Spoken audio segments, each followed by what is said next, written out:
Hey guys, what's up? I hope everyone's having a super amazing day. Welcome back. We made it. Holy smokes. All right, we're going to start the horoscopes fairly quickly today. Maybe it's going to take a couple of minutes. Timestamps in the description box. So we're going to start today with TJ's chart. Hey Gingy, what's up? I hope you're having a beautiful day. Hey, I made it. I made it online. You wouldn't believe how difficult it is for me sometimes. My days get there's nothing. I'm all set. I'm at peace, just sitting all by myself. You guys know the deal. Anyways, we're here and we made it. I'm only one day and an hour and a half behind. So it's okay. So I hope everyone's having a super amazing day. Once again, we're going to do TJ's chart. She's been waiting for like over a week. She's been waiting for almost 2 weeks now.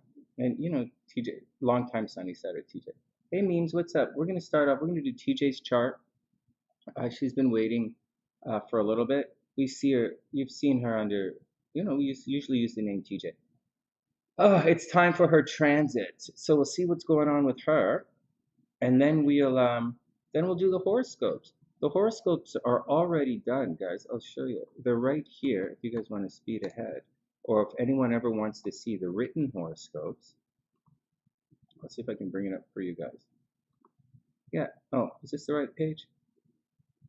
Maybe we'll do this one down here. All right, yeah, here we go. So this is what it looks like. So this is the website. So over here, it's all the stuff that I have open right now, right? The raffles up here, the wheels here, live streaming is here, that restream. Anyways, this is the website, the SunnySide.net. And these are the widgets if you guys are looking to find your own chart. These are daily horoscopes right here. This is us live right now. Let's just turn it down. And so a couple of places for horoscopes if you're looking. Your daily horoscope. I'm not promoting the daily horoscope. I'm showing you guys something else. Here's the, if you want to get an interpretation of your a natal report, you can get them from these. Plus, it'll give you your chart. So if you want to follow some of the videos, these days we're doing it sign placement or planet placement. So you'll need your chart for a lot of stuff. Anyways, on the front page, here are the weekly horoscopes, and this is it all written out. This is the overview. We're going to do this in a sec. A little bit on Putin and the war, then Aries, Taurus, and these are the horoscopes right now, all on the front page. All right, once again, it's the SunnySide.net. If you want to know if you're going to be in the raffle or not, I didn't do the raffle this week, but if you want to know if you've been entered into the raffle, and the raffle's free, all you have to do is leave your name and birth date in the description box, in the comments section, and I'll just take it and I'll put it here. This is everyone who's in the raffle right now. I know it says February 26th, but I'm going to keep them, and you don't have to. So, like every month, we'll change it over, right? So, or I might just add it one at a time. Anyways, this is what's going on with this stuff, if you guys are interested in that. And it's right here on the front page. Other stuff I haven't done yet. What else is going on? I haven't updated the store yet at all. I don't even have all my books in here. All right, whatever. What is this here? Where does this take us? This takes us to YouTube. So if we come to the YouTube store, YouTube changed it. So now there's like a YouTube store thing. See, there's like a store thing now on YouTube, which is kind of neat. But just to let you guys know, I created a really neat little new series of products here because tomorrow's my wedding anniversary. So I made some cute stuff for SLC. Check this out. I'll just show you guys this stuff for fun, and then we'll move on. So all my prices here, I think they're in Canadian dollars. I'm not sure. Oh, these look like American dollars. The Canadian dollars are kind of expensive. But I put one of these cute little, I made a cute little crab glass for SLC, because you know we're always using these glasses right now, these tumblers. So I made one of these for SLC. It's really cute. You'll see it shortly. It's in the mail. And then this, I got one of these. She doesn't know yet, but I got her one of these because she's always using the Christmas one. So I made her one for herself. And this is the crab love one for our wedding anniversary. Then there's some other stuff, like we don't use thermoses like this, but there's a thermos. If you're a Cancer and you like want some SunnySide swag, there's a thermos for you guys, cups, whatever. All of this stuff's in the store. Actually, the stuff in the store, there's a lot more stuff on the website than the store, but this seems to be what we have. I tried to take down the Christmas stuff, and I tried to take down the Valentine's Day stuff. Oh, it looks like it was. No, this is still here. Valentine's is still here. And we'll see. I tried to take the Christmas. I tried to update the store. Anyways, the store is now, for some reason, the store used to have a website, but for some reason it appears to be on YouTube now. So whatever. All right, let's get back to work. So that's that kind of stuff. That's the action from the sunny side. So we go back. Anyways, you can find all that side from the sunny side here. We have astrology reports, but I'm not really doing a lot of reports these days. So it's up to you guys. All right, next. The Sunny Bucks I'll take off because we're not doing that. I'm not doing my rewards program anymore. And I'm supposed to be doing memberships. Everybody's been pushing me for memberships for years, but I don't know how I'm going to do memberships. So I don't really want to just suck money out of my subscribers. You know, I'm not one of those kind of guys. All right, here we go. All right, so that's the deal. That's what's going on with this. It's a store. Let's blah, blah, blah. Let's blah, blah, blah. Let's come back to this. Let's take a break. Let's take a breath, take a pause. And that's what's going on, guys. Okay, so let me get away from this. I showed you guys that.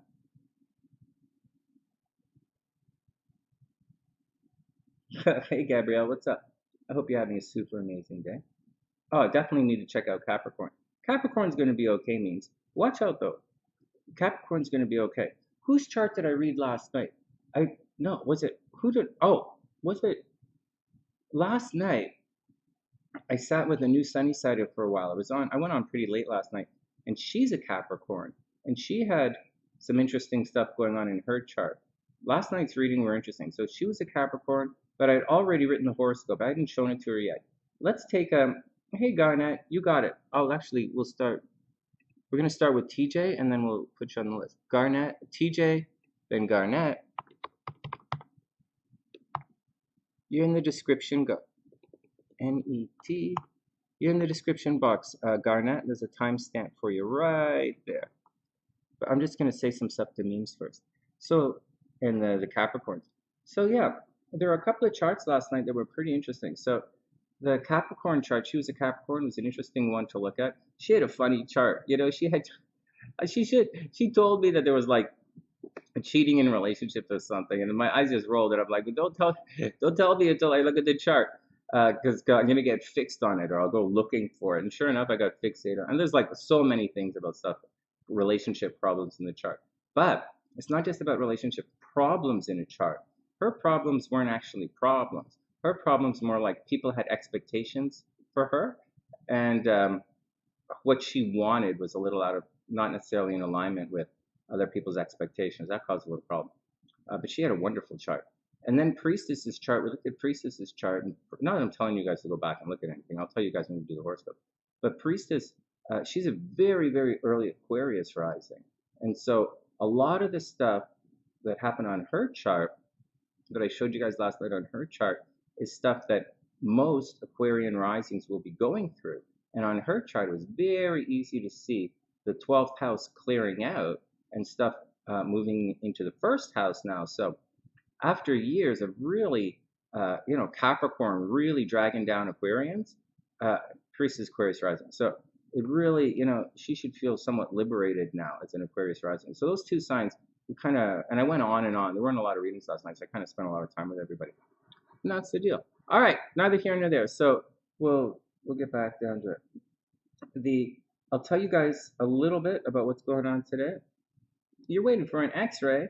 Right on. Okay, so I believe the sun is, just to let you know, I believe the sun is crossing Neptune right now. Oh, I have to fix the camera. I'll fix the camera while I talk. I think the sun is crossing Neptune right now.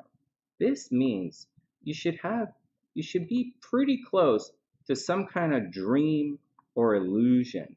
Actually, watch out. We should watch out as the sun conjuncts.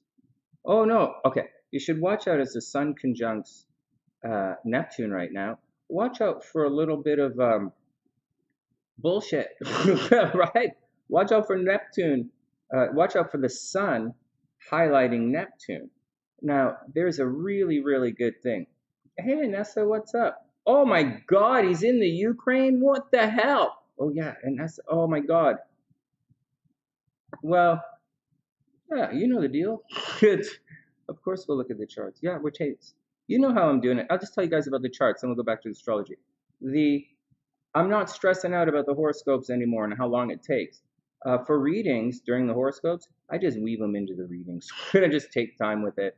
It's only when I have to go somewhere or it's late at night that I get cut off in the horoscopes. But maybe we'll do Pisces first, not to. No, I wrote. You guys get confused, right? So, all right, so that's the deal. So yeah, Inessa, yeah, there's time during the horoscopes now. Yeah, I do I try not to stress out the horoscope. I actually have something to do a little later, but I'm trying to take it all in stride, right? Try to take my day in stride. Hold on, I have to take a little decongestant because I'm congested. Mm. But one thing before we move on.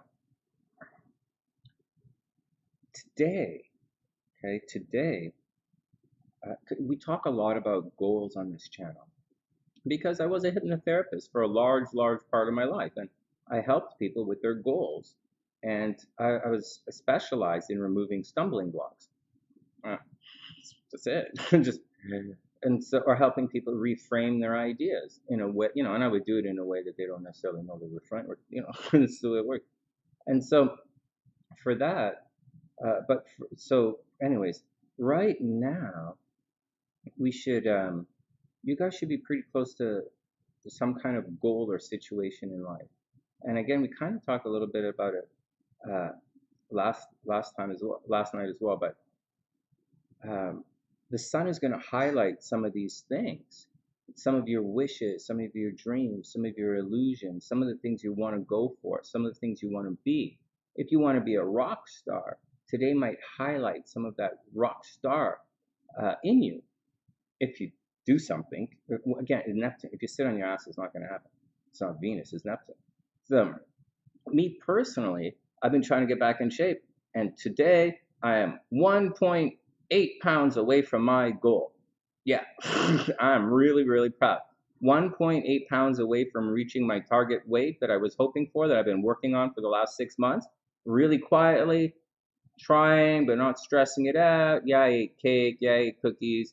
I didn't really drink anything, but no, I didn't really do any alcohol. But I drank a lot of coffee, which is a bit of a no-no. 1.8 pounds. I'm really close to that particular goal, and that particular goal is all within my control. There are other things in life that are completely ass donkeyed right now, and it's not very cool, and I'm not entirely pleased with it.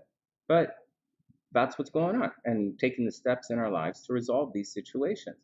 And hopefully, you guys are doing that as well. Some of the other goals went way to the wayside. Like I have a whole bunch of thumbnails I made for you guys about a series of who's going to make the most money and find love in 2022. And for me, it's really easy to do. And the thumbnails are already done, and I just need to sit here and tell you guys and show you on the chart. But I haven't had a chance to do that yet, and that seems to be. Plus, there's another thing. I think those videos kind of a waste of time. And I don't care. But but that's So for many of you, you should be going through something like that. You'll feel stymied in some areas of your life, like Garnet is stymied in her career right now. You will find yourself surrounded by idiots, assholes, narcissists, and lazy motherfuckers. I know you guys think lazy is like can't get their ass off the fucking couch. That's not, lazy is way worse than that. You're going to find lazy thinkers in this lifetime. They're too lazy to have an actual conversation with. You're like, hey, what color is that pen? And they're like, oh, I don't know. And you're like, dude, that's pretty fucking lazy. They're like, or like, hey, anyways, neither here nor there. Some people are too fucking lazy to even think. So you got to watch out for that. Anyways, and people have fears, mental illness, whatever. But I'm bringing that up. I brought that up because some of you guys, I think, are going through that. It sounds like Garnet is going through a situation where the people where she worked with, they were being, they were picking on her, and they created a situation, an untenable situation for her. So she's got to boogie out, whether she did it on whether she wants to, it's her. Whether she's leaving on her own or if she's being forced out. It looks as if that seems to be the case with that situation. And sometimes if that's the case, it's probably the best thing, because you don't really want to be anywhere where you're not wanted. Even if you want to be there, you probably shouldn't be. Someplace they don't want you unless you're there to make a shit ton of money. And if you are, then by all means, go take the abuse and make your shit ton of money. But I don't want to hear about it. That's good. But if it's another situation where, like, you know, you're just there because it's your job and your stuff, and they don't like you, you should probably try and find another job. And that's the way it is. I've been in situations like that. I'm not joking. It's like several times. Like very few people like me where I work ever. Actually, I don't work right now. I'm a YouTuber now, full-time YouTuber. I've been a full-time YouTuber for about 4 years now. But like when I used to teach music and stuff like that. Anyways, neither here nor there. All right, Gabrielle, have a super amazing day. Virgo's back at the gym. Yep. Virgo back in the gym. You're nice. Nice. Good. All right. Who was, hey guys, I just says anonymous just tipped in for a reading. Can you tell me who that is? And I'll write you down because I didn't pull this up. I'll pull it up now. Oh no, the Valentine's Day merch is up. I gotta take that down. I don't know where that came from. Where I don't know where Stream Elements got that from.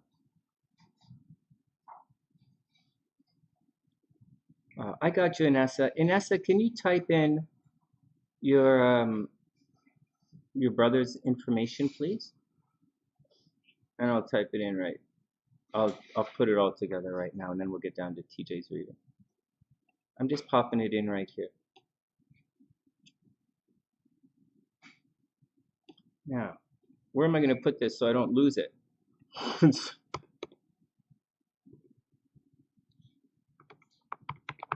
All right. Hey, Joanne, what's up? I hope you're having an amazing day. All right, Inessa, let me know, and I'll add you in. Let's start with TJ and then Garnet. Everybody cool? Everybody cool? Anybody have any questions? Shall we get down to it? Just waiting. Inessa's going to take a couple of minutes to enter the information in, right? So, like, let me just shuffle the cards. I just want to get it written down and put it over there, so I'll put it in the timestamps, or else I might lose it. I'll lose it in the chat. So, just waiting for Inessa to type it in. And then we'll get down to, so we're going to do TJ's reading. We're going to do Garnet, tarot reading for Garnet, shuffling the cards for her. And then we're going to get down to the horoscope. Oh, Annie. Yeah, it's the, oh, you put it in PayPal? Okay, hold on. Hold on, one sec. Thank you. Thanks, Inessa. That's how we're supposed to do it. Oh, I don't see it. Oh, I'm not worried about the PayPal. I don't see the, was there a PayPal note? Anyways, I don't see his birth information here, so I'm going to get on with the horoscopes. Whenever you want, you can type the information in, and when I get to it, I get to it. All right. I've asked about 4 times now. All right, let's get on to it.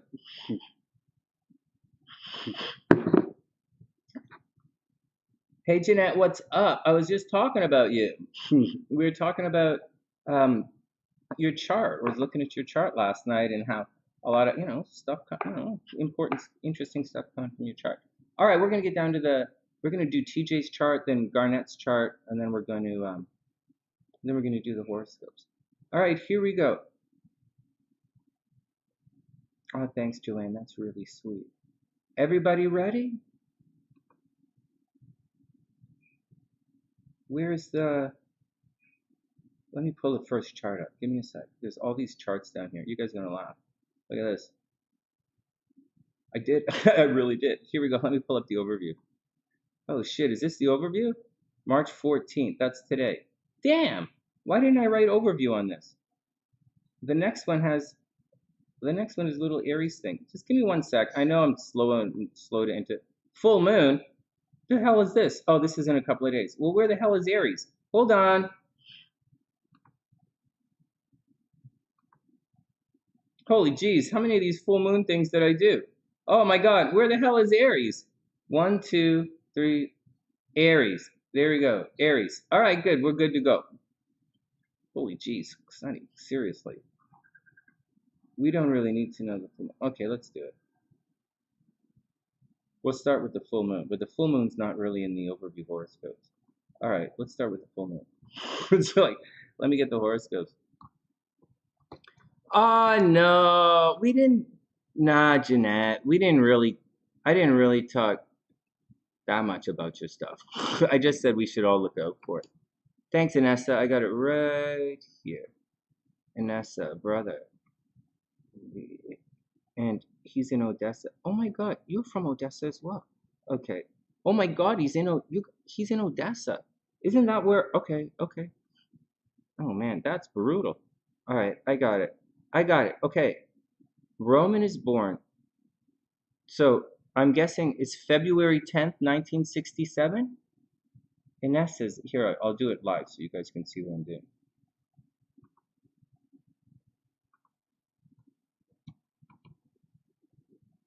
Inessa. Oops.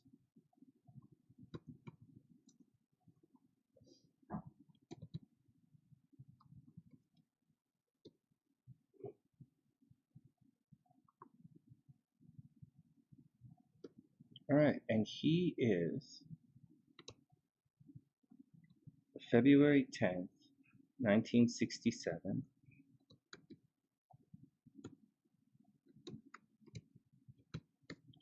At 12:10 a.m. in Odessa, Ukraine. Whoops, whoops.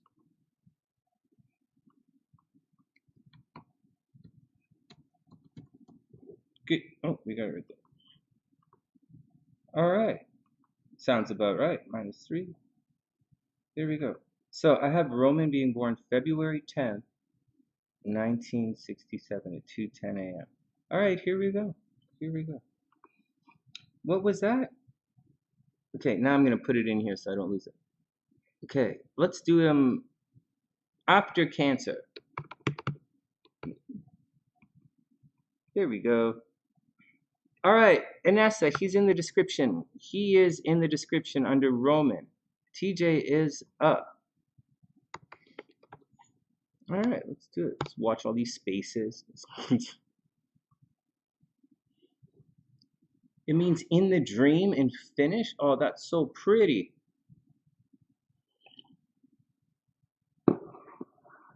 This is freezing. That's so cute. All right, hold on.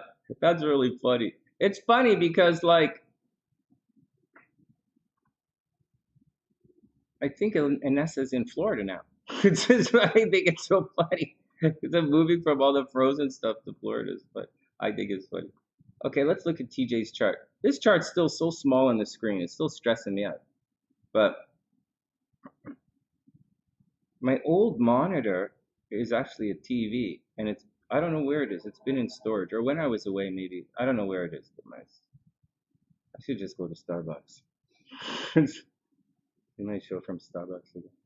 All right, here we go. TJ's up.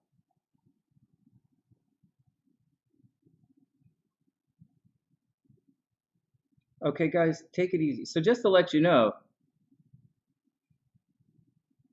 just to let you, 12:10 a.m. What's that? Just to let you know, TJ pays me a lot of money for these mini readings. So everybody be cool. So let me just double check. Oh, you're still in New Jersey? That's funny. Let me just check this. Where did it go? 12:10 a.m. Yeah, I got it. 12:10 a.m.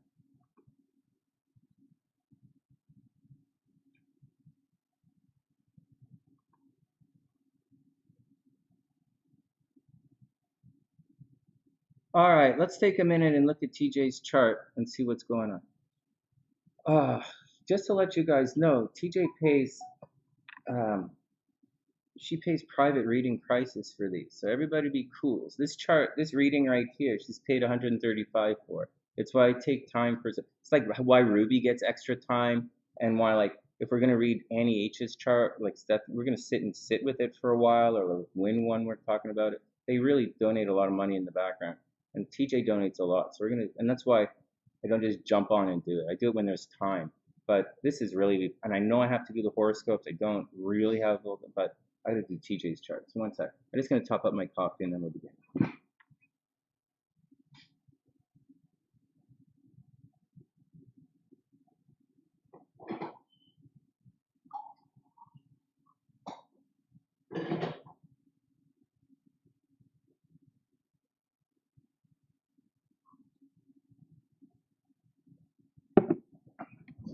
All right, let's do it. All right, so this is TJ's chart. We know her chart. She's a Pisces. She's a super Pisces. Not a super Pisces. Her birthday's March 7th. Crap! Her birthday's March 7th. And yeah, she did ask me last week for a reading right around her birthday. And yeah, I did mess it up. Yeah, I am a week late. Yes, happy birthday, TJ. I super apologize. Okay, let's get down to it and see what's going on in her chart. Okay, everybody be cool. So let's see what's going on. So let's see if we can figure out what's happening in her chart. Before we do anything or we know of anything or whatever is whatever, let's see what's going on. So let's just do a quick little rundown of her chart. TJ is a Pisces, excuse me, right in the middle of Pisces as well, right? Like 16 degrees. She's a Pisces, Gemini rising. So, and she's like, but let's put a little line around this kind of stuff here. So she's very Pisces. Jupiter's in the first, is right in front of her sun. So she's definitely larger than life. She's also, because of the nature of this, when it's in the 10th house, all of this stuff in the 10th house, not all of this stuff, but Jupiter and the sun in the 10th house really shines the spotlight on her whenever she's out. It's also going to put the spotlight on her in her career. Now, if you look at TJ's chart, she has a couple of things which are going to cause drama for better and for worse with her career, just to let you guys know. So we have the nodes really going into the 6th house, the North Node here down in the day-to-day life and Neptune here down in the day-to-day life, right? There's a health thing, but like we're not looking at the health thing right now. Often when we look at the 6th house, we look at the 6th house in conjunction with the 8th and the 12th. Those are things that, you know, that's normally a way an astrologer would do it. Anyways, but when you're looking at things like health, but we're actually looking at TJ's career. So in that situation, we're going to take the 6th house and we're going to couple it with the 10th house. Maybe we'd couple it with the 2nd house, but you know, there are other ways to make money than your career, you know, and so there's that. This is more like money, not really career. And so this is what we're going to look at. And maybe we look a little bit here to see what's coming up with hopes and dreams and if she's going to get promoted or not. And up here, transiting into and through, we're going to see if she has, you know, friends at work, or if she has haters at work, or if something is going on, or what's restricting everything, and where's the movement? Where's the movement and where's the restriction?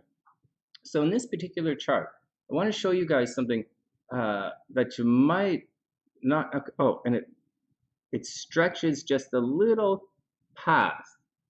Okay, we're going to put Venus over in this as well.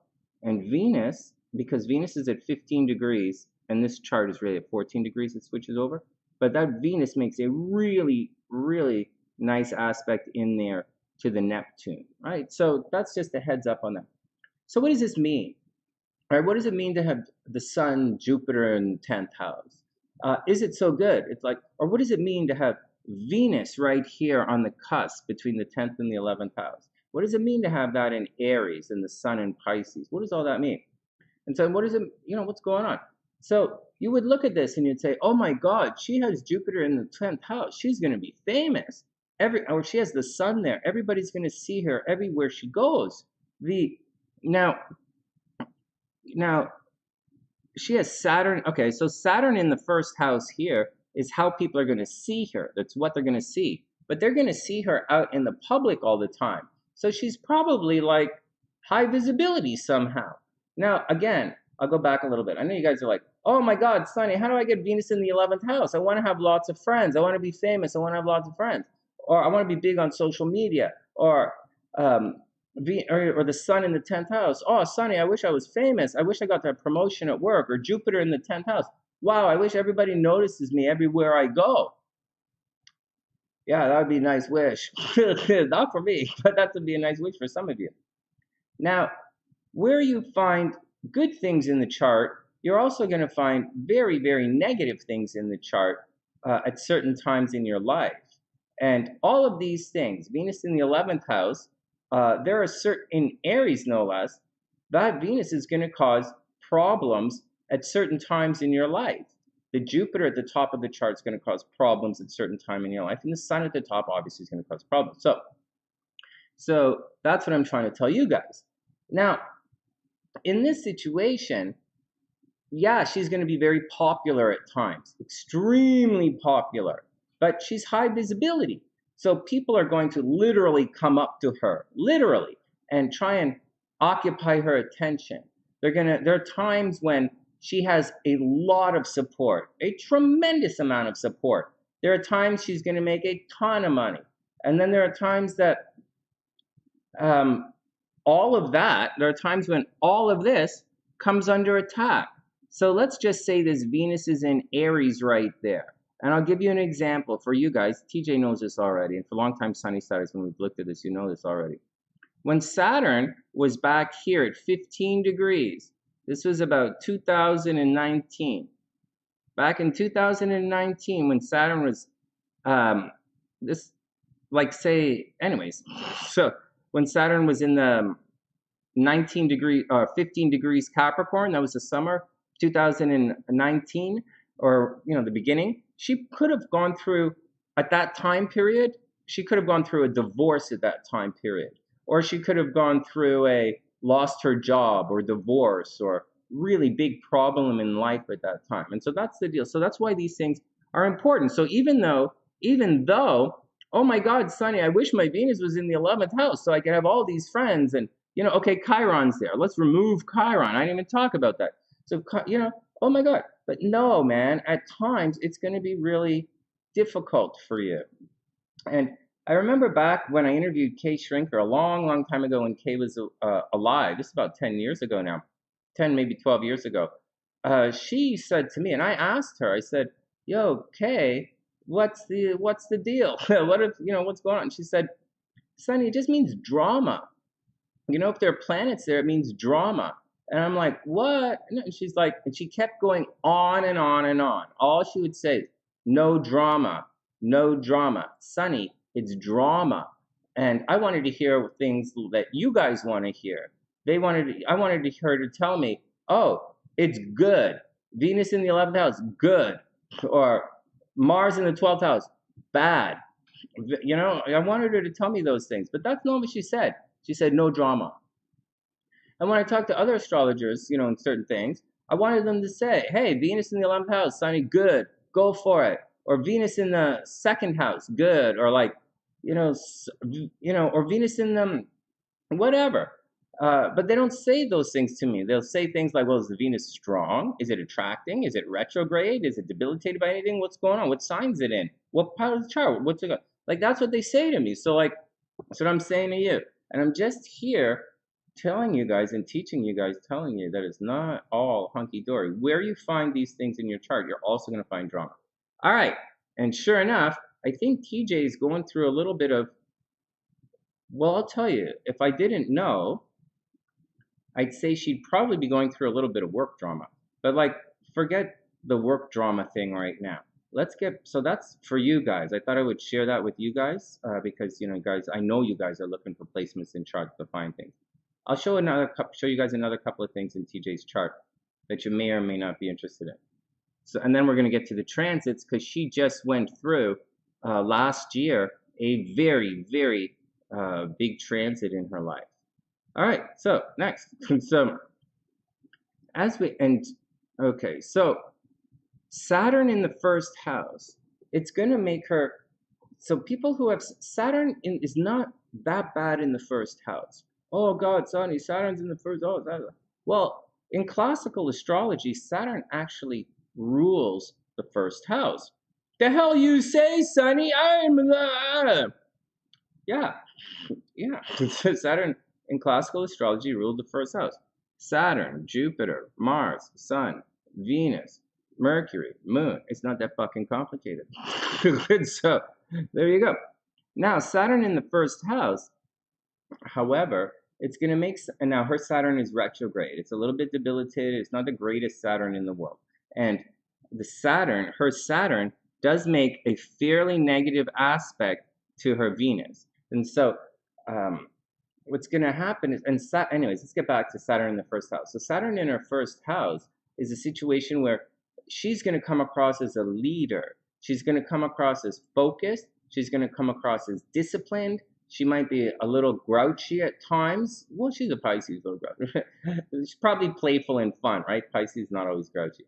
But the Saturn in the first house is going to make her come across as disciplined, as focused, as driven, and really willing to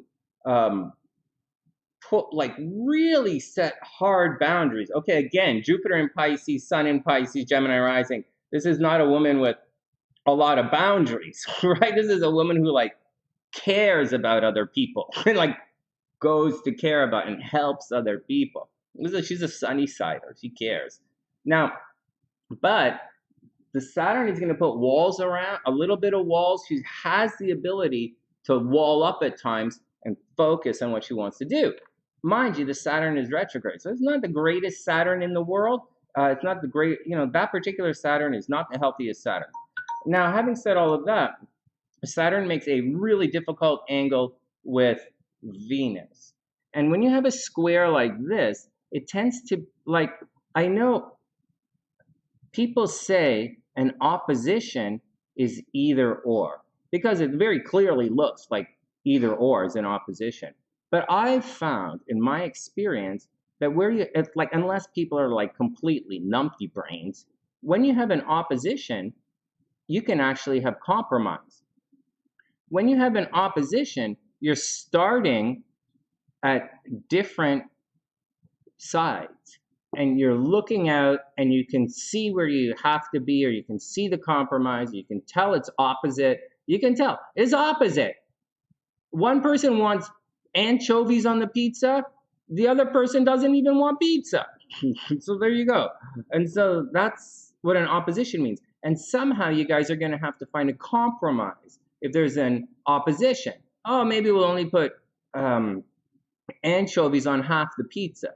If it was a trine down here, you wouldn't even want pizza. Neither. You'd be like, okay, let's do whatever. And so that's the way. Now, when you have a square, okay, so that's an opposition and a trine. Now, when you have a square in a chart, it tends to be either or.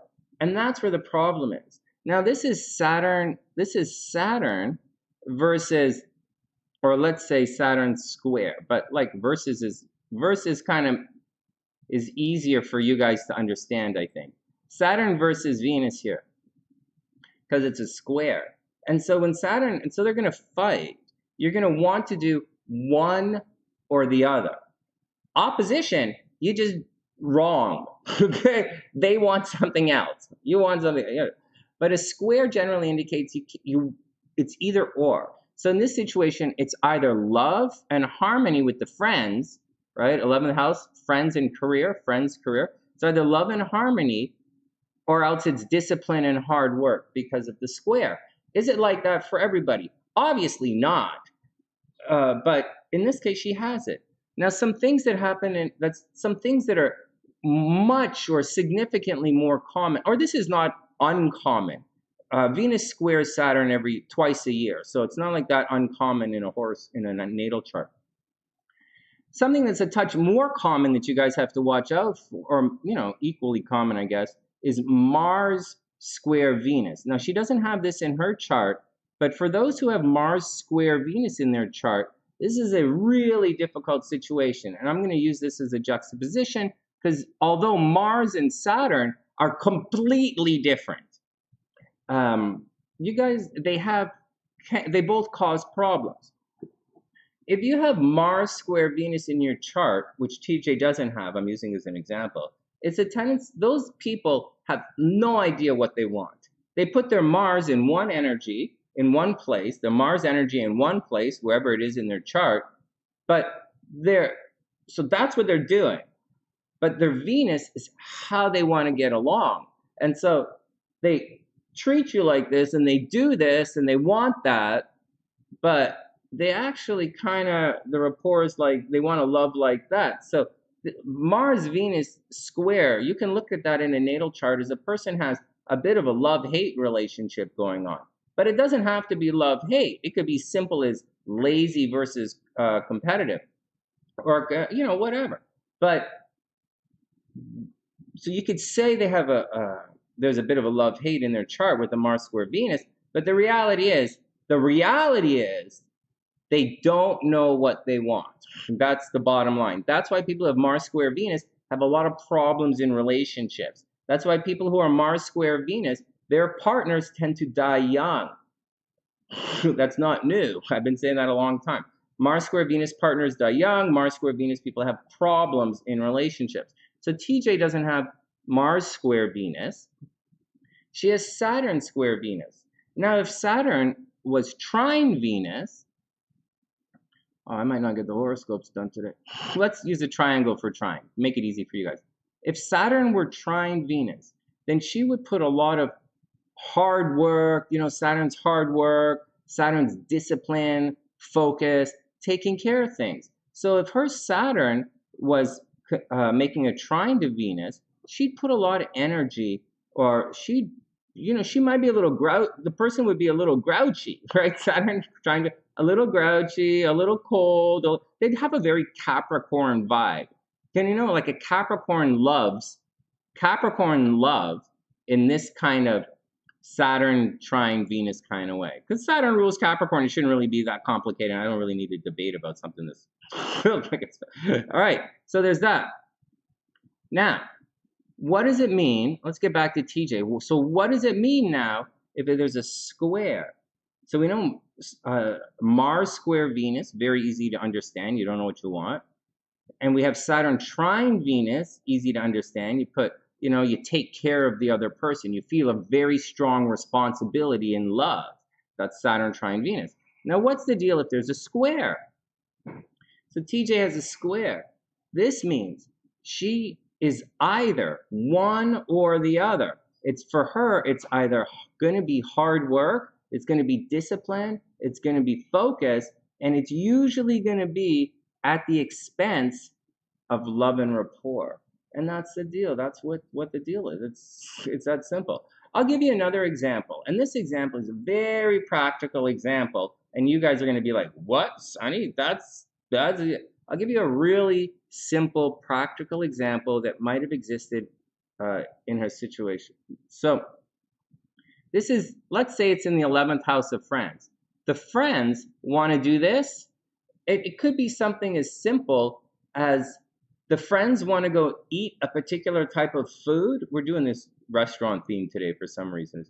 They might want to go eat at a restaurant, but Saturn in the first house is squaring that Venus, might indicate that she can't go to that restaurant. Like she can't eat, she might have an allergy to those kind of foods, or for whatever reason she can't go, or it doesn't look good for her to go, or because it's first house look good, or it's her health, or something about her is not there. And that's what the problem tends to be. It's between, she has a juxtaposition, it's a thing with her, and her identity is at odds with up here. So there's possibly people are attracted to her because of the group of people that she's with.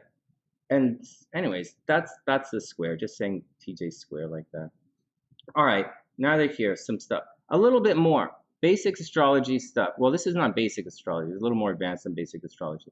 Right now, but before we get to right now, I'm gonna tell you something, little thing right here.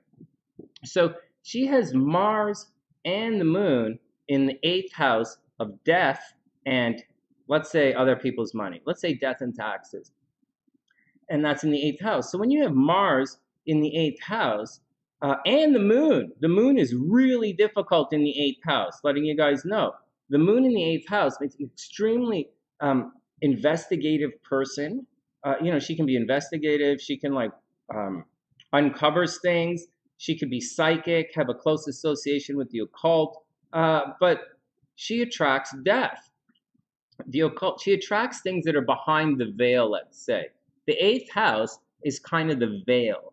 But in modern popular astrology, you guys, the veil, you should be spiritually advanced enough to understand the concept of veil, meaning whatever you don't see. But, things that are beyond the veil are like the afterlife.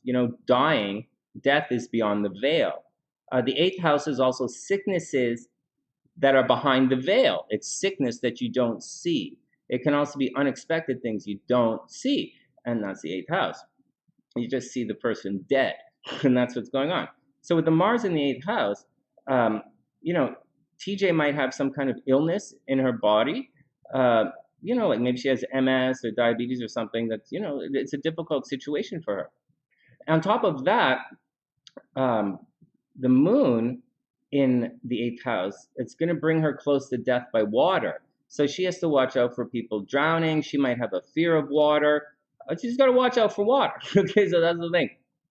All right, on top of all of that, with Mars right here in the natal chart, it means she is probably always paying, money leaving the chart, always paying for someone else. And because this isn't really 3 degrees, 5 degrees a little on the outside for me. I wouldn't really,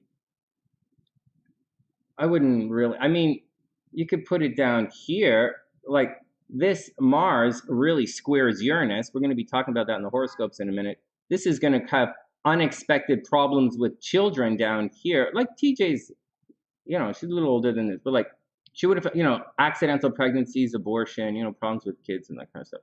But she knows all that. So that's a little 2 cents on TJ's chart. Thanks, Maya. Hey, Maya, what's up? I hope you're having a wonderful day. Hey, Pam, what's up? Hey, Nea, what's up? Oh, my God. Nea, Maya. All right. Let me write it down. The tarot readings are $11.11, just to let you guys know. Tarot readings are $11.11. Thanks, Maya. Let me put you up here. I'll do your chart. I'll do your cards in a second. You're in the description box. You'll be up after Garnet. And then, so 2 tarot readings, and then we'll get to the, so I'm going to finish TJ's chart right now. Then we're going to get 2 tarot readings, and then we're going to get down to the horoscopes for all those hanging out. All right, next. Oh, Mars in Scorpio in the 8th. And your South Node? Oh my God, well, you work at a hospital. You're surrounded by dead people. All right, so there's a good example. So Dr. P, Pam is saying she has Mars in Scorpio in the 8th, and she's clearly surrounded by death. She's like, she works as a doctor. So there you go. It's not that crazy, but it's really neat. For me as an astrologer, it's really neat to see how these things, because this is just a series of symbols, guys, symbols and timing elements, and how these symbols and timing elements manifest, especially from a past life into a present life, on the careers you guys take. I think it's pretty cool. I think it's really cool where people end up according to their astrology. All right, let's get back to TJ here. So right now, so everybody can see this, 12 degrees. You guys see that? So it's going to be sneaking out soon. Hey, Nea, don't take off. Hey, before we go, hey, Nea, before we take off, hey, let me pause TJ's reading. I want to show Nea something. Hey, Nea,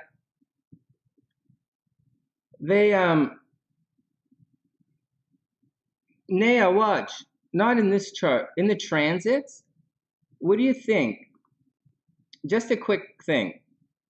What the hell is this? Okay, in the transits, hey, Nea, we have Venus in Aquarius.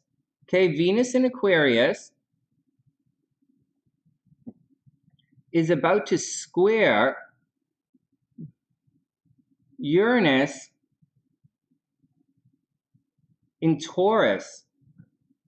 So normally, hey, we're just going to pause TJ. We're going to come back to TJ in a second. I just want to show Nea something before we take off, something to think about. So watch this. Normally, and I've been doing the horoscopes, and I'm adding in the horoscopes Mars and Venus squaring Uranus, because that is a thing coming up, and it's going to happen later this weekend, like Monday. But as you can see, Venus and Mars are Venus is separating from Mars, so Venus is going to square Uranus first, and that's going to all this stuff I'm talking about, TJ's chart about the square. We're going to go through that as a society. It's why I'm doing this now, telling you guys this in this horoscope. Now, Nea in particular, this is messy, but do you notice something about this? Oh, Nea's busy. You notice something about this? I would normally think that square would be really problematic, and when Mars cruises in behind, it is definitely going to be problematic. Not the Saturn square Uranus, not Saturn square, Venus square. Saturn's been squaring Uranus for a while. It's like that's going to take a year and a half to move out, right? That's like major, that's like a thing, that we have to go through. And I don't know that we're out of it yet, but we'll talk about Saturn square. But the Venus, so I thought you've been watching the Mars on top of Saturn energy as well. Me too. I'm waiting for this the first week of April, but first is this. Now I was thinking, because Aquarius, like Uranus rules Aquarius and Venus rules Taurus. Because Uranus rules Aquarius and Venus rules Taurus, I don't think the Venus square is going to be that crazy when we get to it. I actually think there's going to be some kind of unusual kind of healing force is going to come in for a couple of days. I think people are going to unexpectedly get something they wanted. And then I think Mars is going to come in behind it and take it away. That's what I think. I think we have two separate things. I think we have Venus there, and normally I thought the Venus was going to be an either or with Uranus, but I think it's gonna, the negativity of the weak Venus and the weak Uranus, I think they're gonna balance themselves out. So I don't think that's going to be the worst thing in the world. I do think the Mars square, Mars conjunct Saturn is going to be the worst thing in the world, but not yet. Hear you out. Oh, go ahead. Oh, I didn't see it. Uranus troublemaker, seriously. Venus squares, yeah, to our value and freedom. Right. No, I'm listening. I know. I'm totally listening.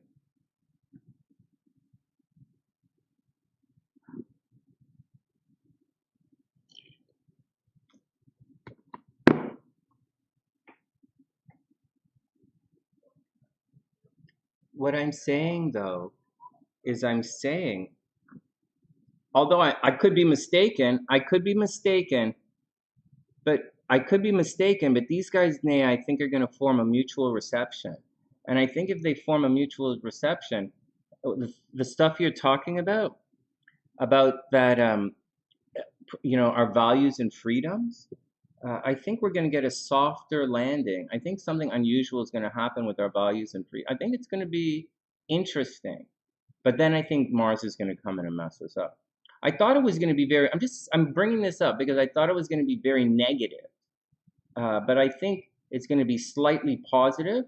I think there's going to be a little bit of something unexpected but pretty good is going to happen this week. And then I think Mars is going to sneak in, and Mars is going to cause a lot of problems. And I think that's the theme moving forward for everybody. But we're going to get back to it. I know it's happening at the same time. No, Nea, I'm very concerned because it's happening at the same time. Like, these guys are piling up. At the time this happens, everything is going to pile up. It's pile up around 22, 23 degrees. It's going to be scary. All right, let's get back to TJ's chart. Sorry, TJ. I just wanted to see the see Nea's take on that. Okay, here we go. But that's what's going to happen. All right, let me get back to the thing. Yeah, of Neptune, Jupiter. Jupiter is going to be an interesting one. It's coming up. I'll tell you when we get to the horoscopes. The horoscopes have it in that stuff. I wrote that stuff. I mentioned it. I think I mentioned it in the horoscopes. I'll tell you in a sec. Okay, let's get back to TJ's chart. So now we're going to start the actual reading. And TJ, thanks for your patience. I know. Okay, so moving forward, for the last 2 months, Venus and Mars were conjunct over here in her 8th house. This is going to cause a lot of expenses. So, Yeah, it's possible. Venus in the 8th house. Okay, so the first thing that's obvious, and let's do the obvious stuff first, okay? Because sometimes I forget the obvious. But the obvious, maybe she's renegotiating her mortgage, or maybe she's negotiating or borrowing money. Maybe she's paying off her credit cards. Credit cards, like it's debt, right? So it's not like getting a raise at work or not like a bonus or anything, but it's like having the money to pay off her credit cards, or she's going to have credit card debt, or she's going to renegotiate her mortgage, right? A mortgage is debt, or she's helping someone else who needs money, like me. Or she's helping me, and so then, but TJ, so she's helping. So look at it like debt. Okay, the 8th house like debt. So money leaving the chart, you're helping pay for someone, or money entering, they are helping you pay, and you're creating a bit of a debt. Think of it kind of a little bit like the 6 of coins in the tarot, right? The 6 of coins, the card of charity. This is not a section of your chart named charity, but this is part of your chart where it's debt. Okay, so that's the first thing. Renegotiating mortgages, paying off the credit cards, paying for someone else, paying off bills, all that deal. And then Venus is there, so you might be attracting money. You might, again, paying for someone else. On the negative side, something might have happened.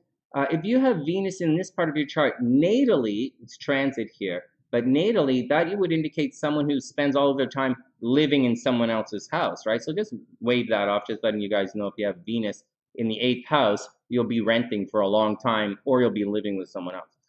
All right, next. Venus in the 8th house also attracts death.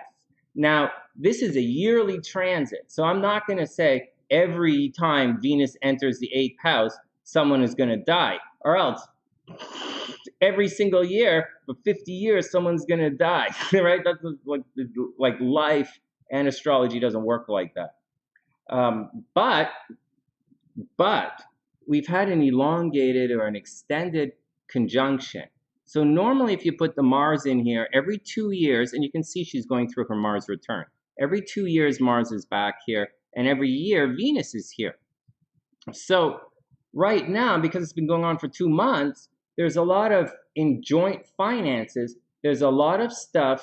So TJ, I'm just saying, there's probably a lot of stuff in your joint finances, like your credit card, or like someone else, or like this or that it's a little problematic right now. Like things are probably a little expensive, and it's a little bit of a drag.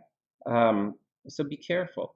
There's also possibility that because you're being forced to do things with money that you wouldn't normally do. And with these guys together, remember, Venus is agreeable. Venus says yes. Venus is rapport. You have to imagine, Venus is rapport, Mars is discord. And so with Venus, she's attracting, right? So anyways, that's not the point. The point is someone may have become very sick, or some might have been a money problem, and you might have been forced to do something you wouldn't normally do, but for some reason you decided to agree upon it. Because Venus is there, you thought it was okay. And then along the way, like maybe you got a really big raise at the office, right? Like Jupiter's at the top of the chart, Neptune's there. But it doesn't really look like, so you may have agreed to something financially that maybe you shouldn't have. There's also another thing. You may have agreed to something sexually that you shouldn't have. Maybe you were dating someone for the last couple of months that maybe he's not the right guy, and that is all under attack. But now it's moving forward. All right, whatever, Sonny. All right, so shortly, in about a week, so TJ, in about a week, the money problems are going to go away. All right, good. Long-winded. In about a week, money problems are going to go away. Now, problems, as we work around, up here at about 22 degrees, right here, the first week of April, very, very beginning in the week. So imagine the last week of March, Venus is going to cruise through, and something really good is going to happen at a distance in the last week of March. Meaning, you might have the opportunity to travel the last week of March. Someone from a distance might come and visit you. You might make money from overseas. You might work with some people from overseas. You might think about taking a bit of a vacation. But things are going to shake up there. So the last week of March, things are going to be pretty good. And then the first week of April, Mars is going to be over here and it's going to conjunct Saturn. So something really good. And then something really difficult is going to happen at a distance. And that you have to be prepared for. If you're studying, like TJ, if you're studying, like doing an advanced degree or something right now, watch out for problems if you're studying, like there's going to be a problem. Or watch out for studying at a distance. You know, it's gonna be a problem.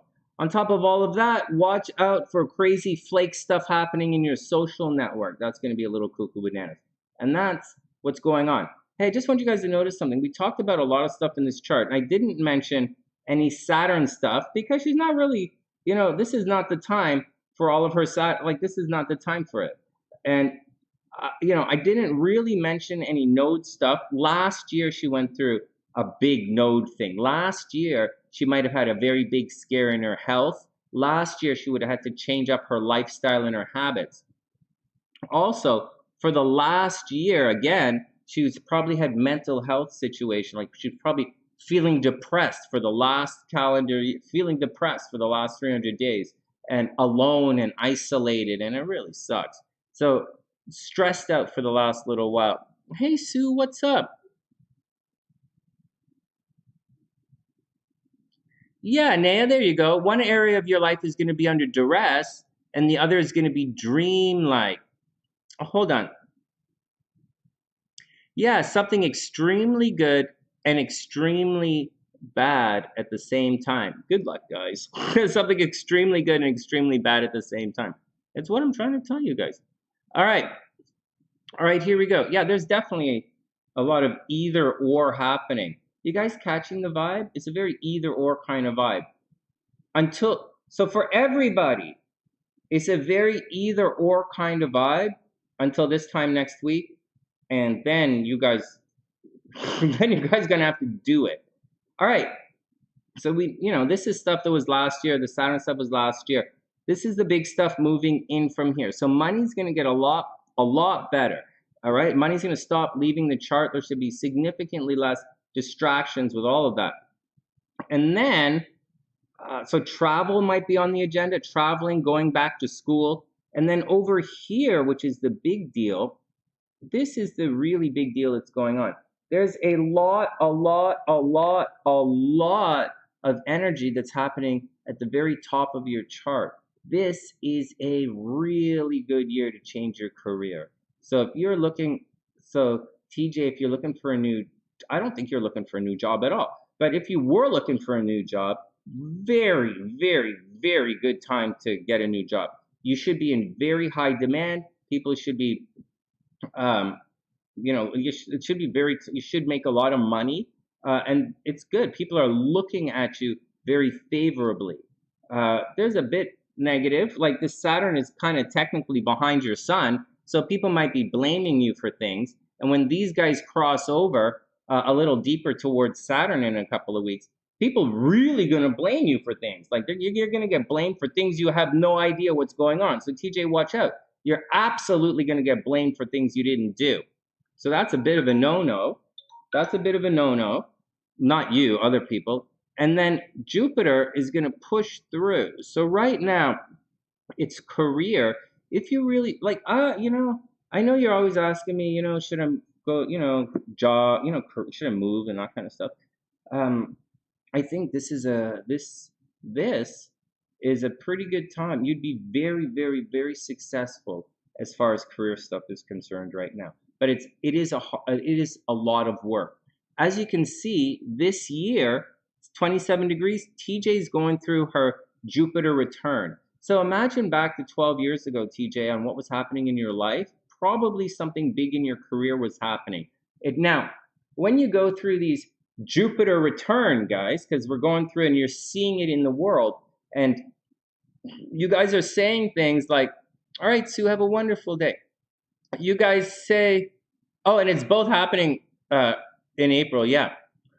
You guys, oh man, I just lost my train of thought. Oh, when Jupiter enters into a thing, everybody's really quick to say, oh my God, you're gonna be so, oh, wow. That's not how it works. It's in complete darkness, so to speak. The energy is completely dark. When Jupiter is right behind Jupiter, it's completely dark Jupiter. Like, it's like when the moon is right behind the sun, as you're approaching a new moon, it's completely dark. You don't see it. So this is so just a heads up on that. So when Jupiter goes, it's like I told you guys, when Jupiter entered into Pisces, Pisces themes in the stock market are going to explode. Like, I don't know, oil, right? Neptune is oil. That's the peak. We talked about this before. Or Pisces, drugs and alcohol. We talked about this before. You're going to see the pharmaceutical industry make a shit ton of money this year.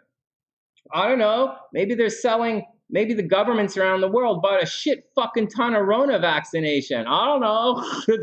It's pretty obvious. And so, but before they can make the money, okay, guys, before you can make the money, something really bad has to happen.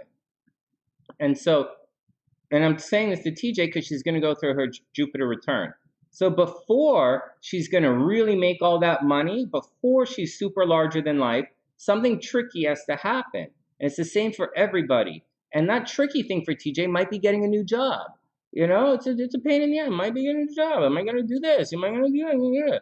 But she is going through the beginning or the end of her last 12-year cycle, entering into her new 12-year cycle. So it's going to be a little bit shitty. Optimism is going to be a little bit screwy. You're going to have to take a little bit of a chance. It's going to be a little sketchy, but you're going to blow up with like unbelievable. And as Naya is saying, Naya's right here. You know, Naya was just saying, Naya's my buddy from Toronto. she studies Hellenistic astrology. It's a little different, but I like her point of, you know, TJ. And the, you know, I like listening to the SunnySiders' points of view as well. But we're giving you my point of view here. And over here, Jupiter is going to conjunct Neptune. And so you are going to have, in the next couple of weeks, you're going to have some kind of potential for some really big dream coming through in your career. TJ, you should really go for it. But having said all of that, even though she's a Pisces, having said all of that going on, Gemini rising, all right, I get it. Watch this, TJ. Not yet, but next year, when Jupiter is over here, Jupiter is going to cross your Venus next year. So big love and big money, TJ, are coming your way. You just have to tough it out. It's not going to be easy to tough out because, you know, the North Node is causing mental problems. You know, the North Node's causing mental problems behind the scenes. And Uranus, believe it or not, Uranus is going to creep in, and Uranus is going to conjunct the North Node in a couple of months, or the North Node's going to back up and conjunct Uranus, and that's going to happen in your 12th house. So something really screwy behind the scenes is going to happen that might catch you off guard. But like, I don't think anything is negative. I don't think there's any problem. I think you're going through a little bit of a negative thing. Like one of your friends might cost you a little bit of money in the next week or so. But once you get past the money thing, TJ, once you get past the money thing, I think you're sailing. I think this is a very, very, very good year for money for you, a very good year for your career. And next year, you might actually get married, believe it or not. But as the year progresses, like next month, seriously, and not like next month, like in April, you might actually meet the person of your dreams, or you might get a dream job. And all of that's on the agenda for TJ. All right, there we go. Next. Hey, Wing One, what's up? You need what? So, everything is better than water. Your Aries Venus needs a big Jupiter. Pam, am I looking at your chart? this is TJ's chart. So you guys who have Venus in Aries, next year is the big year for you guys. Next year is the big year for Venus in Aries. And that's the deal. That's the deal. That's the deal. This is a really bad year for Venus in Taurus, but it's a good year for Venus in... Next year is going to be a good year for Venus in Aries. All right, next. Hey, thanks, Sue. That's really sweet. Let me write it down. Okay. Fighting a cold. Oh, no. Oh, no. I tried to fight a cold with personality. It didn't work. Like, my cold just started talking to me. All right. So this is TJ's chart. TJ's good. So TJ, you're good. It's not when you look at the chart, it's not really like love time like right now. Like right now you have to finish paying the bills, but in about a week bills are going to be gone. Bills will be gone. The drain is going to be gone. But over here, then it's time to focus on the job.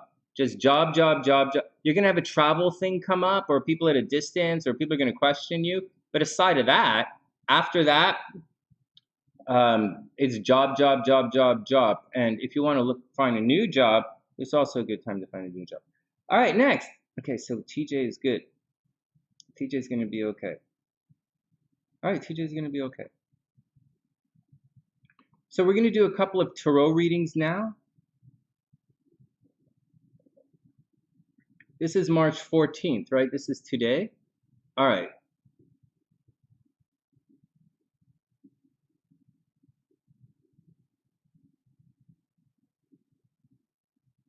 All right, there's the overview. Everybody be cool. We're going to do two tarot readings, and then we're going to get on with it. Everybody's stuff is in the timestamp. There are timestamps for everyone who has readings now. Later on, I'm going to do Inessa's brother's reading when we get to just past Cancer. Okay, but first, we're going to do Garnet. All right, Sue, be cool. Stay out of trouble. Stay out of trouble. Stay out of trouble. Stay out of trouble.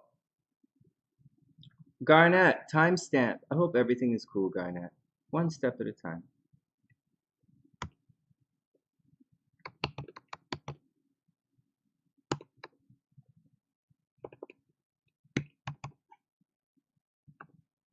Garnet, and then Maya, and then we're going to jump into the overview. All right.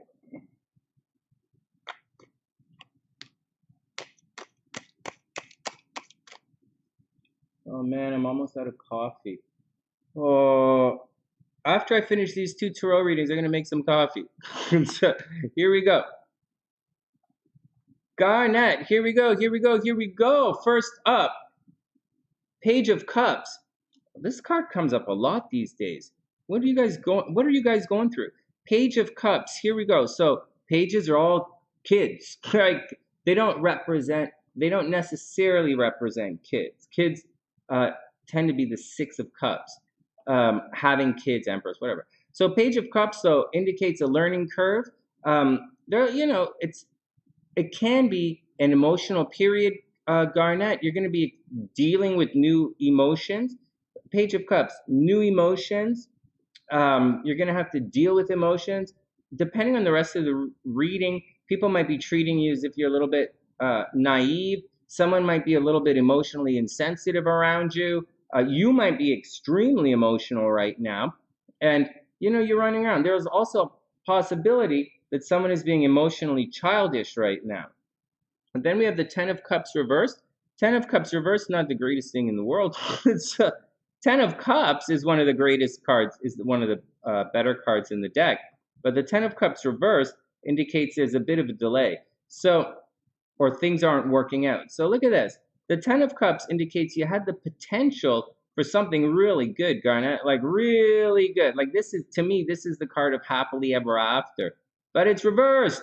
So when you put them together, someone's immaturity or someone's lack of vision or someone just being immature has led to the 10 of Cups, your harmony and your happily ever after being completely disrupted. Seriously. Oh my God. And then we have the 10 of Coins. Check this out. Check this out. The 10 of Coins. Oh my God. And then we have the 10 of Coins. And so this is right side up. Look at this. Hey, Garnet, it looks like at the end of the day, you might get a little bit, you have money coming to you. This is, I would like to say a financial settlement, but I don't know if you're going to get any financial settlement. But the 10 of Coins indicates like legacy money is coming your way. This is often an inheritance or government money. So Garnet, government money is coming your way, unless you're about to inherit some money. But money should be good. It's money owed to you. It's legacy money. Someone's definitely going to help you out. It's not a charity case. It's just your money is coming your way. But the 10 of Cups says emotionally, it's crapola. And emotionally, it's in the crap. Then we have the 3 of Coins reversed. This is a tricky card, especially for someone who wants to work. The 3 of Coins is the card of hard work, like it is. Look, guy working his ass off. It's the 3 of Coins, the hard work. But in this situation, the 3 of Coins is reversed. Garnet, you're not getting any work done. And we know why. But this says 3 of Coins, hard work. The work is not going to get done. Probably because of this Page of Cups. It's right on top. I put these cards here these days. So my spread changed a little bit depending on, when I put it here, anyways, whatever. So the 3 of Coins, work's not getting done, Garnet. So like, you should have some money. You should have some money, but your happiness is all over the place. People are being a little bit immature, and the work's not getting done. It looks like you're going to take a break. Take a day or so of a break, or take a rest. Or maybe not. This doesn't say rest or break. I'm just saying it. But the 3 of Coins, you're going to have to do something to write this card up so you can get back to moving along with your proper energy. This means when this is reversed, your energy, your ability to get things done is completely fucked because it's reversed. So that's it, Garnet. Your 3 of Coins is reversed. You have to write it up. So you got to sort things out. Again, money's going to be good. Money's going to be good, but you got to get back to work. You don't want to be frustrated like this. And that's the deal. You're going to be okay. Yeah, never treated fairly.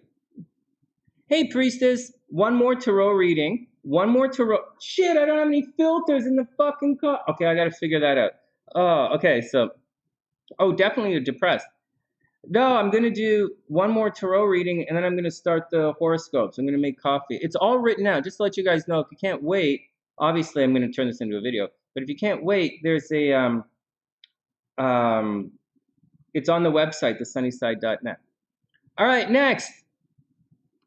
All right, Garnet, you're going to be okay. You're going to be okay. 10 of Coins is straight up. Your money is going to be okay.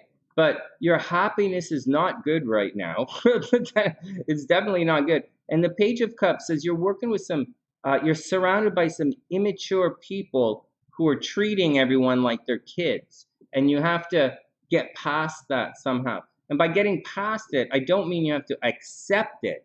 I didn't say you have to accept it or deal with it. I said you have to get past it. And some of the ways you can get past it, it's like, you could eat their lunch. You could pee in their food. Like, there's a lot, don't pee in their food, but you could. But there's like stuff, you got to get past it.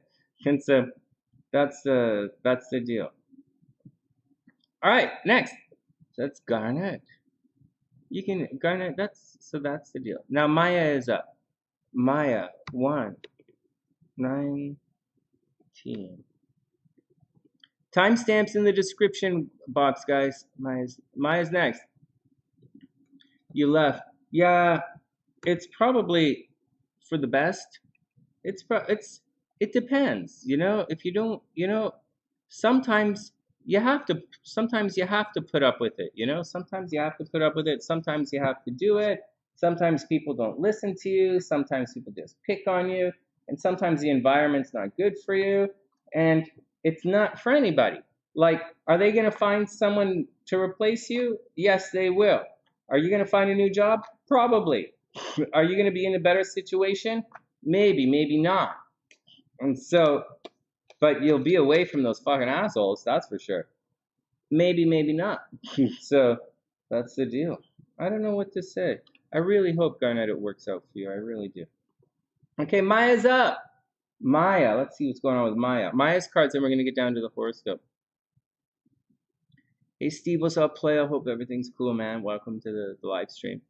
Yeah, if it's to the point of, if you don't like it, you gotta, if it's not the right place for you, then you have to move on. There's nothing wrong with it. You didn't win. What? You got to pick better numbers. You play the wrong numbers. The 6 or the 7. That sucks. Oh, that really sucks. All right, well, keep going, priestess. Keep going. All right, here we go. For Maya. Hey, Maya, the Chariot. Here you go, the Chariot, Maya. So, Chariot's a good way to start the reading. So the Chariot means you have to, so the Chariot is one of the cards of victory. Before I forget, it's one of the cards of victory. But the Chariot has a deeper meaning than that. It means you have to stick up for yourself, and it's right side up. You'll see that in these readings, the Chariot always has an ornate structure in the background. It alludes to Tarot leaving school. So Maya, this card alludes to you having all of the information and all of the knowledge and all of the tools, everything you need to get out there and show the world what you can do. Hey, thanks, priestess. We'll look at the cards, sure. We'll look at the cards, sure. So the Chariot, so Maya, the Chariot says to get out there and do it. Stick up for, but most of all, stick up for yourself, speak up for yourself, and show the world what you can do. Then we have the Fool card. So Maya, maybe you really did just leave school. Anyways, is a possible, like the reading says, you just left something, or you're ready to get out. You are, so Maya, like, we'll see what the next card is. Hopefully the next card's like the King of Wands or something that says, like, really get out and do it. Or like the Wheel card where it says you're super lucky or something. But right now, the Chariot says stick up for yourself. The Fool says it's a new experience for you. You might be a little worried that you don't have everything. You might be a little cautious or tentative or nervous.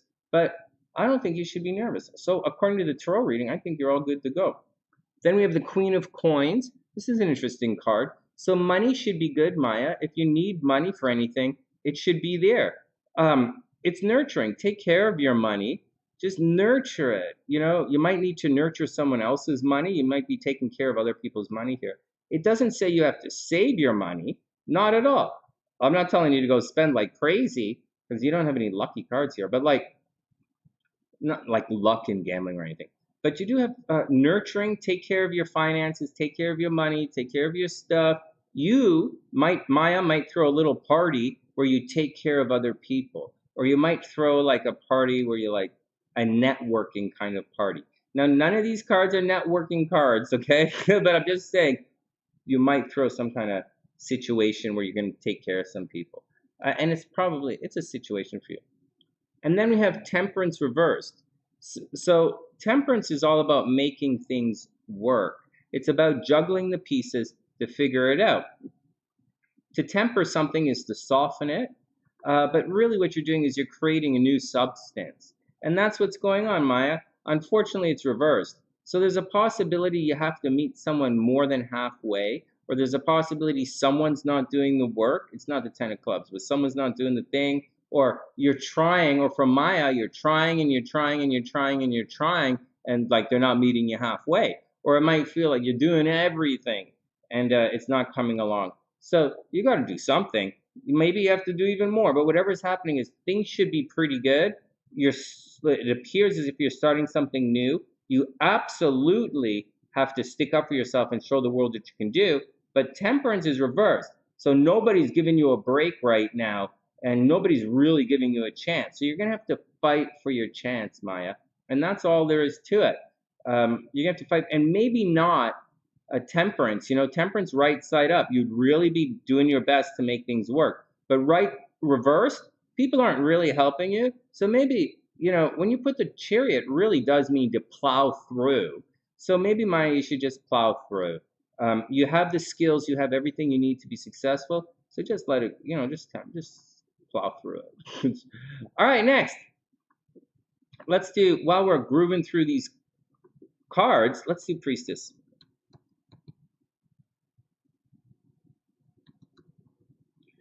We are doing the horoscopes, guys. Everybody hold on. This is only going to take 5 minutes. Yeah, Venus is enclosed by Mars and Saturn, two malefic planets. Venus is fucked. Venus is absolutely fucked right now. If you were born right now or in the next couple of weeks, if you were born in the next 2 weeks, you would have one shitty love life. That's not entirely true. Your love life would be pretty shitty. All right.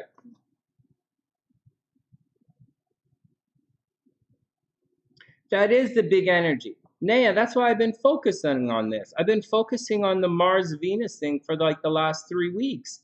Maybe longer. It's all I've been, it's and the Mars, because the Mars-Venus, you see guys, Mars conjuncts Venus all the time. It's not really that big of a deal. But this has been a 2-month extended transit, and this suddenly makes it a big deal. And that 2-month transit has been bumping up against all of the major planets, and it's causing, or all of the slow moving outside planets, and it's been causing problems. Yeah, I've been focusing on it. It's a really interesting thing, and it's great to study, guys. This Venus, Mars, Saturn, with Venus separating from Mars, and formally Venus is enclosed between Mars. It's a good thing to study. It's an interesting one to study right now. All right. Here we go. Hey, SAS, what's up? I hope you're having an amazing day. None, yeah, I think it's a huge deal. It's what I've been focusing on. And I think it's what I believe that's what's been softening the blow in Putin attacking Ukraine. It's what I believe is, oh shit, Garnet, I didn't put a timestamp in there for you. Let's say 120. All right.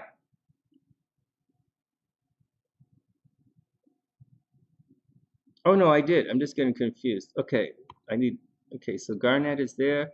Maya is done. Priestess. Priestess is at 1.7. And then we're gonna do the overview. Hey Priestess, I got you you're in the description box. Hey Wingwan, what's up? It is definitely a phenomenal way to wrap up a cycle. It seriously is. But you know, I was describing this last night on the channel. I was saying as one cycle ends, you know, a different part of your life should be moving forward. So as you're pushing with one hand, the other hand kind of has to move. You're always in motion. And so, yeah, the end of one cycle. Actually, I think in the last couple of weeks, we've been giving the opportunity to, you know, let people, you know, giving people the benefit of the doubt, but the benefit of the doubt was probably a bad idea. So there you go. All right, now I'm not here trying to teach you guys the negative side of Venus. That's not the point, but like, you know, it's kind of important to watch. All right, Priestess is up. Then we're going to take a break to make some coffee, and we'll do the horoscopes. Here we go. And Inessa's reading. Her brother's in the timestamps. We'll get to around Cancer, I think. All right, Priestess is up. And then it's 5 o'clock. We got to get through it. Priestess, 10 of Wands reversed. Not good. Priestess, 10 of Wands reversed. What the hell? You're doing, so 10 of Wands, this is the card of doing too much for other people or carrying too much of a burden. Yeah, you're going to be like, yeah, I know, Sonny. What else is new? I think this is who I am, the 10 of Wands reversed. So it's being unappreciated. So Priestess, 10 of Wands reversed, you're probably not being appreciated for all the work you do for others. And you would definitely, 10 of Wands reversed, doing a lot of work for other people. And then we have the Star card reversed. Oh, Naya, seriously, the cycles within cycles never stop. I love the cycles, actually. Actually, the cycles make it very easy for me to understand, whereas without a cycle, the energy seems... If you don't understand cycles in astrology, guys, you're not going to understand energy in motion, and you're not going to You're not going to understand energy in motion. You're not going to understand how an applying transit has one effect and a separating a transit has another effect. You're not going to understand how maybe an applying Saturn return, like when you're going through your Saturn return, how the applying, as you're entering into it, how it could last like 6, 7, 8 months, of a Saturn return applying, and then right after it, separating your Saturn, why it seems to like disappear, and like it's not. Things you gotta learn. Anyways, whatever. You just gotta be aware of it. Anyways, with Priestess, the star card generally indicates this is the card of hope, right? It's a light in the distance. It's starting over. It's kind of starting over again from the very bottom. So the star card comes after the tower card.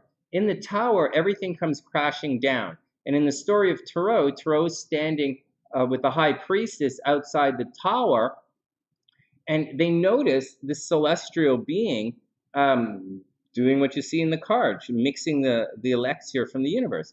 And it's the card of hope. So Tarot is sitting there with, sitting there watching all this happen right after the tower crashed and everything came down. And he sees the star card, and he sees the star, and he's like, there's hope. So in Priestess's situation, she was doing too much. She's too much for other people with no appreciation. And as such, the star card is after things come crashing down, it's time to rebuild everything. It's time to look for the light. And that's the language. The star card is the first of the 3 progressive luminaries. You are looking for the light, and that's where it is. And then the moon card, the light gets brighter, you're confused, it's dark, but it's getting brighter. And then the sun card, you're reborn.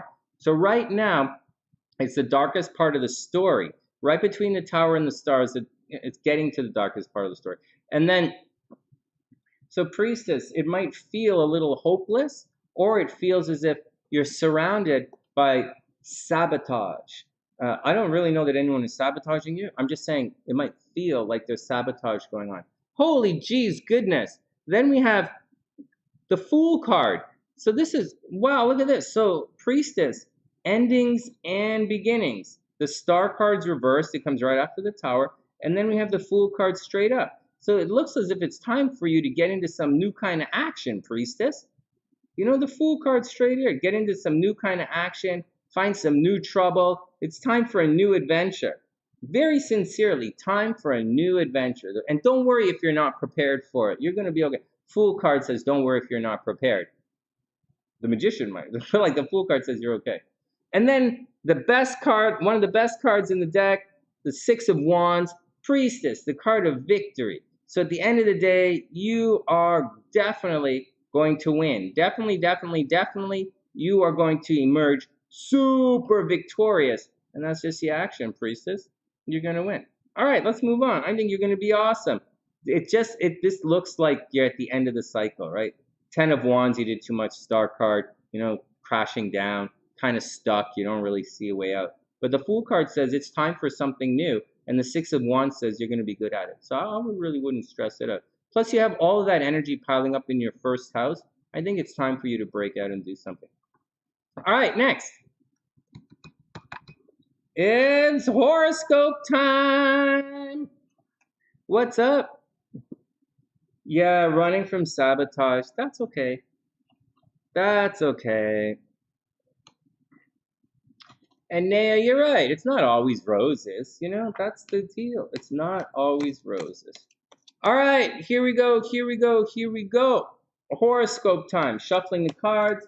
I'm going to take a quick break. I'm going to make some more coffee. So give me a second here. I'm going to go make some coffee. And so give us about 3, 4, maybe 5 minutes to make some coffee, guys. And then I'll be back with the horoscopes. If anyone wants them ahead of time, they're on the website, thesunnyside.net. All right, that's the action. Everybody cool? I'll be back in 1 sec.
All right, coffee's being made.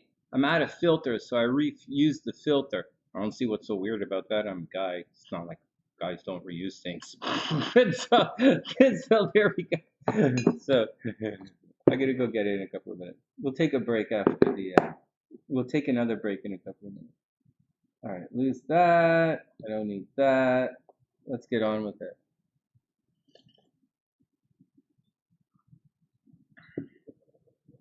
All right, let's go. Let's do it. Everybody ready? What the hell is this? All right. All right, let's do it. Let's make a video. let's do our thing. Okay, so everyone's in the timestamp. Everyone is a thing. Let me double check. Make sure everything is good to go. You know, Wing One, you're right. It's not as fun. It's been a long time since I used to just sit around and laugh. A long, long time. Okay, Garnet, Inessa, and Sue. Okay, we're good.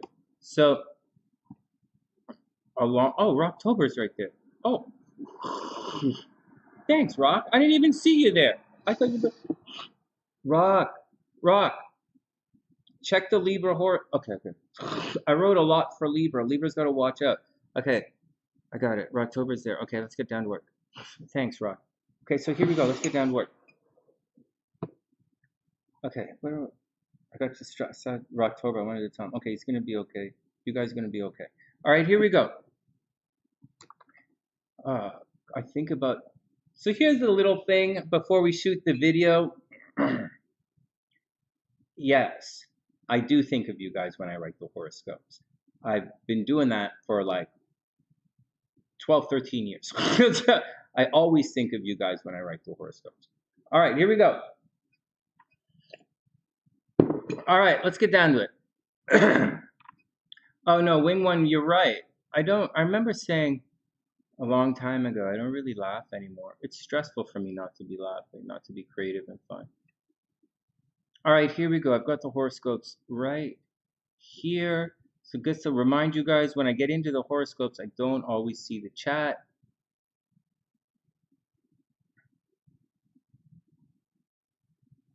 Okay, there's a lot. Here we go. Horoscopes, live stream, horoscopes. Let's do it. There's a lot. All right, let's do it. Everybody cool?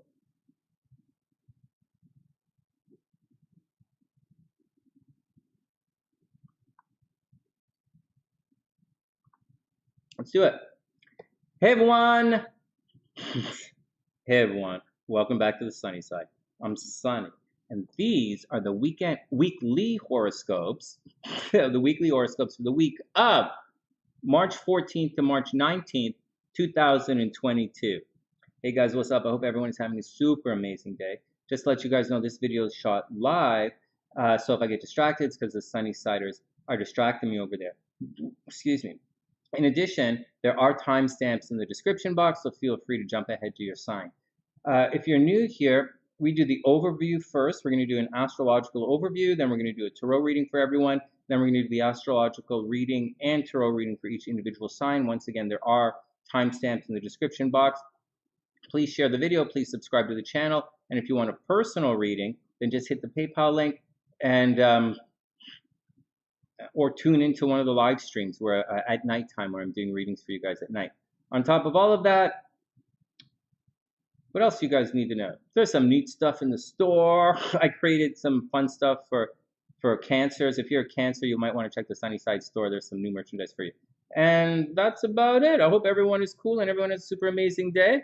And then just doing my thing. All right, so once again, we're live, blah, blah, blah, blah, blah, blah. Share the videos. Let's get down to it. Oh, also, I used to write horoscopes for some of the newspapers up here in Canada. So what I'm doing right now is I'm writing, to the newspapers I used to write for don't exist. So like, I don't do that, so I don't do it anymore. So anyways, but I still write the horoscopes and they go on my website, thessunnyside.net. And, so it's all there if you're looking for it, if you want to see the horoscopes written out. All right, let's do it. Let's get down to it. So here we go, guys. Here's a general overview for everybody. Here we go. Everybody ready? So for those who are new, who weren't watching or anything, we've been talking about certain things. Now, this is not going to be in the horoscopes, but I'll show you right now. What I've been talking about astrologically for the last little while is the events surrounding Venus conjunct Mars, and it's been going on for about 2 months. Now, coming up, and I will talk about it there in the horoscopes. The horoscopes are written for search engines, right? It's not as fun as when I used to write the horoscopes for the newspapers, or I used to write for other websites too, and they're a lot of fun. But this is a little SEO kind of thing to promote the blog, you know, through search engines, so whatever. But anyways, I'm just showing you what's going on. So this energy right here, we're going to talk about it, how it's going to square Uranus. We're going to talk about that. In the horoscopes, we talk about how this is moving to conjunct with Saturn and then make its way through here. So that's really what we're focused on these days. But there's a little thing that Naya brought up that you guys should really pay attention to if you're studying astrology. Saturn is there, Mars is there. Those are two malefic planets. They create negative things in astrology, or they create, for many people, unfortunate events. And Venus right now is between two malefics. That's a really difficult situation. It's just letting you know what's going on if you're studying astrology in the background. So love and money. Venus is your love and it's your money in a very vague, general kind of way. Love and money is being surrounded right now by war on one hand and restriction on the other. So love is not doing so good right now. Just a little heads up for you guys. But saying love is not doing so good is one thing, although love is okay for a lot of people. What's happening is Mars is actually what's okay right now, because Mars is usually unacceptable. Mars is depending on where Mars is, it can be a situation of a guy being like off color, you know, the guy is like, or unpalatable, like if you wanted to color with a guy or eat the guy. It's like, maybe I should find different words to describe it. Mars is usually a bit of a shit show, wherever it is in your chart. Mars in the 5th house, you know, accidental pregnancy. Mars here, you're going to die. Here, you cheat, someone's going to die. Here, cheating in relationships. Here, you know, stealing your money. Like, it's not the greatest thing. But Venus has been smoothing over this Mars. So Mars has been making this lazy Venus a little bit more intense and being more readily, quickly agreeable. But so that's what's been happening with the Venus. But so the Venus has been making the Mars a little bit more acceptable. And you'll be like, okay. But I'm warning you guys, something unexpected is going to happen this week. Very unexpected towards the end of the week. And then the absolute Shazam is going to hit the fan in the first week of April. And that's an astrological lock. You remember when people used to, anyways, that's an astrological law. And there you go. Okay, so that's the nonsense. Now, let's check out the overview. Okay, here we go, guys. March 14th to 19th. This week, here we go. This week, the moon will be in playful, romantic, creative. Hold on. Playful, romantic, creative, sometimes a little lazy, you know, definitely preachy at times, and definitely do it for me, Leo. This means, so the moon's going to be in Leo for the next couple of days, guys. And then when the moon crosses into Virgo, we're going to have a full moon right there. See, the moon is going to be, when the moon is here, it's going to be opposite the sun. That's what a full moon looks like. Right now, it's in Leo for the first half of the week. All right, so let's keep moving. So this means with the moon in Leo, things are definitely going to get a little bit dramatic and possibly blown out of proportion. A Leo moon should make things very creative, very playful, very romantic, very dramatic, very jumping up and down, very, hey, how are you? It should be fun, playful, creative, romantic. It's the vibe for the next couple of days. It should be pretty good. But if it's not good for you, expect things to blow out of proportion and expect things to be drama queen. Expect people to be a little bit dramatic. Next, so a couple of minutes ago, I talked about Venus being between Saturn and Mars. But for the most of you, that's a little above your heads astrologically. So let's just look at something that's really easy to understand.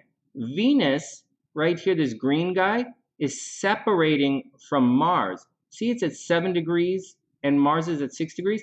Venus is moving a little faster, so to speak. So Venus is going to go 8, 9, 10 faster than Mars is going to go 6, 7, 8. So Venus is moving away faster than Mars. All right, so there you go. So that's separating from Mars. So that's stuff we were talking about earlier, that Venus making Mars look good, make it look okay in the eyes of others, or in your own eyes, making things acceptable. Venus was making Mars's attacking nature acceptable, or if Mars is sulking, if you're a Scorpio, let's say, Mars might make you sulk, you know. And so instead of all of that, or it might mess up your energy, but that's what's going on. Venus is separating. Okay, so here we go. Next, Venus continues to separate from Mars, indicating, you guys ready? Indicating love is separating from action. Got that? I thought I would scare you with that. Love is separating from action. So all of those guys who've been sitting on the sidelines wondering if the guy's going to call, there's a strong possibility he actually called someone else. Heads up. Expect to find disagreements where last week you found a truce. Guys, got that? Late in the week, Venus will square Uranus. Late in the week, Venus will square Uranus. This will create a very unexpected event in both love and money. Expect the unexpected in love, everyone. Shortly afterwards, Mars will also square Uranus, and this will bring a surprise reaction that could possibly be violent. So watch for violence at the end of the week. Guys, got that? Mars will square Uranus, and this will bring a surprise reaction that could be violent. Some signs will have an unexpected opportunity to travel. You guys got that? All right, here we go. Next, astro weather. I'm not sure why I wrote astro weather, but here we go. Astro weather. Mars and Venus, here we go. Mars, because I thought you guys might want to know this. Mars and Venus in Aquarius, square Uranus in Taurus, should indicate a potential for a shaking of the earth. You guys got that? Earthquakes this weekend. Go enjoy it. Should be a potential from a shaking of the earth along with a continued big water as Jupiter continues here to travel through Pisces. All right, next, astrological weather part 2. Okay, so there's the first one, part 2. Jupiter continues to apply, this is what Naya was talking about earlier, right here. Jupiter continues to apply to a conjunction with Neptune in Pisces. Here we go. Jupiter continues to apply to a conjunction with Neptune in Pisces. Oil prices should continue to rise until Jupiter passes Neptune. Okay, listen up. What's that, Pam? Dr. P? The truce is over. He called the wrong girl. Oh, that's such a bummer. Oh, yeah, I know. And hey, Amy, what's up? Okay, next. Amy got a steroid shot. Right on. Our little postmaster general is going to be like buffing the legs again. Okay, here we go. Astrological weather part 2. Jupiter continues to apply conjunction with Neptune in Pisces. Okay, so let me read this again, and then you guys got to sit here and figure out what's going on in the world. Oil prices should continue to rise until Jupiter passes Neptune. So, what's going to cause oil prices to stop rising? What's going to cause oil prices to decline? Whatever that's going to happen, that's going to happen. Expect it right after when Jupiter starts to separate from Neptune. You can expect oil prices to drop down. Just saying. So, whatever. What else does it mean? It means drugs. So, think about it. What's going to cause oil prices to drop? Okay, next, drugs, alcohol, and mental health topics will get significantly more attention. Guys, got that? As this really intensifies, drugs, alcohol, and mental health topics get a lot more attention. Also, people who are around 22 or 23 degrees, these guys right here, these guys are aces right now. I'm at 23 degrees Scorpio, so I think I better get my ass out and buy a lottery ticket today. Although, the sun, trying the sun isn't really a lottery thing, but like I'm just saying. All right, next. So that's what's going on with that. What else do we have? All right, on the downside, are you guys ready? On the downside, you can expect an increase in illusions and deception. Got that, guys? Increase in illusions and deception. On the plus side, rough edges will soften, making ideas more acceptable. All right, good. Next. There's a lot of astrology this week. Full moon in Virgo.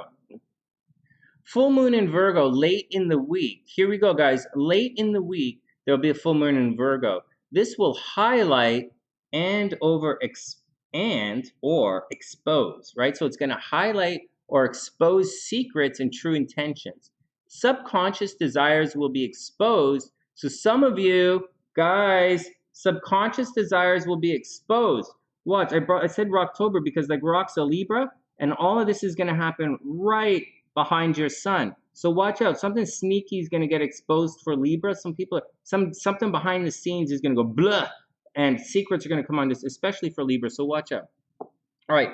Some conscious desires will be exposed. So some of you will have to zip it up and lock it down. Just saying. All right, next. You guys want to know what's going on with Vladimir Putin and the war in Ukraine? Here we go. The invasion of Ukraine appears to be a continuation of astrological events that began in August to September. Oh, I said 2022. It should be 2021. Okay, well, whatever. Oh, man, I put a misprint in the days. Okay, I'll say it again. The invasion of Ukraine by Russia appears to be, and listen up, guys, because I know you guys are going through this. And I talked about this for the last 2 nights on the live stream. So here we go. The invasion of Ukraine. So it's a continuation of astrological events that happened in August, September last year. And for all of you guys, you should be going through something that happened last August. At that time, it may have felt as if things were going to work out. Many people at that time were talking about or thinking about moving on in their lives, as well as meeting new potential relationships and exploring new jobs. Unfortunately, the energy from the end of last summer, beginning of the fall, that energy didn't necessarily lead to everything that you wanted, or even just working out. If you follow your astrological energy, if you do it, you follow my horoscopes, you follow the thing, you subscribe to the channel, you get private readings every once in a while, you're going to find this right now.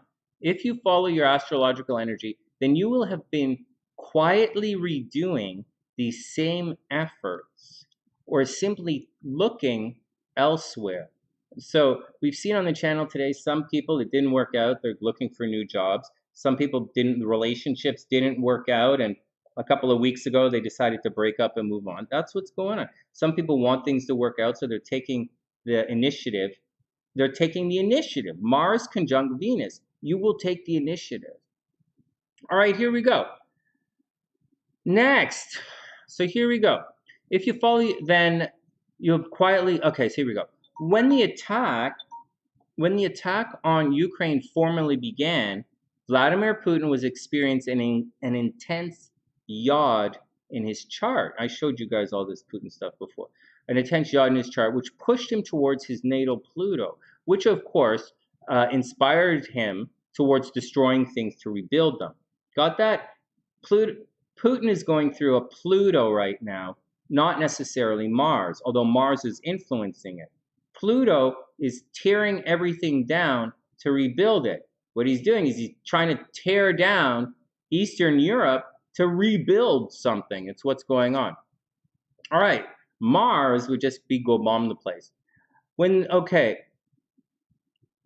Okay, the yacht in his chart pushed him towards his natal Pluto, which of course inspires him towards destroying things to rebuild them. It's a classic Pluto theme, and it's very clear that that's what Pluto's trying to do.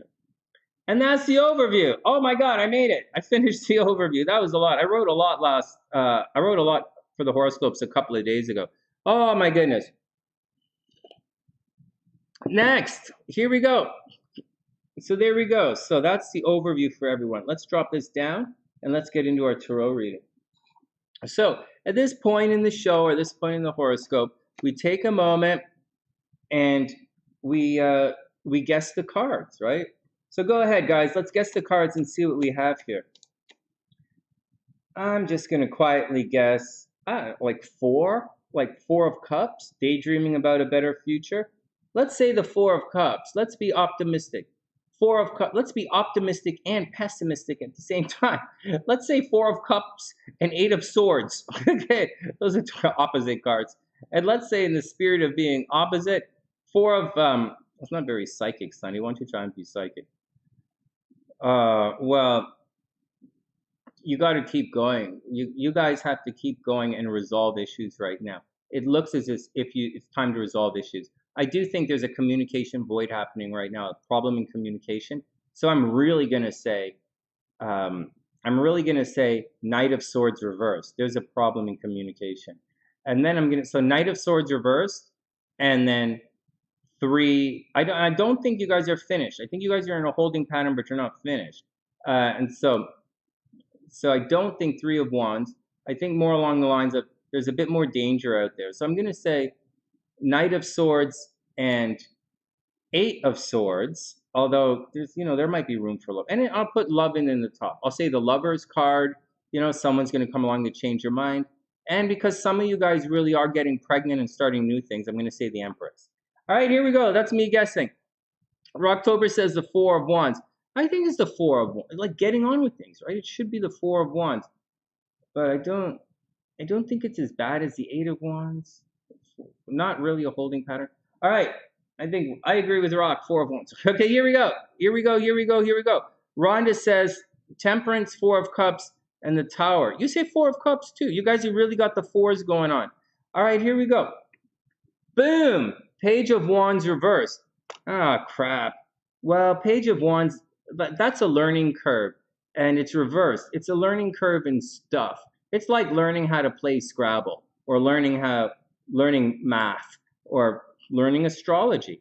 It's not a brain thing, right? It's a doing thing, and it's reversed. So right now, you guys aren't learning your lessons. It looks as if there's still stuff you guys have to do. You might be making the same physical mistakes, like 1 + 1 is 3. I can't figure it out, or you spell the word there wrong, or you misuse it. Like you're still stuck in this little kind of what the hell is going on thing. And you still have a lot of stuff that has to get done. However, mistakes are going to be made. So I just want to let everyone know you're doing your thing, right? But you might a little bit new at it, doing something you don't do that often. So expect a couple of mistakes and some delays in this paperwork kind of thing that you have to do. Then we have the Hanging Man reversed.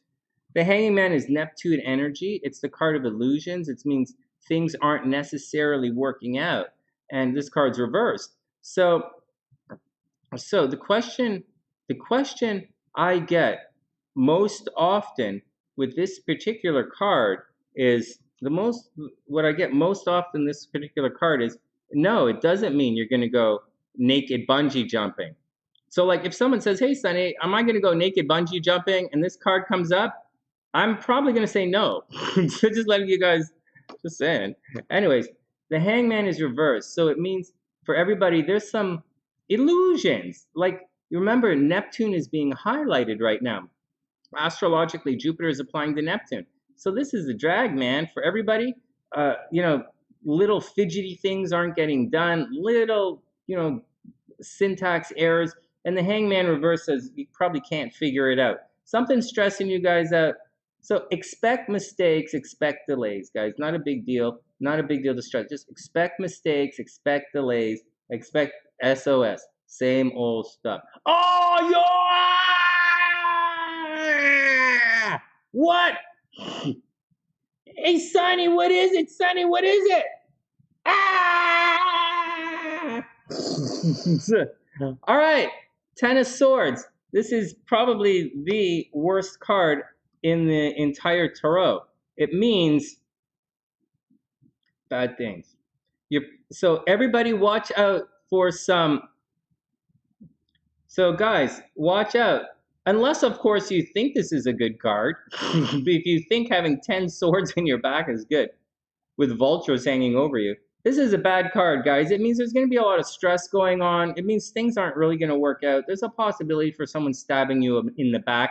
Watch out that this hangman thing. Watch out that this illusion that you're under doesn't turn into deception.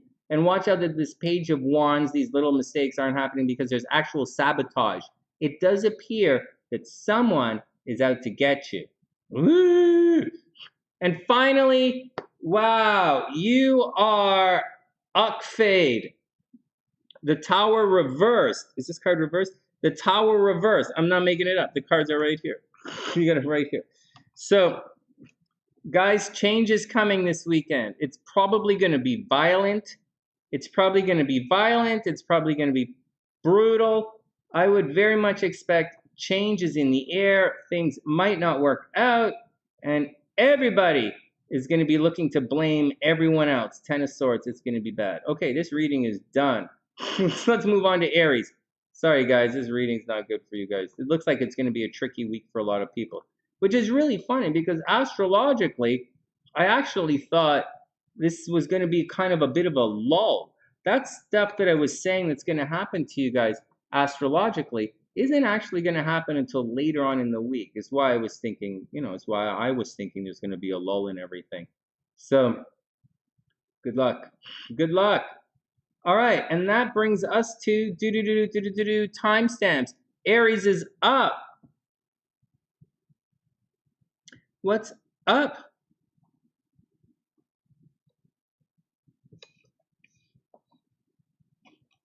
Oh, yeah, no, it all makes sense. Okay, next.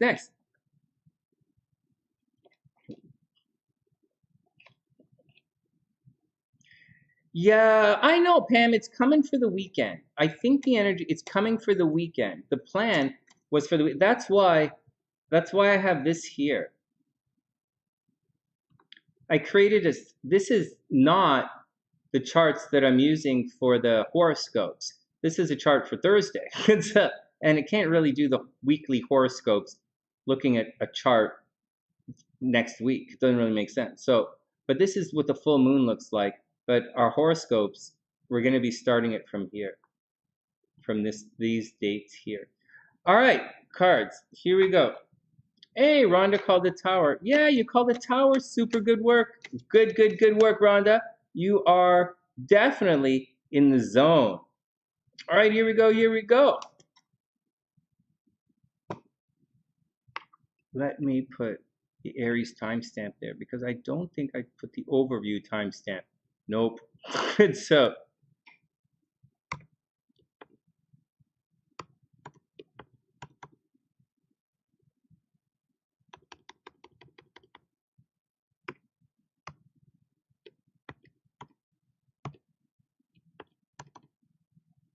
oh, what the hell? I deleted Taurus. Oh my God.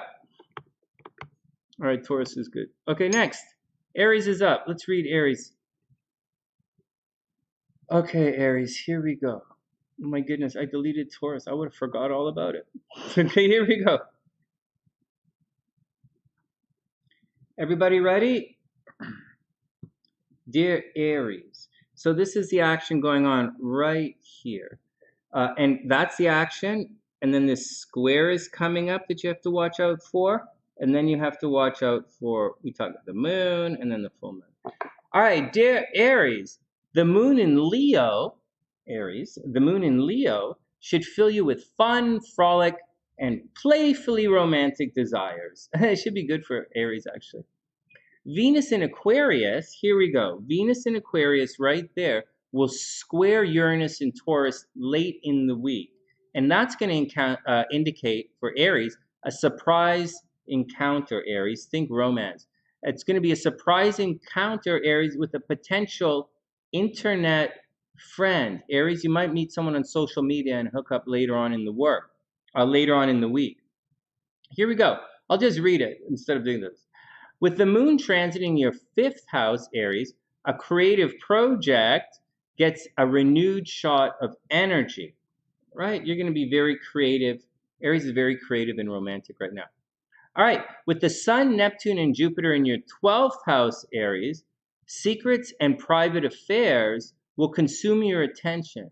The full moon later in the week asks you to double check your health.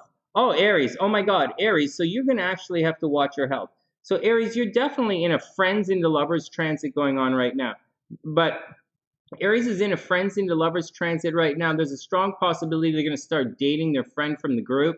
But this Venus means your friends, this Mars and Saturn, your friends might not approve of your relationship.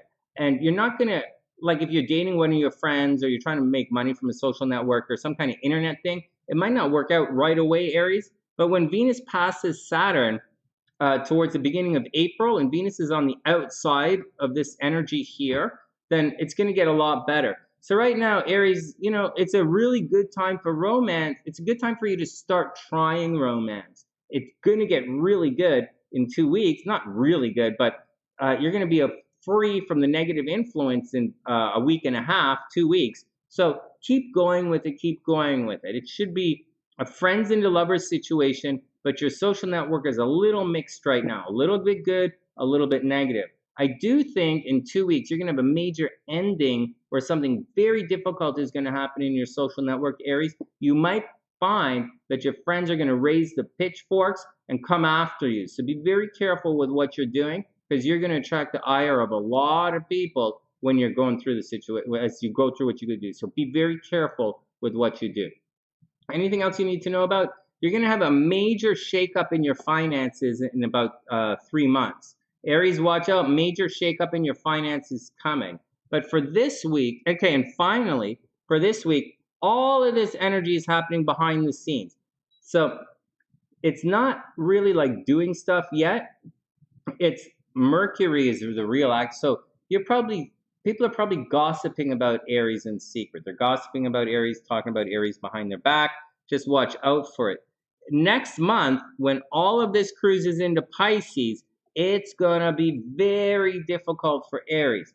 Aries, you are in the process of picking up a serious hater, and it's going to get hard on you. In a couple of weeks, that hater is going to really come out there and try and hammer you down. So be careful for it. But in the meantime, get out there, have a lot of fun, get out there and have a lot of fun and do your thing. Just watch your money, watch out for problems with friends. You might be arguing with friends, you might have to pay. You're very romantic right now, very creative.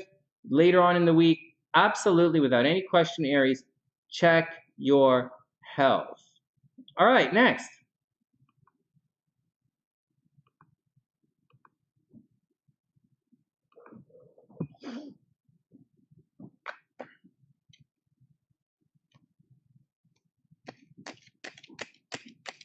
All right, here we go. Here we go. Aries. Aries, the Sun card reversed. So Aries, you're supposed to emerge, right? It's the Sun card. It's emerging. I'm going to emerge, Sonny. What does that mean? Like, this is the light. This is the light. Aries, you are supposed to be the shining star right now.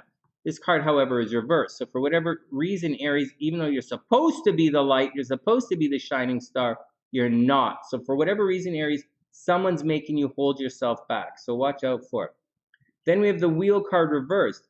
Aries, you're supposed to be super lucky. Aries, you're supposed to be super lucky right now. Things are supposed to be working out for you. You're supposed to be the center of attention, and you're supposed to be winning right now. But for whatever reason, whatever's going on in your life, that's not the case. The Sun is reversed, so you or someone around you is blocking your energy, Aries. Someone is blocking your energy, and you are not being seen. For whatever reason, that's happening. on a little like day-to-day thing, it could be as simple as you're standing in line and someone buds in front of you in line, or someone is always standing in front of you. But I'm just showing you how to recognize this in your day-to-day life. And so, but Aries, that's what's going on. You're supposed to be lucky, you're supposed to be the spotlight, but it's not happening right now. People are taking away your thunder and they're taking away your luck. Then we have the Empress reversed. It's probably like if these cards were right side up, this would be an amazing reading. It would say you're the center of attention. Sometimes the sun represents the father.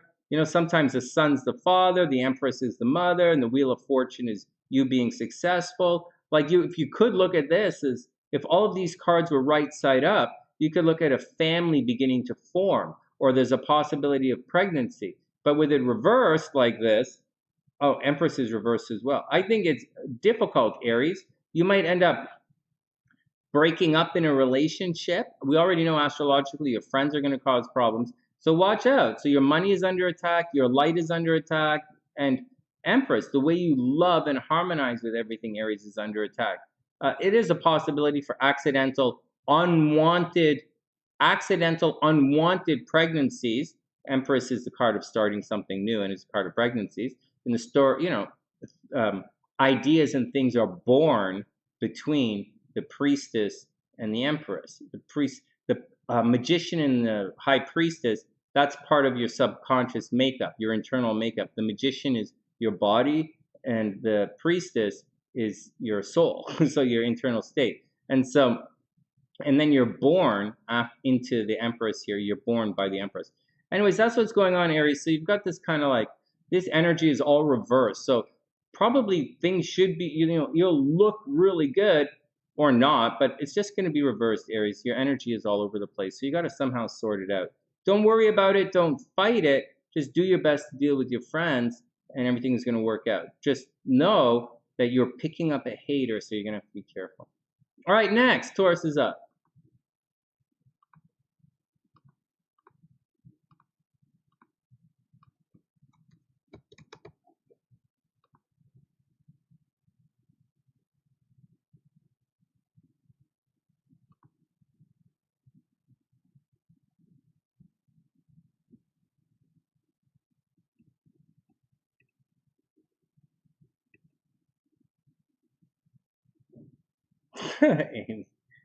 All right, next.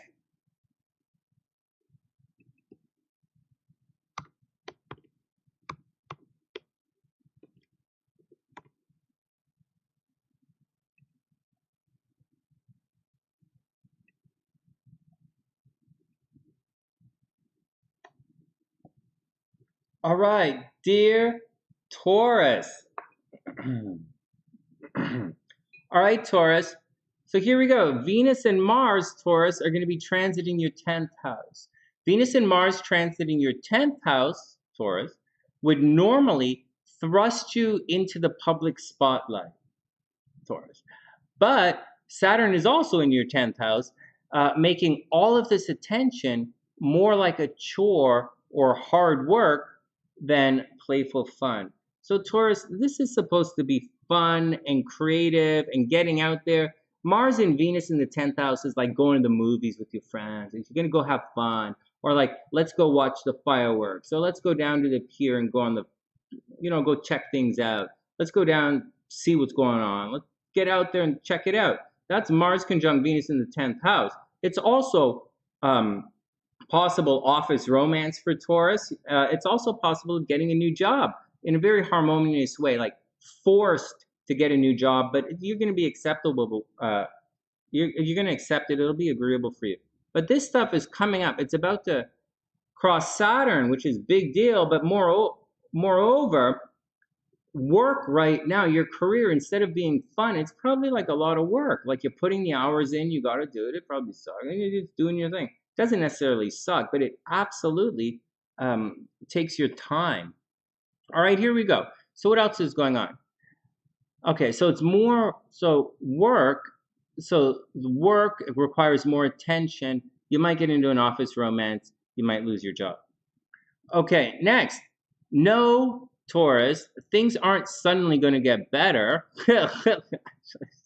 Actually, for Taurus, Believe it or not, it should get a little bit worse. And I'm not joking. All of the Aquarius energy, all right, all of it, along with the Leo moon, all of this you see highlighted on the chart, squares Taurus. All of it. So good luck, Taurus. I don't know, it's just it will square Taurus in the most painful and unexpected way. Unexpected is the key this week. You might unexpectedly, Taurus, believe it or not, I'm being silly, but I'm kind of serious.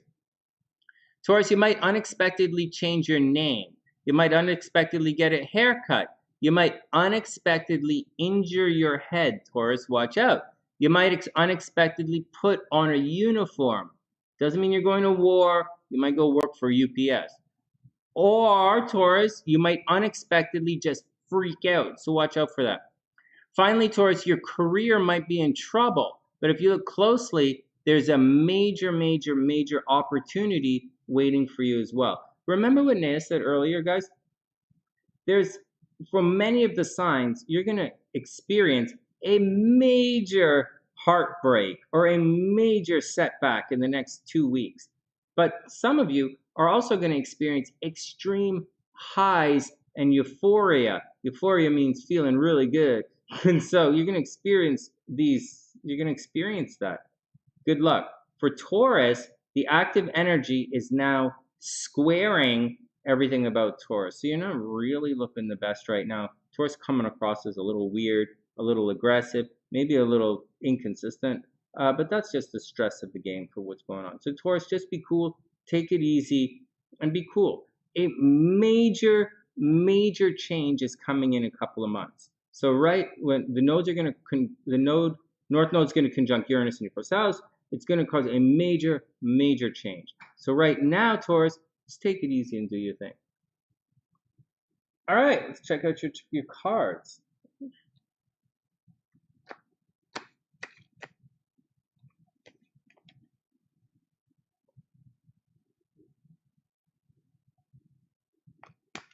Here we go, Taurus.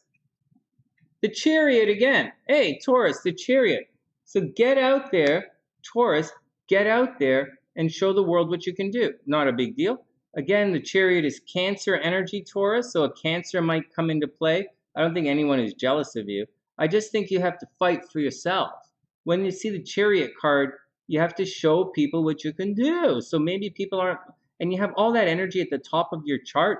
Very, very, I don't know if I don't necessarily think it's a great time for Taurus to get a new job, but it's a good time for Taurus to get promoted. I think for a job for Taurus, you might lose your job. I think Taurus might lose their job in the next couple of weeks. Then we have the Page of Swords reversed. So Taurus has a lot of questions, a lot of research that they should be doing. Unfortunately, they're clearly not doing it.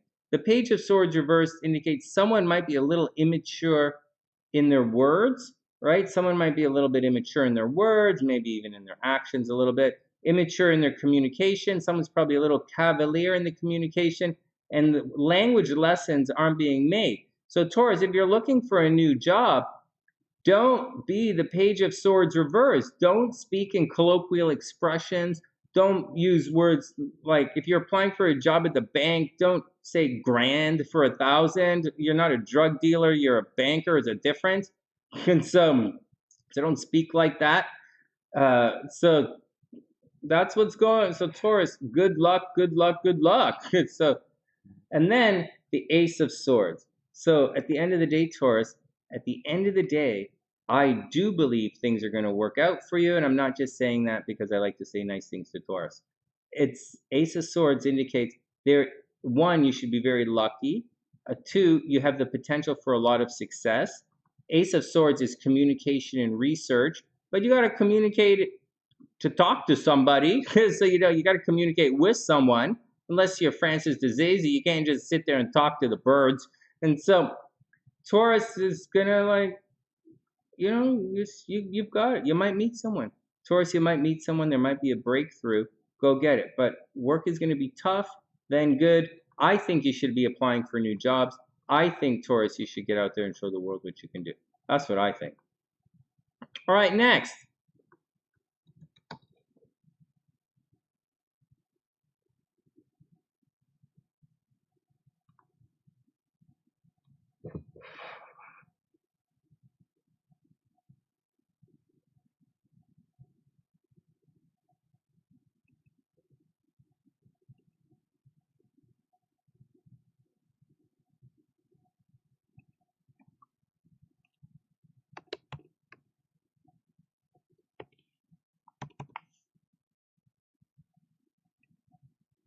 Okay, guys, Gemini, then Cancer, and then we're going to look at Inessa's brother who's over in Ukraine right now and see what's going on with him. That's going to be a bit of a scary chart to look at, guys, just saying. I don't know if that I want to look for death in a guy's chart, but like I'll check, obviously I'm here for you guys, I'll check out his race chart. Okay, here we go. Gemini, dear Gemini, the moon in Leo. Let me put the cards away, guys. Let me just start shuffling the cards here because you know what happened. I shuffled the cards. Okay, dear Gemini, the moon in Leo right here. See this, Gemini? Money for Gemini should get a lot better, except for Pluto, which I just drew over. These guys have left. Venus and Mars were causing a lot of problems in joint finances for Gemini. A lot of problems. Geminis found themselves paying for other people. Geminis found other people paying for them. Sometimes they had to do it. Geminis might have had some major F-ups in legal situations or legal documents or legal paperwork. Major F-ups for Gemini and that kind of stuff. Someone might have tried to steal money from you, Gemini, or an inheritance went screwy, or some kind of screwy bananas happened with money. That's the deal. But it's moving on. And maybe some screwy bananas with death. Maybe some people got sick around you. Maybe you were sick. Maybe you were sick and you didn't even know. Anyways, it's moving on to the 9th house. I know this says 10, but it's actually your 9th house. And so what's happening, Gemini, you might be called away to go somewhere at a distance. You might be forced to travel in the next couple of weeks. Maybe this weekend you're being asked to travel. You're going to be attracting people from a distance. You're going to be focused on people with different cultures. Gemini might want to explore the world right now. You'll be on the internet looking at different places. Geminis, for some reason, Geminis want to study right now. They're very curious and extremely investigative right now. On the downside, something's going to happen in about 2 weeks, which is going to cause a lot of problems if you're at school. A lot of problems at school for Geminis, and a lot of problems at a distance for Geminis. So be very careful. Something at a distance is going to really cause pain for Geminis. On the plus side, your career is absolutely stacked right now. Very good time for Geminis to get a new job. High visibility, new job, get out there. Geminis, do it. I'll tell you guys something. As a Gemini rising, see all this? The Sun conjunct Neptune with Jupiter applying to those kind of guys. This is in the 10th way at the top of the chart. This would indicate for me as a Gemini rising that I should probably go jam at the club. Like if I go to the Buddy's Guy Club or something, I'll probably be recognized right now. So it's, that's what it indicates. So for Gemini, get out there, be seen, maybe apply for a new job, but just do it. All right, what else is going on? So that's the gist of what's going on with Gemini. Geminis, watch out for isolation. Watch out for people trying to control you from behind the scenes. All of this square or all this nonsense that's happening to Geminis is out of your control behind the scenes. So you're just going to have to roll with it. All right, next, let me read the horoscopes for you guys. Dear Gemini. Oh, excuse me. One more thing for Geminis. This looks so good. Oh, that's great, Sonny. Well, I'll just go apply for a job and it'll work. Jupiter's in Pisces. That should be wonderful. Really? This massive stellium right here absolutely squares your sun, Gemini. So I know, although you're thinking about it, be careful because your high visibility, people want to see what you can do, not necessarily what you look like. Geminis are going to identify with their career right now. Guys, hearing the language? You ask me so many times what it means when this guy is in different houses. It means you're going to identify. The ruler of the chart is being found at the top of the chart. So your face is going to be out there. All right, if you want a little bit more, you can come study with me. All right, here we go, Gemini. It's going to put you in a chatty mood and give you a little boost to get those errands done. Gemini, running around. Here we go, running around, filling out paperwork, updating your social media will all call for your attention. There we go. Uranus in your 12th house, Gemini, is quietly calling you from behind the scenes. You are definitely feeling geminis are feeling hidden pressures right now. Now, Venus and Mars are now transiting your 9th house of distant places, and it will create a major tension with Uranus in the 12th house. This means you might be called away, forced to travel, problems at school. You're probably putting a lot of energy into studying. Geminis are studying things right now, watching a lot of YouTube videos, reading books, expanding your mind. All right. And on top of that, the full moon in Virgo later in the week, here we go, Gemini, the full moon in Virgo later in the week, which is going to create a massive T-square to your sun, Gemini, just warning you, the full moon later on in the week, it's going to expose you to something that's been hidden at home. So maybe you're going to find like the dog left some shit under the couch, right? That's what I'm expecting to find. Or like, I find my socks under the couch, or like something was left behind in the back of the fridge or something. So it's not always crazy like that. On the negative side, absolutely, you might find out that there's a health problem with one of your parents, Gemini. So be very, very careful. Something that was hidden is going to come to light, probably with your parents, almost definitely at home. Next.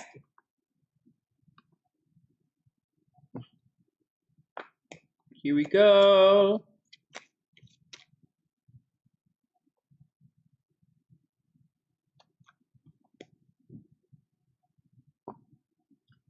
Gemini. Holy crap, the Chariot card again. Guys, this card is coming up like every reading. I didn't even guess the Chariot card. No, I didn't really guess properly today. I was just kind of goofing around with it. I guess. Okay, so the Chariot card, here we go. So guys, Gemini, something, and this card is right side up. Gemini, don't let anyone push you around. That's the warning of the Chariot. That's not me. That's the story of Tarot. The Charioteer says to Tarot, don't let anyone push you around. The Tarot in the story is very upset at this point in the story. Tarot's starting to no longer believe in herself. She's going out talking to people. She doesn't believe in herself. She's studied. She's ready to go. And Gemini, you're studied. You're ready to go. Maybe. I don't know if you're ready to go or not. I haven't seen the rest of the cards. But like Gemini, you got to stick up for yourself. Get out there. Make the phone call. Be as confident as you can, because the Chariot says, Gemini, you're going to win. Then we have the Fool card again. What the hell? New beginnings, new beginnings, new beginnings. Now, I want you guys to notice something. Except for one of the readings, I'm not sure, which reading was it? Was it Aries?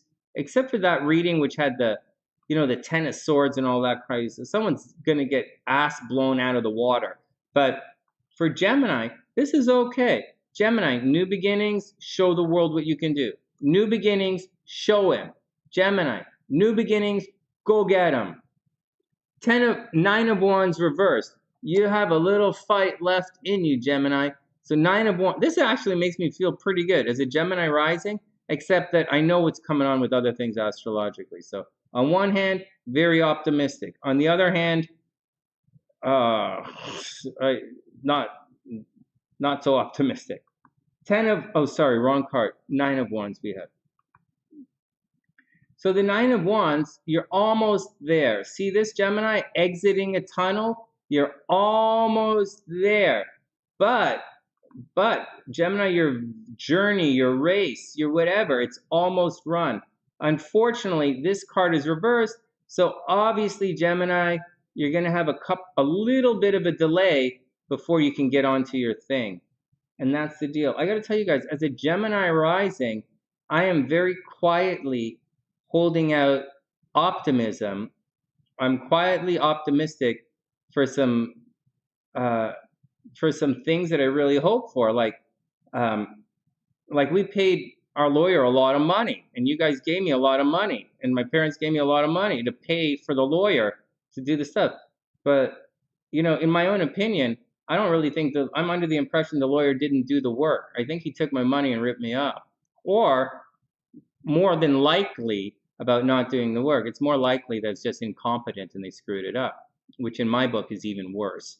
And so that's what I seem to be going through. But SLC and I are doing it on our own because we do it on our own in spite of that. And I think that's what's happening right now.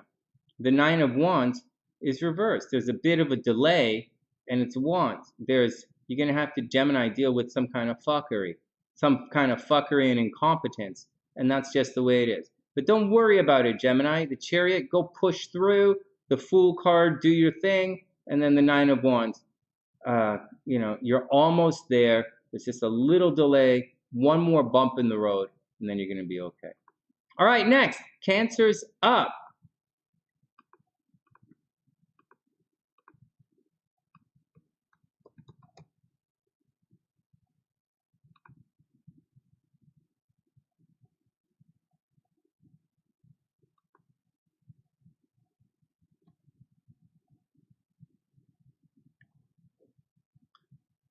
All right, next.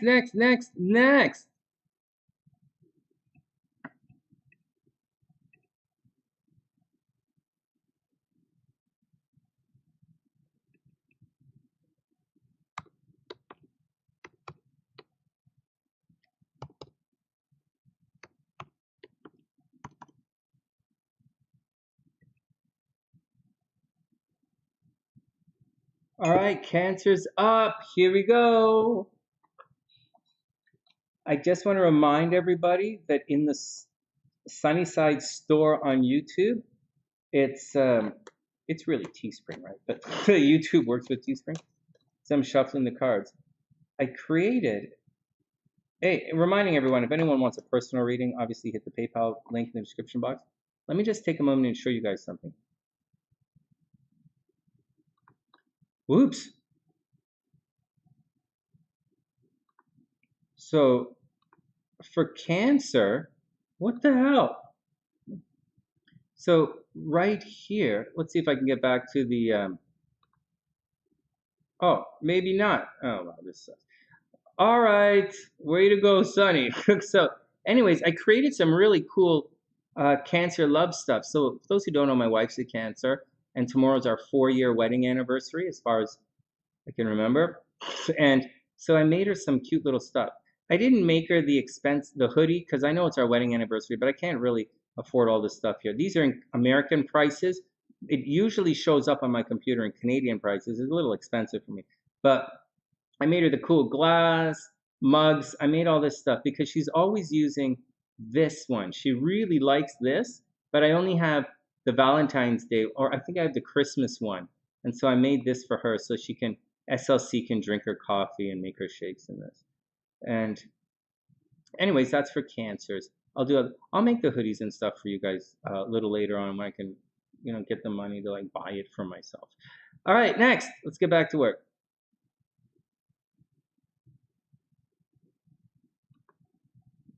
Obviously, don't tell her.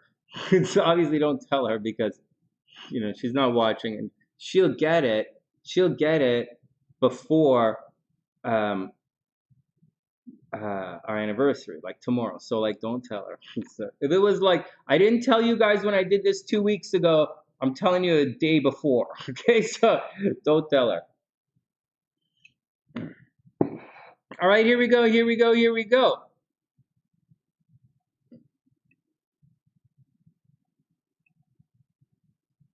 Dear Cancer, dear Cancer, dear Cancer, dear Cancer. The moon in Leo, dear Cancer, the moon in Leo. Well, obviously it's money time, right? The moon's in Cancer, but it's only a short term. Actually, Cancer, money is a big deal for Cancer right now. This axis is heating up. And it's no surprise that Saturn is here putting a real poop down on two things. One, it's putting a poop down on Cancer's potential health, right? Actually, I'm going to show you guys something. Saturn kind of locking it down. When Saturn leaves, you might see some problems in the health, Cancer. Just letting you guys know. Cancers, watch your health. Anyways, just watch your health. Cancers, watch your health. And joint finances, money is probably really bad right now. There might be expenses, there might be bills, credit card debt. We talked about this earlier. Credit card debt might be getting a little out of control. Government expenses might be a little crazy. So you might inherit some money, but someone's going to steal it from you. And it's just not good. It's all about shared resources right now as far as Cancer is concerned. And although the moon is transiting through your money house, let's say, the full moon is going to be down here. So something is going to happen. Something full moon Cancer. So it's going to absolutely highlight your communication, and it's going to highlight your brothers and sisters. And so if you've been speaking to someone in secret, Cancer, it's going to come out during the full moon. If you've been driving around and, sales, communications, brothers and sisters, all of that's writing, all of that stuff is a secret is going to blow up, Cancer. So watch out. Everyone's going to find who you're talking to, what you've been writing, all that kind of stuff. So you guys got to roll with that. In the meantime, there is something that's happening socially, which is making it very expensive for you. So maybe the people around you or groups of people in a very unexpected way are making things expensive. Maybe you're spending money on the internet, and that's making money leave the chart, or maybe you're making money on the internet. But whatever it is, something screwy with joint finances and groups of people is going to really blow out of proportion. So be careful. All right, let's get down to the horoscopes and see what I wrote. All right, here we go. Hey, Leon, what's up? I hope you're having a super amazing day. That's okay. I'm going to come back in a sec. I'll come back and talk about that in a sec. After we do Cancer, we're going to do Inessa's brother. He's over in the Ukraine. I'm going to read his chart. But let me get back to the horoscopes, and because you know how it goes, 10 minutes at a time. Okay, dear Cancer, the moon in Leo will have you reaching for your creature comforts and personal security. I said personal security because although we call this money down here, Cancer, it's comfort and security. It's kind of like buying a couch, right? Or buying socks or something. All right, anyways, dear Cancer, the moon in Leo will have you reaching for creature comforts and personal security. Expect to be double checking your bank balance, and thinking about ways to help it grow. Cancer is a sign that should be really good at saving money. So apply your nurturing instincts to your wallet and expect to see it grow. There you go. So money is a little tricky these days. Both Venus and Mars in your 8th house indicates you do have people depending on you to take care of the bills, right? But at the same time, if you reach out, Cancer, they will also be there to help. So someone is paying for you as well. So it's tough, it's expensive. You're paying for people, people are paying for you. Shared resource, you should pay for each other. That's the 8th house. All right, so money's a little tricky these days. Okay, so here we go. Be very careful, Cancer. When Mars squares Uranus, then conjuncts Saturn. So Mars later on in the week towards the weekend is going to square Uranus, or maybe this time next week. It's going to square Uranus, and then a week later it's going to conjunct Saturn. And when it does that, Cancer, the money is going to hit the fan. And we all know what happened to the fan. So Cancer, be very careful. Be very, very, very careful. Whoops. Cancer, be very careful with your money. So Cancers are attracting death. Cancers are attracting death, and they're attracting bills. And Cancers might not have the money to pay for either. So you have to watch out for them. Be careful, Cancer. Be very, very, very careful. Also, Cancer, obviously there's cheating in relationships right now. Just watch out for it. All right, next. And make sure you go to check out the links. These are the new Cancer cups that I made for SLC. Okay, Cancer.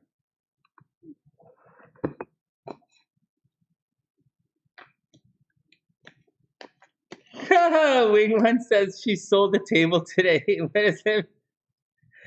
It would work, Wingman. Was it someone else's table that you sold? That would be the funny thing. Can you imagine if it was someone else's table? Holy smoke. Okay, Cancer, here we go. Page of Cups. Again, I get the same couple of cards are coming up very often today.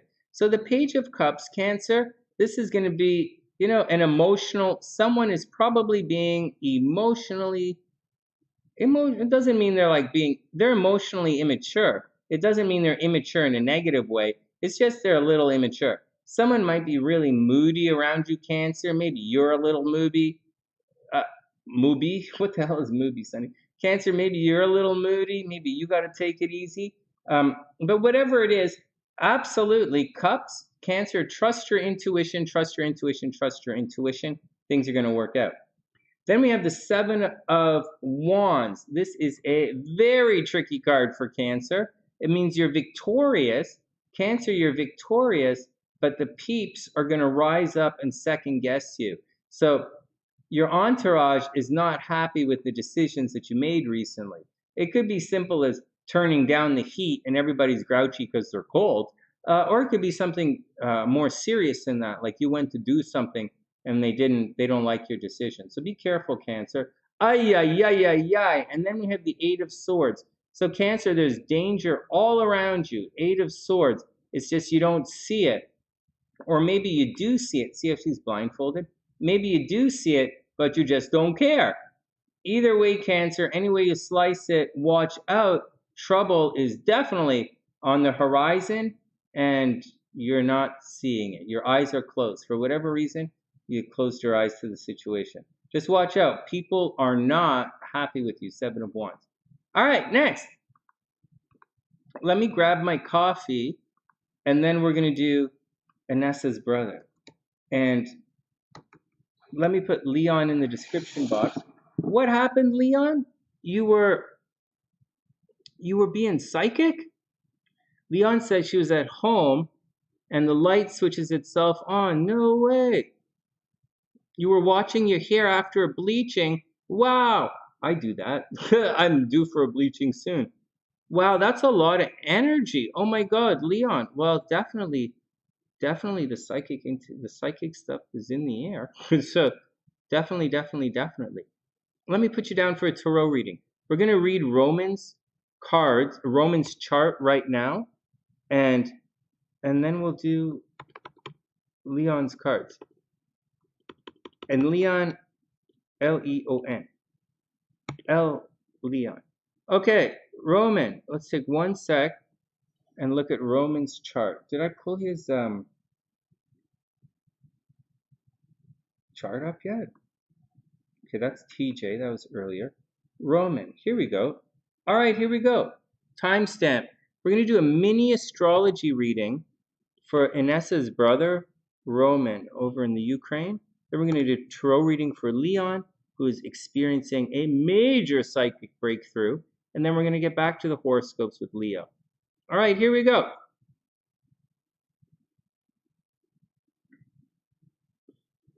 It was someone else's table, Wing One? No way. Wing One, tell me the truth. Do you just walk down the street looking for garage sales, and then you walk up to the garage sale and say, you know what, I'll sell all your stuff, but you got to charge me a commission? Can you imagine doing that? That'd be crazy. What do you do? Oh man, I got to go to this garage sale. I'm working. Nah, I just go up, I try and sell stuff, and I charge everybody a commission. Oh my God. I know what I'm doing next Sunday. Okay, here we go. All right, Roman's up. Oh, they're upset because they can't sabotage anymore. Yeah, no kidding. All right, guys, Roman is up. Starting the stopwatch. Mini reading for Roman. Let's do it. Let's see what's going on. So, holy goodness, this guy's got some stuff going on. Let's see what's going on. Now, Roman is over in Ukraine right now, so he's going through the situation, and I'm not sure if we've heard from him or not. But this is his chart. Excuse me, we'll do his mini reading, and then we're going to look at his transits in a sec. All right, here we go. So Roman is an Aquarius. He is an Aqua. Oh no, Saturn is right here. Ooh, he's going to have to watch out for that. We'll come that in his transits. Okay, so Roman is a Saturn with the moon, the sun, and Mercury all in, look at that, all in the 4th house. He's a Libra rising, late Libra rising, but his Mars is actually technically in Libra. This is an interesting chart. The energy in this chart spreads a little. So he's technically a Libra rising, but this chart lines up significantly more like a Scorpio chart. Just saying. Although he looks like someone who's balanced and someone who's fair play, maybe he's a little wishy-washy, maybe he's a little takes his time, maybe he's a bit of a social justice warrior, always sticking up for other people kind of thing. Even though all of that, this chart really lines up more like a Scorpio. And when you look at the chart and when you look at it, a Libra chart is like a very let's just say it's a Scorpio thing. If he reads his Scorpio horoscopes, they're going to be significantly more accurate. Now, problems right off the bat. Mars in the 1st house, right there. This makes someone very, very, very pushy. And so, although he's pushy, it's not always a negative thing. People with Mars in their 1st house tend to be very successful. They're pushy, they're successful. This guy likes to play devil's advocate. He's probably successful in this world. Unfortunately, Mars on the ascendant is going to make you very argumentative as well. He very much sticks up for the underdog. He could easily be a lawyer or work advocating for other people. I just have a feeling, though, with Mercury and all this stuff going on in the 4th house, I'm kind of guessing he probably works from home. He works from home. Maybe he actually makes money in real estate, or because Venus is down here in the 5th house, he might make money working with children, or maybe he works in the health industry. Maybe he's a pharmacist, all of the above. Or maybe he works in the drugs and pharmacy, or he works in chemicals, or a Pisces kind of thing. In the 5th house with children and creative. All right, next. On top of all that, let's get back to the 1st house. Who's causing problems? With the South Node in the 1st house, this guy's going to spend a lot of time focusing on his looks and his appearance. But it's going to get him in trouble. So with the South Node and Mars and Neptune all in the 1st house, this guy's going to have some identity problems. He's going to be a little bit self-centered. He's going to have a pretty big ego, and he's always going to have problems with the way he looks. Maybe something with the way he speaks, but definitely with the way he looks. Okay, heads up with that. His 4th house, his home life, should be pretty good. His moon is conjunct the sun, so his emotions usually are on full display. Not full display like over there, like a full moon. More along the lines of what you see is what you get. He's a pretty consistent guy. He does his thing and he does his thing. All right, next. Over here in the 5th house, I'm speeding through because I want to get to the transits and see what's going on and see if there's any difficult stuff in this chart. Transit-wise. Oh, then I get to blow my nose again. So, Venus in the 5th house, Saturn's in the 5th house as well, Lilith. He has a lot of 5th house energy here going on. This would indicate someone who's very creative. There's a warning here. There's a warning. Pluto over in the 11th house, Pluto and Uranus in the 11th house. Warning, warning, warning, warning, warning. Uranus, sudden and unexpected. Pluto, powerful change. This is all opposite his 5th house. This is all opposite his 5th house in Pisces. And it's making an exact, sorry, I drew a funny arrow, but it's making an exact opposition to Chiron, which is the wounded healer in the 5th house. Maybe Roman works with children who are sick.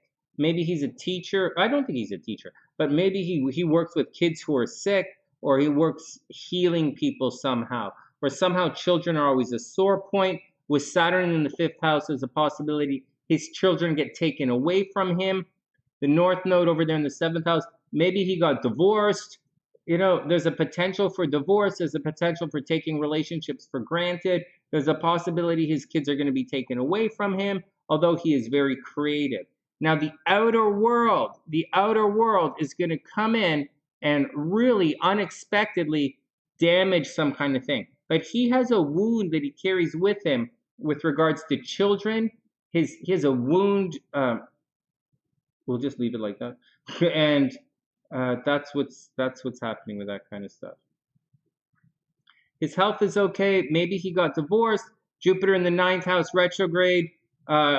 He's probably going to work with people from other cultures, but his ability to travel is going to be limited because Jupiter is retrograde. It should be pretty good, like opportunities that he can't take. On top of that, his social network is going to be in a major flux. Uranus, Pluto, unexpected death of his friends.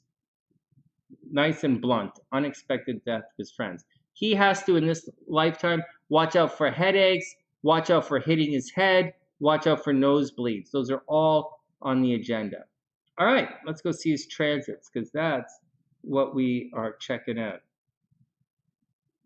Hey, Inessa, there you are. He's divorced, right? Yeah, he got divorced. Did the kids get taken away from him, Inessa? Did he lose the kids in the divorce? I'm getting the feeling that's what's going on. All right, so what's up? Definitely wing one. The heart definitely wants it at once. All right, here we go. Here we go.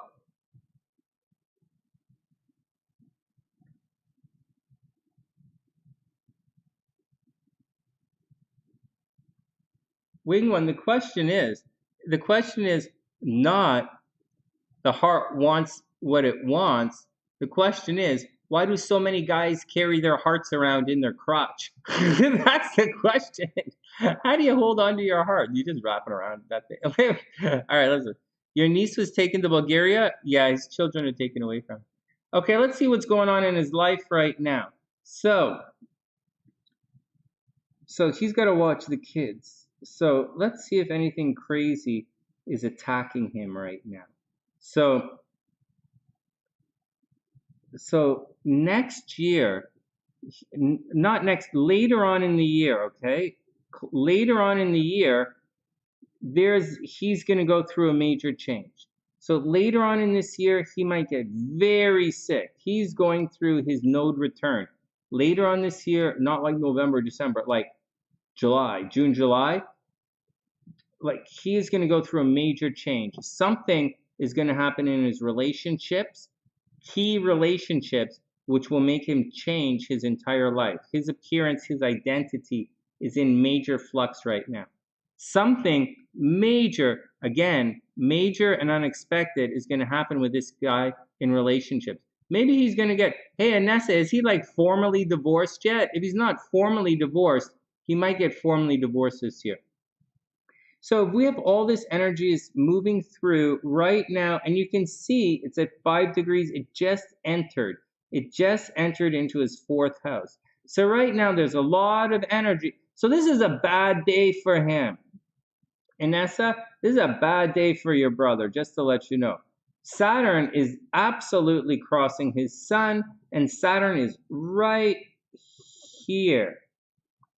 Saturn is right here, and it's about to travel through all of this. Saturn is about to go back and forth through all of this for the next year and a half. Well, he just has a lot in his chart. So he is going to have a very, very difficult life in the next year and a half, just let you know. Is he alive? I think he's alive, but I think he's under a lot of attack. I think today specifically is a bad day for him. I think that conjunction that's going to happen at 22 degrees, it's always 22, 23 degrees this last couple of years, guys. But it's going to happen right here. Mars is going to conjunct Saturn right between these guys at 23 degrees. That is going to cause a problem with Chiron. That is going to cause a problem with it. Like something sudden and unexpected is going to happen. Like major, Inessa, like major. Unexpected is going to happen. He is going to be in lockdown for the next little while. It's not that weird though. Just think about this, Inessa. This is a repeating transit for this guy. So think back to where your brother was about 28 years ago. Or say 30 years ago, 28, 29, 30 years ago, 28 years ago. All of that stuff is going to repeat right now. So I would imagine that, like, say 28 years ago, he had problems at home where he was locked down at home and he couldn't get out for whatever reason. He was locked at home and he couldn't get out, or he might have had problems 30 years ago with your parents, or he was forced to move at that time, or there's something held him back at that particular time, or he as a person couldn't get out and express himself. And that happened then, and it's happening now. And that's the trouble that he went through, and that's what he's going through again. So he's going to want to move, right? Mars is here. He's going to want to move. Something very crazy is going to happen with him. Very negative situation is going to happen with him at home. He's going through a major family flux and change right now. And that's just the deal. That's just the flat out deal. So I can go on and on but I'll just be saying the same things over and over again. He is going through a very difficult time period. Later on, Pluto is going to square his Mars. When Pluto squares his Mars, he might find that his life force energy, I know you don't like to hear me say things like that, but when his Pluto gets to 29 degrees, whenever it does that, when Pluto gets to 29 degrees, he's going to be in a lot of trouble. But I think Pluto goes retrograde soon. I'm not sure if it gets to 29 degrees. Pluto gets to, Pluto stops at 28 degrees. So what's going to happen is, Pluto stops at 28 degrees and then it goes retrograde. So I don't think your brother's, so Pluto's not going to square Mars. So he might get sick, he might get injured. I don't necessarily think he's going to die. And that's what you're asking me. Next year, when Pluto gets to 29 degrees, next year, that is going to be a really difficult time for him. But for right now, although it's not easy, although it's very much not easy, he's taking everything step by step in stride. He's doing his best. All of this, he's staying locked, he's probably staying at home. And that's the deal. If he wasn't at war, I got to tell you guys, if he wasn't at war, this would be an amazing time for relationships for him. If he wasn't at war, it would be a very, very, very good time for him to start dating and meet lots of girls. Just saying. All right, next. I got to get back to the readings. Everybody good? He's working from home, right? Men are not allowed to leave the country. Yeah, he's on lockdown. So, yeah, he's in Odessa. Oh, he's complaining about his heart, chest problems. He's sick now. Yeah, yes, sick. But I don't think he's going to But I don't think he's going to die or anything. Yeah, Rhonda, go ahead. We'll do it later on in the horoscopes, just like this. We'll do your compatibility reading in the horoscope if you want, during the horoscopes. All right, here we go. All right, next. Okay, so your brother's going to be okay. It's tricky right now. Like right now, everything is crossing the sun, and he's beginning his difficult time period right now today. But aside of that, I think he's going to be okay. All right, next. Inessa, I hope he's okay. I really hope everything is going to work out. Okay, Leon.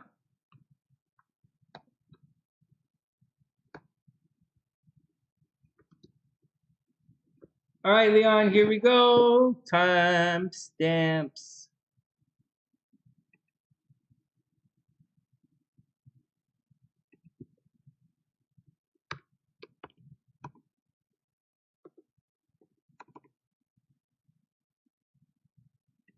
All right, Leon, let's do it.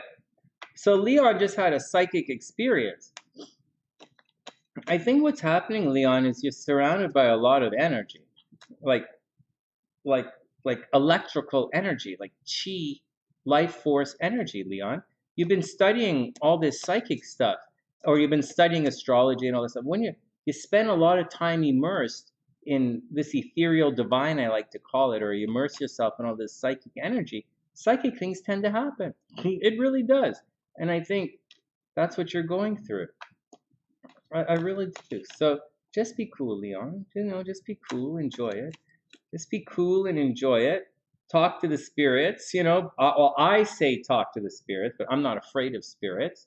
And, have fun. All right. Oh, Inessa, you're super, super, super welcome. You're super welcome. My pleasure. I hope he's okay, seriously. And, hey, Wing One, no way. Well, that's totally how it works sometimes. Okay, here we go. Leon is up. Leon, oh shit, the Eight of Swords reversed. Huh. What the hell is going on with my cards? You see me shuffling the deck. Leon, Eight of Swords reversed. So, Leon, watch out. There's danger. I don't know what this, like, danger. Like, Leon, Eight of Swords reversed. There's danger. You don't see it. Maybe people are talking bad about you. Maybe there's something screwy happening at work. Maybe there's something, but there is something that you just do not see. Eight of Swords, something screwy, something this, something that. Something is up, Leon, that you just don't see. Be careful. There's danger around you. Then we have the Three of Cups reversed. The Three of Cups indicates this is a celebration, right? Getting together with friends. Now, it's not a kegger. It's not like you're going to go down to the frat house and party it up. The Three of Cups is more along the lines like, like watching the baseball game or the basketball game with your friends. But this card is reversed. So the Eight of Swords is reversed and Three of Cups is reversed. So Leon, Eight of Swords, so you're not seeing something, you're missing it. And as a result, you're not, the enjoyment with your friends is a problem. Or maybe something unexpected or unseen is going to prevent you from hanging out with the peeps. Oh my God, I shuffled these freaking cards. Then we have the Six of Wands. Leon, the Six of Wands is the card of victory. So at the end of the day, whatever happens, you're going to be victorious. You're going to win. So even though you don't see the danger and people are kind of hiding things from you a little bit, people, like actual people might be hiding from you right now. Your friends might be hiding. Your friends might not be answering the phone. So Eight of Swords, you don't see what's going on. Three of Cups, they're not there for you. But the Six of Wands says you're going to be victorious. So whatever you do, Leon, you are going to be successful. And then we have the Page of Cups reversed. So there's a possibility people are being a little childish emotionally. Page of Cups reversed. Here you go, Leon. So at the end of the day, someone's being a little bit immature. Someone's not, someone is just simply not being a grown-up. And that's the deal. But I got to warn you once again, whatever is happening, you're not going to see it coming necessarily. Hindsight's 2020, obviously. You're not going to see it necessarily, but the Six of Wands says you're going to win in the situation. You'll have a positive outcome. So whatever's going on, just enjoy yourself. Try not to electrocute yourself. And, just be super awesome. All right, next. Leon's going to be okay. All right, Leo's up. All right. Hey, Gabrielle, what's up? I hope you're having a super, super, super amazing day. Almost at Virgo, Gabrielle. One sec. Hey, Karina, what's up? Hey, Rhonda. Right on. The Rhonda compatibility readings are $45 now. Just letting you know. It's in the description box. There's a thing at the top of the chart. And you know the deal. Make sure you write it, and I'll write it in. I'll write it down for you. What's up, Gabrielle? Hope everything is cool. And Karina says, thanks, Rhonda. Karina says you should speak to your guides so they don't think you're rude and decide to leave you. I go through that all the time as well. All right, here we go. Here we go. Here we go. All right, let me go get my coffee. My thing's empty. I'll be back in a second.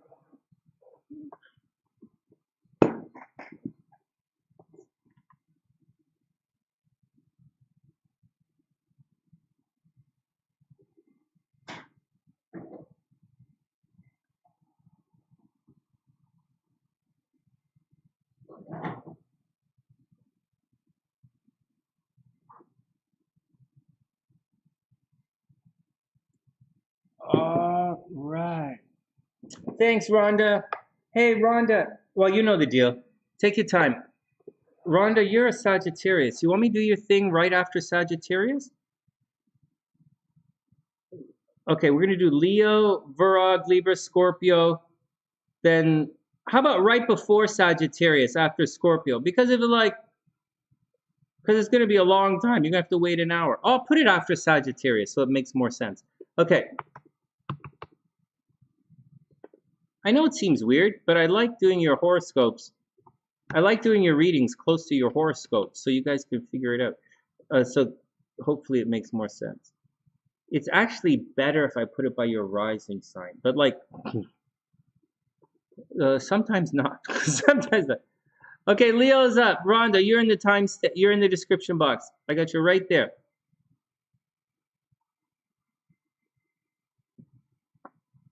All right, here we go. Here we go. Leo is up. After Libra, we'll see. Libra's a good idea. Libra's when we take our normal break. All right, Leo is up.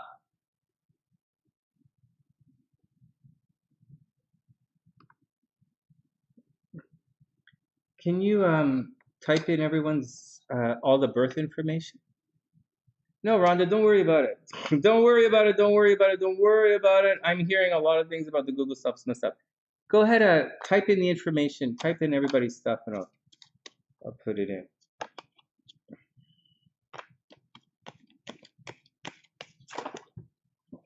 Libra's your rising? Right on. Let me grab my cards. I dropped some on the ground. Oh my God, the floor is dirty here. I've got stuffies on the floor. All right, here we go. Here we go.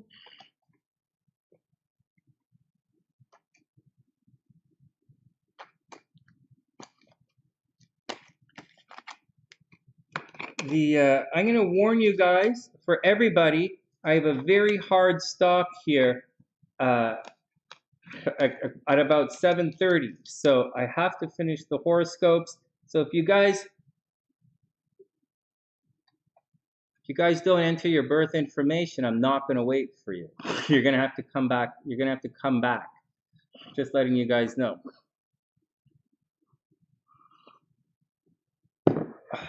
So here we go. Leo's up. And I'd like to finish the horoscopes for once. I'd like to get them done. Okay, here we go. Dear Leo, Leo is up. Leo is up. Leo is up. Dear Leo, the moon in Leo will create an emotional beginning for the week to the week for Leos. Here we go. So, dear Leo, the moon in Leo. So you guys know when the moon's in your sign, you should take some time for yourself, right? And so, like, if say the Leo was my connection, I froze. I didn't even see it. I looked on here and I'm like, oh my God, I'm frozen. All right, Leo's back up. Thanks, Rhonda. I totally got it. All right, horoscopes back up. Horoscopes. Dear Leo. Dear Leo. Here we go, Leo. Dear Leo. The moon in Leo will create an emotional beginning to the week for Leos, obviously. Expect to be even more over the top, Leo. Does the moon energy definitely mean things will blow out of proportion, Leo? Good question. Good question. Well, I'm guessing that as Leos, you know, you kind of hope it's going to be. All right.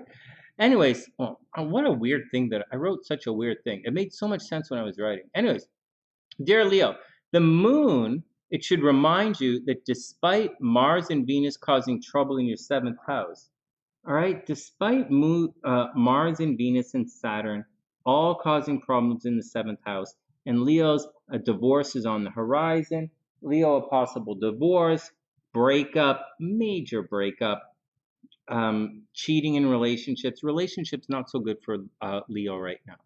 Anyways, so the moon over here reminds you that despite Mars and Venus causing trouble in your 7th house of personal relationships, Leo, you should spend a couple of days focusing on yourself.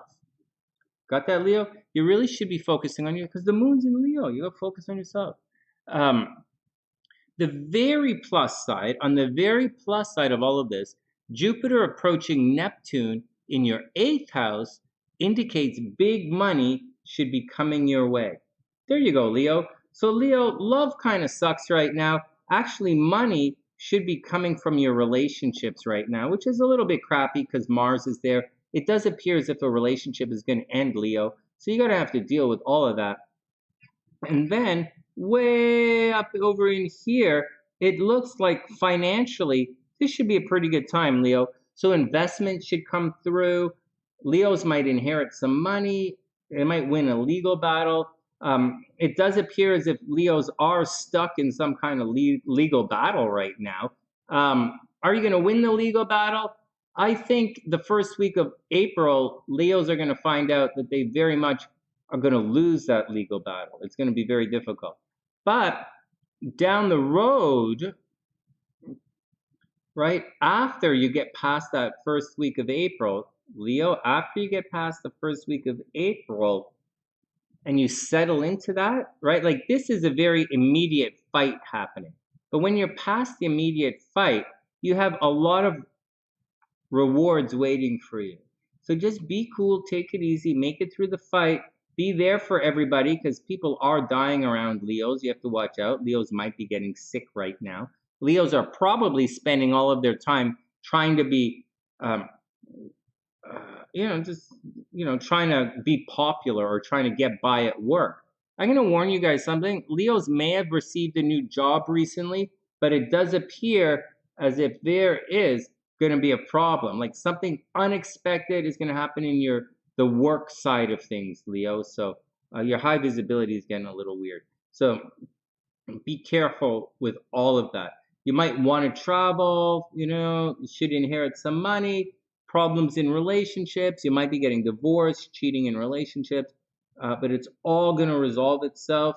Is it all going to work out? It's not going to work out, but eventually, Leo, money is going to find its way to you.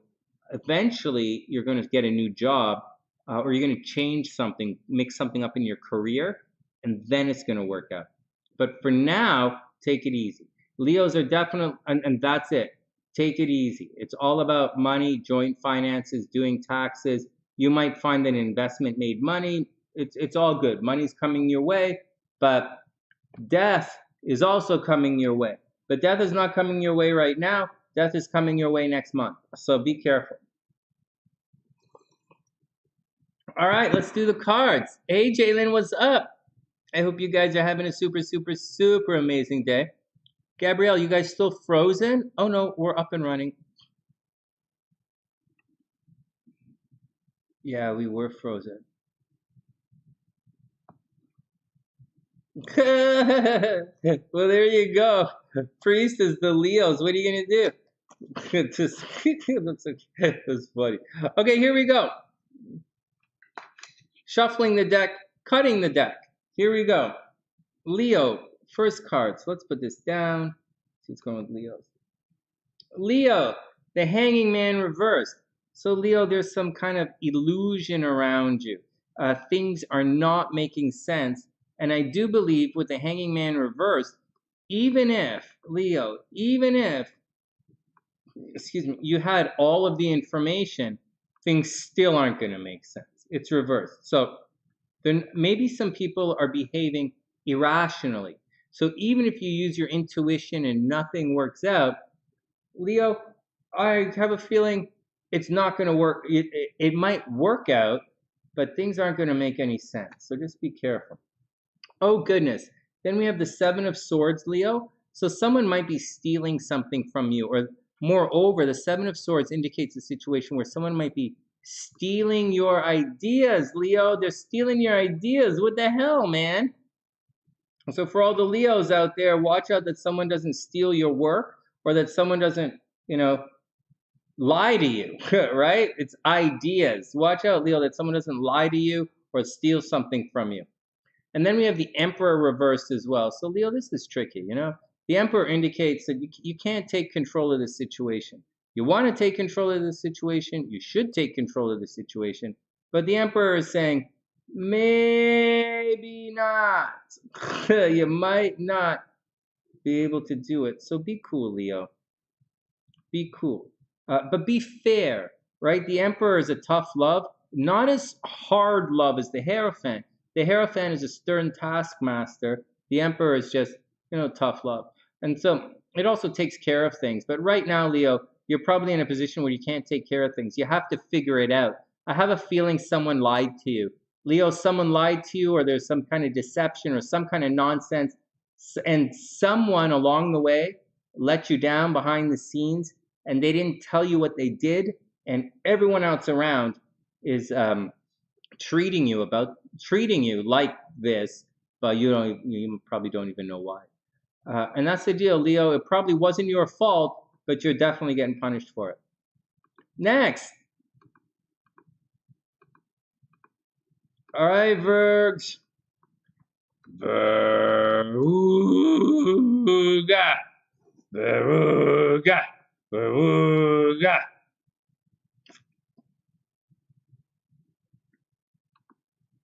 All right, Virog, here we go. Hey, Sonia, what's up? Everything's better, Gabrielle? Right on. He's a whiner to you. Oh, my God.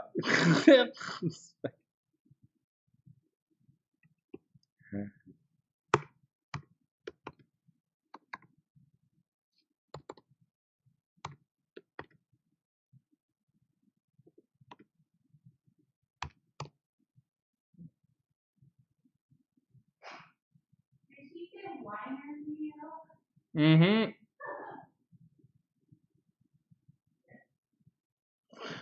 He's creating intro song music. Hey, that's cute. You're really cute. All right, Virog, here we go. Veruga. Okay, Sonny, you're the only one who thinks that's funny. I know, but I think it's really funny. Okay, Veruga. All right, the nerdy jocks are in the house. Here we go. Let's get it. Oh, man, here we go. Virug. Okay, cutting the cards. Look, I cut the cards in 3. Let's hope we get new cards. Okay, Virgo is up. Here we go. Virog. Okay, Virog, so check it out. Your 5th house was stacked. Everything is moving on into your 6th house now. So come on, man. You guys just had this 10 weeks. You guys had 10 weeks of love, which is longer than guys usually get. So, little shake up in the romance department. Not a negative shake up. Just a little shake. Put a lot of energy into love and romance and children, maybe getting pregnant along the way. But now, all the energy is in the 6th house. It's time to get down to work, Virgo. It's time to go back to the gym, right? Time to go back to the gym. Time to get your health sorted. It's time to get a pet. If you have a pet, take the pet for a walk. So get your health sorted. Get back to the gym. 6th house. Habits. Absolutely quit smoking, Virgo. If you want to quit smoking, now's the time to do it. So, in addition to that, you are attracting enemies right now. But whether you realize it, Virgo, you are attracting enemies. You just have to deal with it. Deal with it. And it's on a day-to-day, daily basis. Virgo, if you're looking for love, you might meet someone where you work. That's what's going on. A bit of an office romance, maybe. A bit someone where you see them every day. Virgo, if you did not fall in love last month, Virgos might fall in love right now. But the emphasis for Virgo is really taking care of your health. One of the things you have to worry about is Mars conjuncting Saturn a little later on, and that's going to put a major lockdown on your health. It's a major lockdown on you taking care of someone else. You're going to be forced to take care of someone else, and it can mean your pets are going to set, Virgo. So watch out. Second gym trip of the day. What? All right, well, I don't want to brag or anything, but I walked past the gym. I walked past the gym about twice today. Yeah. That's okay. Right on. Here we go, Virog. So Virog, love and dating were pretty good. Oh my God, I said love and dating was pretty good. Oh, okay, well, let's see what else. Love and dating were pretty good, but it's time to shift gears, Virgo. Okay, Virgo, time to shift gears. Mars and Venus are now in your 6th house, and this indicates that it's time to get your affairs in order. It's time, so Virgo, it's time to think career, not just job, career.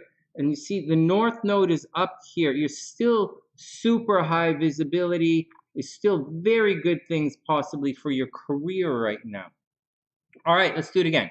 Virgo, it's time to think career, not just job. Virgo, it's time to think home, not just apartment or place to live. Virgo, it's time to think long-term health, not just switching to like a diet, you know, not switching up your diet. I guess you guys are, you know, you should be sensing a theme now. Jupiter and Neptune in Pisces in your 7th. Okay, so that's the theme. First up, Virgo, time to level up. Everybody, all Virgos in the world, it's time to level up. The universe is going to put a major bullshit lockdown in your 6th house. First week of April, you guys might break your hand, right? You might break your hand. You might fall and mash your ass. Watch out, it is coming. There is massive disruption in Virgo's life right now. Your day-to-day life is busy. You're probably running around. You're also probably making money, Virgo. So you got to rock all of that game. All right, what else did I say is going to happen? Okay, so that's what's going on. But Virgo, it's time to level up. Over here, you have a major dreamy influence happening in relationships, Virgo. So what the hell? Jupiter, okay, so Jupiter and Neptune in Pisces in your 7th house will put your life in overdrive. Just to let you know, Virgos could be cheating in relationships. Just let you know. Not necessarily, but I'm going to finish. So Jupiter will provide you, Virgo, with more offers than you know what to do with. So choose carefully.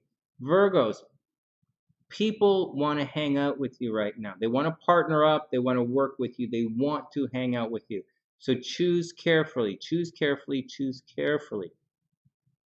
All right. Uranus in the 9th house. Okay, guys. Uranus in the 9th house continues to bring surprises with the potential to change your life from a distance. Virgo, potential. This is the square, right? That's the square that's going to happen. So Virgo, Uranus in the 9th house continues to bring surprises with the potential to change your life from a distance. So expect the unexpected, Virgo. So expect the unexpected when you answer the phone or stalk on social media. Got that, Virgo? Wow, that's a lot. Oh, yeah, seriously. Really? So, yeah, serious. What the hell is this shit? So, what am I saying? Oh, yeah, seriously. You got to wait for him to show up at the door. Seriously. You know what I might do, Naya? Maybe I'll do his horoscope a couple of times. Do his horoscope a couple of times and tag him and see if he finds it. Or one of his entourage shows it to him. Maybe I'll do something like that and sneaky tell him to go down to the shop. All right, Virgo, what else do you guys need to know? That's the deal. So Virgo, this right here. So it's day-to-day work. Virgo, day-to-day work pushing into your committed love life. This is really important. Virgo, love, love, love, love, love, love. Partner, partner, partner, partner, partner. Work, work, work, work. Time to level up. Soon, all of this energy is going to go into Aries. And when it all enters into Aries, you have to worry about your money and people stealing from you. So now is the time for love. I don't want to hear about Virgos next month saying, oh, Sonny, what? Because this is the time to do it. All right, next cards. What's up? Oh, yeah, you both had your COVID. Oh, my God. Hey, you're making money, Gabrielle? Right on, right on.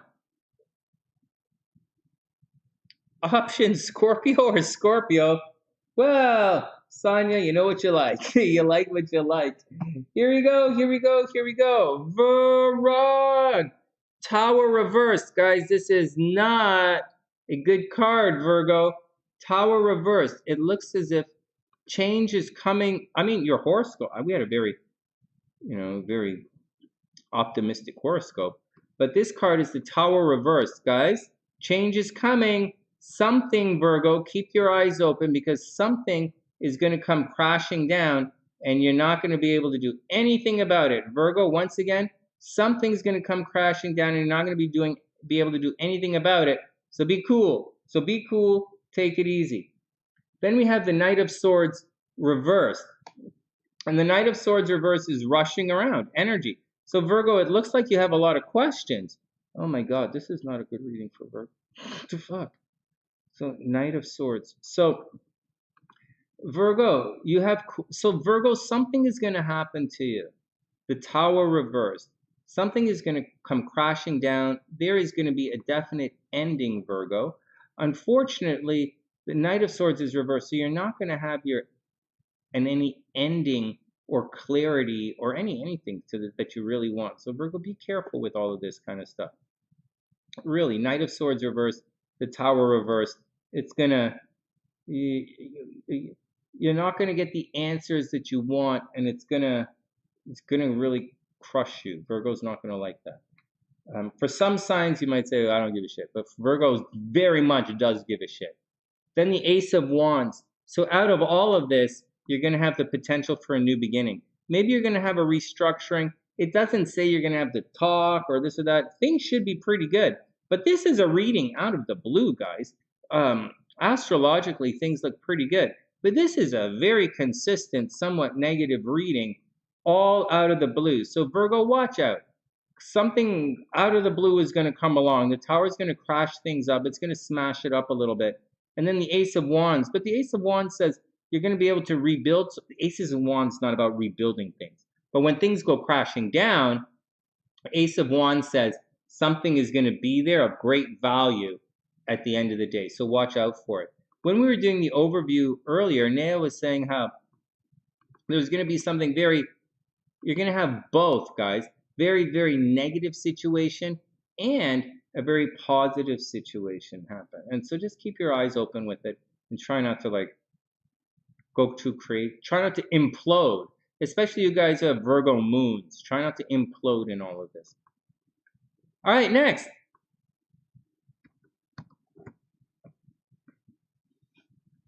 Guys, I know this sucks. Oh, shit, shucks. Sorry, Gabrielle. Didn't I do the cards? Hold on. What am I doing? Virgo? Oh, I've got the cards right here. Oh, sorry, I missed it. Okay, Libra. Well, you know what happens, guys. I get doing so many nonstop. It's not even funny, guys. I have to stop at 7:30 today, so I'm probably not going to get all the horoscopes in. But the plan is to come back later tonight and finish all the horoscopes. Actually, the plan was to get all the horoscopes done this afternoon, but shit happened and I got delayed by about an hour and a half. So because apparently where I live, Monday is too motherfucking vague. Monday is too precise. It's too precise of a timeline for I'd like to get things. Whatever. Let's move on. So, all right.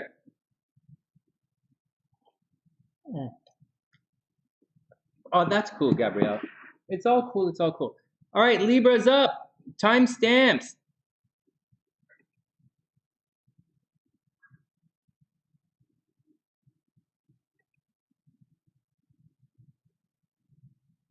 Libra.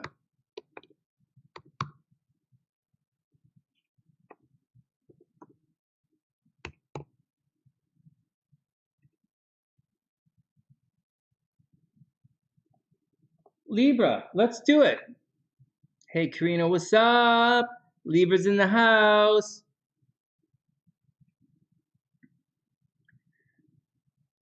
The only question I have, Karina, is what's it like to be so beautiful? Like, is that a thing? I mean, I'm a Scorpio, so I don't know. I would imagine if I was as beautiful as Libra, I'd feel bad for other people. Like, oh my, whoa, you guys are ugly, man. But like, must suck to be you. But like, if I was a Libra, I'd probably be walking around. Is that why Libras are so judgmental? Because they're so good looking, they just judge people because they know everybody else is ugly? Oh, no, no, no, I'm just saying. Oh, Wing One agrees with me. Okay, so like, all right, Libra. Oh my God. All right. Dear Libra. Oh my God. So let's just rip off the Band-Aid. I actually wrote down, let's just rip off the Band-Aid. Dear Libra. Here we go. Where's the Band-Aid? This is the Band-Aid right there. Dear Libra, so let's just rip off the Band-Aid. The kids or a creative project, Libra, will unexpectedly become expensive. Libra, the kids are going to sudden and unexpectedly become expensive in the next solid week. Remember, guys, remember as you're going through things, remember, I am calling for a day or two of calm and fun, and then right around and then after the full moon, everything is going to break out. Remember, all this energy happens much later in the week. So just wanted to remind everybody. Okay, next. Libra, the kids or creative project will unexpectedly become expensive. Uranus in your 8th house will square Venus and Mars in your 5th, right? That's this picture right here. Will square Venus and Mars in your 5th house. So Libra, watch for someone getting sick. Libra, watch for someone getting sick. Sick. Watch out, Libra. With Jupiter and soon, oh God, how can you, oh my God. I've already published this and I'm reading it from my notes and they're tight, so I'm clearly not going to go correct this. I really do miss having an editor. All right, with Jupiter, Libra, with Jupiter and, okay, let's back it up. Libra, watch for someone, including you, getting sick. I'll say it again. Libra, watch for someone, including you, getting sick. On a very weird twist, Libras are probably gathering pets. All right, next. With Jupiter and the Sun and Neptune in your 6th house, Libra, you have to watch out for your health. Now, I think you're going to be okay. I think these planets, except for maybe Mercury, these planets, the Sun, Neptune, and Jupiter kicking around your 6th house, and they're all, they're going to be conjunct soon. I think your health is going to be okay, Libra, but I do think you have to watch out for it because this Uranus and the North Node kicking around in your 8th house are going to cause problems. I do expect, and I know you guys aren't going to like this, but I do see a death in the family for Libras coming up in the next couple of months. This is just going to be brutal, Libra. Like your Uranus is going to come under major attack by that North Node. So, and the North Node's going to make Uranus disappear, right? That's what the nodes do. So like the life force energy is going to disappear in your astro house of death. I can't imagine you would think that sentence means something good. So I can't imagine. You can listen to the sentence. This means your life force energy is going to be, I get it. So just be careful. Watch out for your health moving up, Libra. Watch out for the health of your pets. And just be careful with it. Hey, Erica, what's up? Both your girls are pregnant, right on. All right, here we go. What else? Okay, so I think your health should be okay. So, Libra, I think your health is going to be okay, but you should definitely keep your eyes open nonetheless. On the plus side, Libra, okay, Libras, because Karina's a Libra, Alexis is a Libra. Here we go. On the plus side, Libra, you might suddenly hit it off with someone new, right? See, this is stacked right now. So on the one hand, on the negative side, watch out for the problems with children, very sincerely. Watch out for problems with your children's health, very sincerely. Very, very sincerely.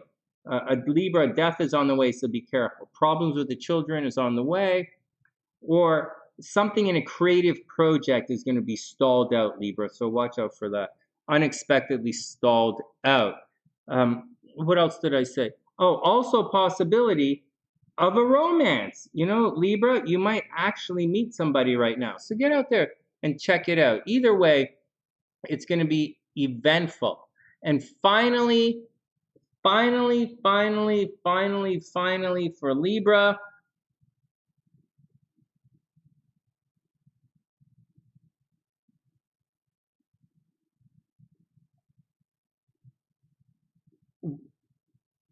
oh, here we go. I was wondering where the hell the moon was. I'm looking here and there's like no moon. I'm like, where's the full moon? There's no. Anyways, Libra, the full moon in Virgo is going to expose something that you wanted to keep secret. So be very cautious about it. The full moon, Libra, is going to expose some kind of mental health issue you might be going through. It's going to expose some kind of depression. It's going to expose some kind of hidden desire, so to speak. It's going to expose your subconscious and something that you very much wanted to keep secret. So you have to watch out for all of that, Libra. Just be careful with it. Hey, Spark. Down you go. I'm a little busy. All right, next. Here we go.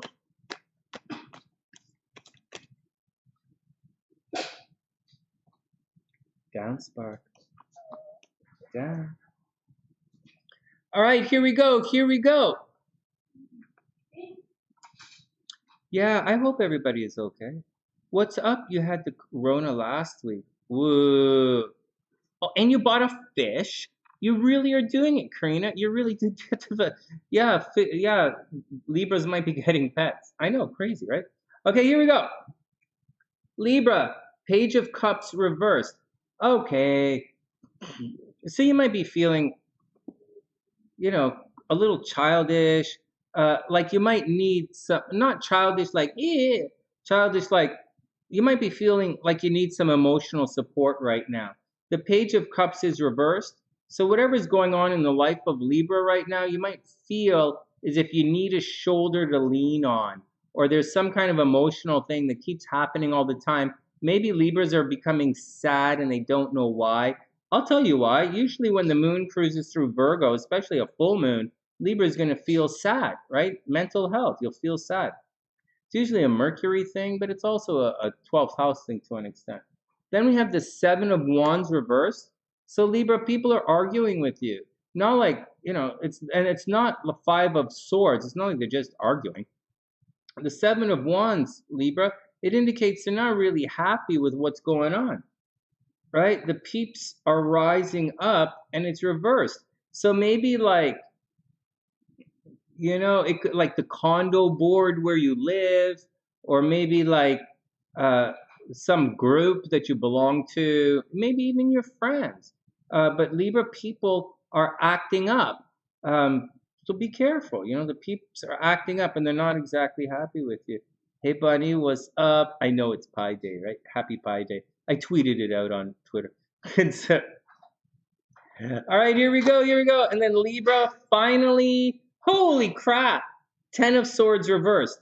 So, no, 10 of Swords, not reversed. So Libra, there is nonsense happening that you have to watch out for. Someone is very clearly out to get you. You might get sick. People around you might get sick.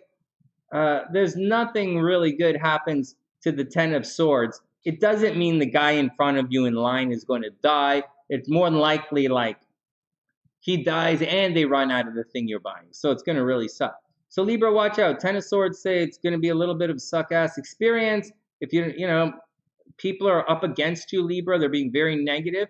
And the Page of Cups says you absolutely need an emotional shoulder right now. So be cool, Libra. Take it easy. Take it all with a grain of salt. Stretch to see what's going on. All right. All right, Scorpio is next. Bunny says she never forgets about pie. No, I tweeted it out on Twitter. It's Pi Day today. Well, I'm an M. Everybody I know talks about it. Eleni, what's up? It looks like every sign is attracting death, doesn't it? But Ellen, if you think this card, I know it sounds like every sign is attracting death right now, but if you think this card means someone's going to take your clothes off and start sucking your boobs, and that's not what it meant. You really think this is a card of if you guys think this is a card that you're going to win the lottery, or if you think this is a card that you're going to meet somebody, or if this is a card that something good is going to happen to you, because just saying, unlike every other fucking astrologer, tarot reader, I actually tell you what it is. This is the Ten of Swords. This is a bad fucking Libra, bad fucking experience. But Elenie's right. There's a lot of negative stuff. And I'll tell you guys, I actually thought, because I do the astrology first, and I did the astrology, I wrote the horoscopes many days ago for you guys. And it just took just recording them now. And I thought this week was going to be a chill week, guys. I didn't think it was going to be negative at all. I thought like the full moon I thought there's a little bit of a lull until Venus and Mars square Uranus later on in the week, and a little bit of a lull before the full moon. And the moon's in Leo, so everybody should be having fun and goofing around. Like we're having fun and goofing around here. Look, I'm taking my time. I'm doing all this. I'm not stressed out about anything. I'm gonna have to go after the next reading, and I'll come back and finish it up because but the we're getting some extremely negative readings in the cards, and all the same cards keep coming up. Page of Cups, emotional lessons. Eight of Swords. You don't see the danger all around you. 10 of Swords. You're going to get stabbed in the back. The Tower. Something is going to come crashing down. We've had some really difficult readings, really challenging readings for some of the signs today. But that's the deal. No, seriously. No, seriously. But I do get it. And Eleni, I know you're just joking. But like, yeah, a lot of it's weird, I don't get so weird in the horoscopes, but when I'm reading the cards and like they keep coming up, I'm like, what the fuck? Like earlier on today, stop it. Earlier on today, we had a bunch of really negative cards kept coming up. It was really weird. All right, but anyways, neither here nor there. Now, I'm just getting ready to set up Rhonda's reading. So let me pull up Rhonda's chart and Rhonda's guy's chart, and we'll get down to it. All right, dog, one sec.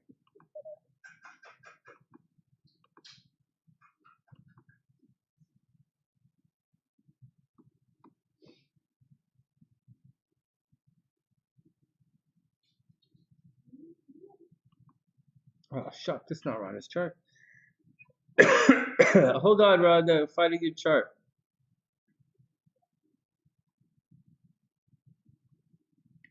Okay.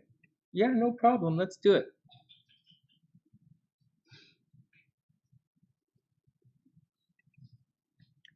It's all gonna be okay, guys. Rhonda, 1119. Shucks, that's not the card. 11. Shit, Rhonda, I can't find your freaking chart. I know you wrote it down, but that's your progress chart. Okay, let's try the next one.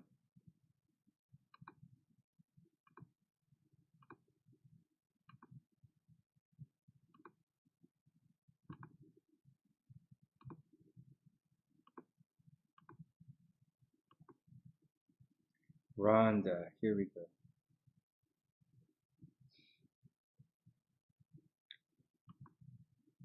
$7:20. Okay, so Rhonda's changing her times. So Rhonda is 12/18. So December 18th, 1971 at 1:02 a.m. There we go. Here we go.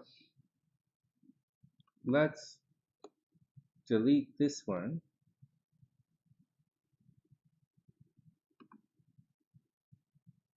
Let's keep it. No, let's just delete it. So no more No more 720, Rhonda?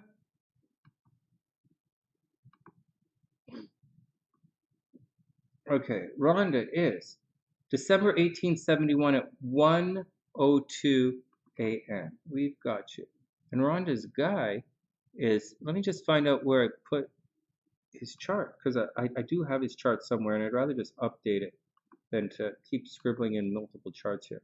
Hey, it's right here. So November 19th. So he's November 19th, 9th. He's not November 19th? Okay. Oh, no, sorry. November 19th, 94 at 11:55 p.m. I got you, Rhonda. 11:55 p.m. Guys, it's important to get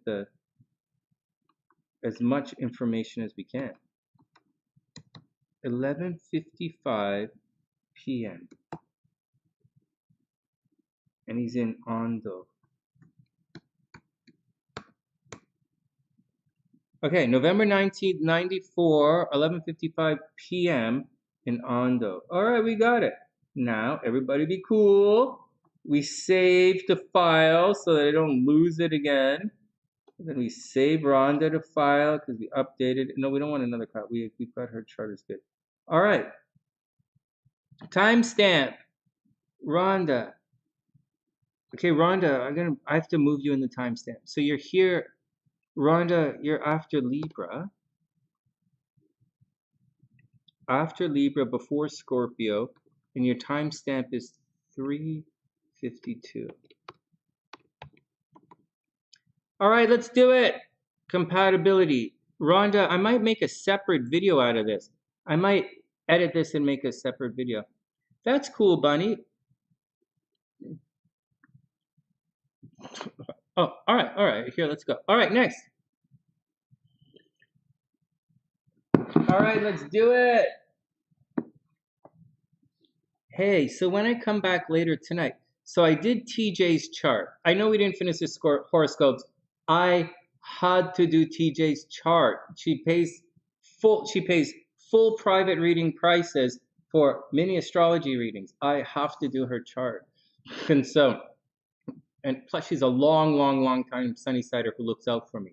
Just like W Couch, just for some of the you guys look out. I know you do.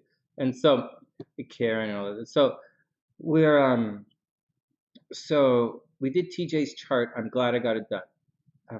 We did a bunch of readings for you guys.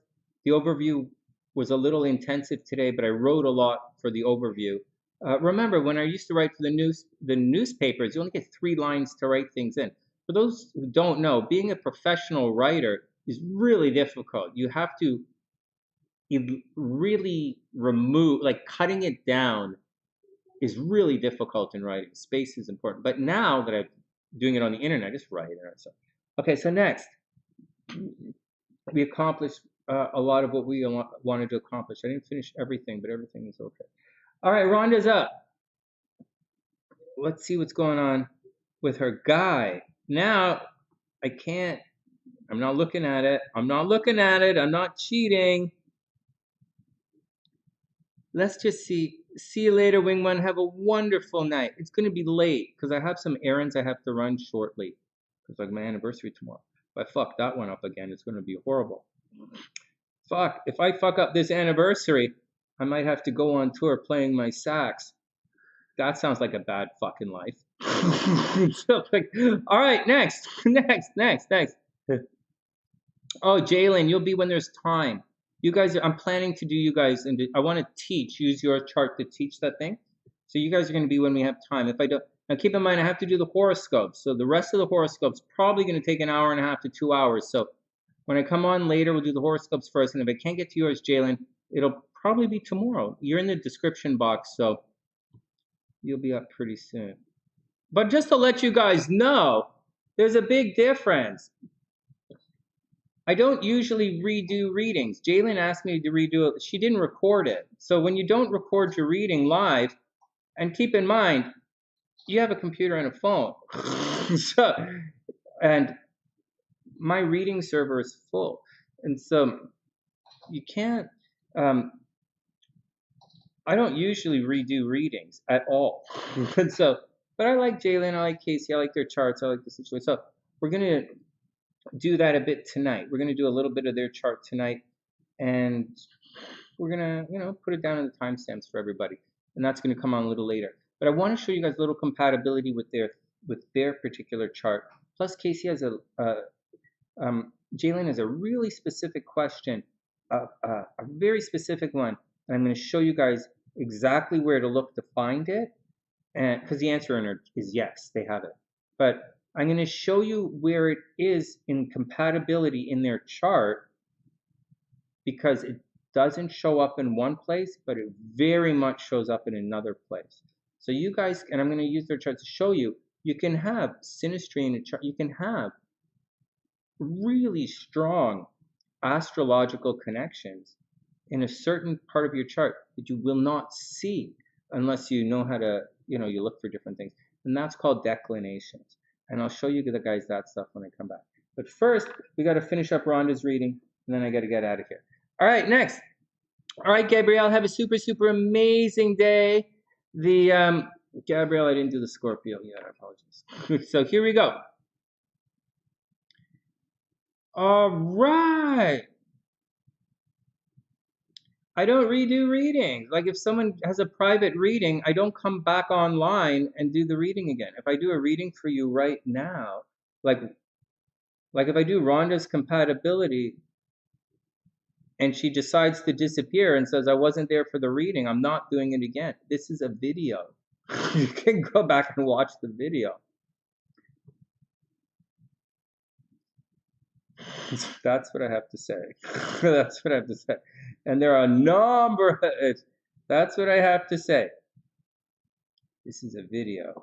So, all right, let's move on. But Jaylynne and Casey didn't get their a video during their private reading. And I like them, so I don't mind doing it again. I don't mind for them doing it again. But as a general guideline, I don't do it over and over again. No big deal. All right, next. Here we go. Hey, Martha, what's up? Here we go, here we go, here we go. Rhonda, you ready? Okay, so before we get to Rhonda's chart, the birth times have changed. So this 1:02 a.m. for Rhonda, we've looked at the 1:02 a.m. chart before.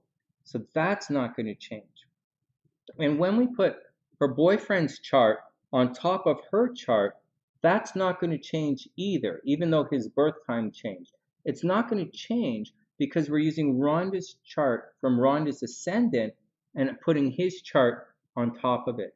So when you look at, bless you, sweetheart, when you look at the synastry, when you look at it visually, if he has a different birth time, or in a different birth city, or in a different birth planet, the synastry is going to look exactly the same. Interesting, isn't it? Unless I do one specific thing, which I don't do anymore because motherfuckers watch the show and they can't fucking go, I'm like, oh fuck, I gotta deal with this fucking retard watching my shit. You can't just sit in the fucking background and shut up and watch a pro work. Like, it's like fucking, I feel like I'm in a basketball. Shoot, Sonny, shoot. How about fuck off? Okay, all right, here we go. Let's get back to it. So I'm gonna show you guys that to show it doesn't make a difference. But what I also want to show you is there's a but. He is going to have a different signature of his chart because the ascendant's changed. Stuff is going to move around his chart a little bit. So as a person, Rhonda's boyfriend has changed. But you'll see that as the synastry is put together, that's not going to change. In a composite chart, obviously the ascendant's going to change. But and the moon, the ascendant and the moon. So that's the heads up on what's going on. Jaylynne, don't worry about it. Okay, so the thing is, I'm retardedly busy. How many okay, let's calm. If you want to name me one motherfucker astrologer on the entire fucking planet who's doing live readings for you and used to write for the newspapers, horoscopes, for now. Because I've talked to some of them. They don't have time for you. I have time for you because I'm... Okay, here we go. I like hanging out with you guys, and I just don't have the time for all this. What? Yes? Go away. Okay, so here we go. So watch this. So watch this stuff. So check this out. So first up, so Rhonda's chart's here. You guys watching? So Rhonda's chart, and then her boyfriend's chart, and I'll take a picture. So this is the new time, 11:55 p.m. Okay, so we're gonna take a picture. Hey, did you guys see that? Hey, did you guys see that? Oh, Rhonda, no, Rhonda. No, Rhonda. We're doing the, no, I'm showing you. Rhonda, it's all cool. I'm showing you guys. It's all cool. I want to do this. I want to, just like Jaylynne's chart, I want to show you guys the declinations. So, and I didn't even start any stopwatch or anything. Hey, check it out. Can you guys see this? My OBS really was disconnecting. Huh, we really did disconnect. All right, check it out. So Rhonda, so watch this, guys. So look closely. So this chart, as you'll see, watch this. So this chart, and let's move some of the other stuff to move it down so you don't see. So this is Rhonda's chart, right? So you'll see 3 degrees Libra is Rhonda's ascendant. And we're going to keep this chart. We're going to put a happy face on it here so I don't lose it. So, and his birth time is 11:55 over here, right, p.m. But if I just go in and randomly change his birth time, let's do it in a way that I don't. So copy and edit, you know, let's just randomly change his birth time to say like a.m., right? Just change it. You'll see that his chart right here changes dramatically. So in p.m., it looks like this. Everything is at the bottom. AM, everything is at the top, right? One's a daytime chart, one's a nighttime chart, one is high noon, one is, just letting you guys know. But when you mix them together, so if you'll find that if I take that second chart with a completely different time, right, AM chart, you'll find that the two chart, it's going to look exactly the same. So be careful, guys. So guys, when you go to people and you're like getting, you know, and they're like doing this and they're doing this, just know in advance, you know, that's what's going to happen. So you'll see this is the new chart right here, right? Birth time 11:55 a.m. versus this chart, which is 11:55 p.m. And as you'll see,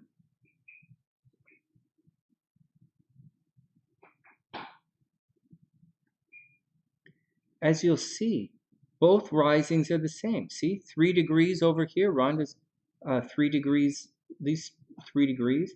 This is 3 degrees over here. His Pluto is right here on the ascendant. Pluto's right on the ascendant. We have the same Mars at 24 degrees. His Mars is at 24 degrees. These two charts should be exactly the same, except for right here. His moon is over here in still in Gemini. It could change signs during the day. You know, it depends on the day.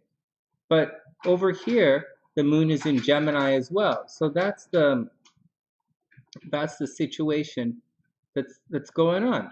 You know, so that's what's going on. So that's the heads up. It's not going to change that much. But his particular chart is going to change. Now, guys, give me a second. I'm going to delete this before I like use it. Okay, so let's check him out for a second. So one of the things but his chart does change. And as we're looking, so let's tell Rhonda what's going on with the guy. You know, so, excuse me.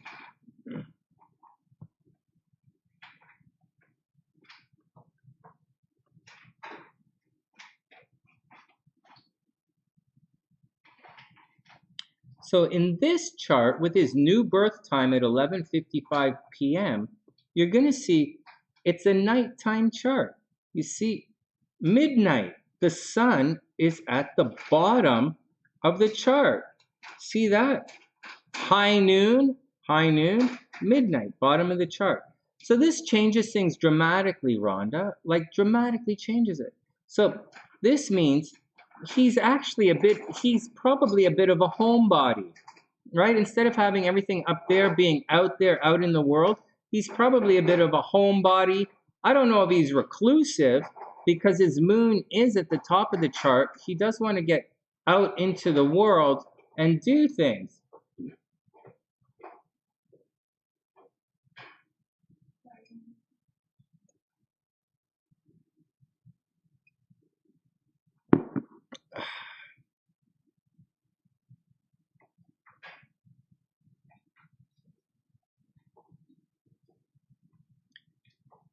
No, I wish SAS, but I have to book out in a couple of minutes. I'll be back. I should be back a little later tonight, or not. I'll be tomorrow to do that, to finish up the horoscopes and move on.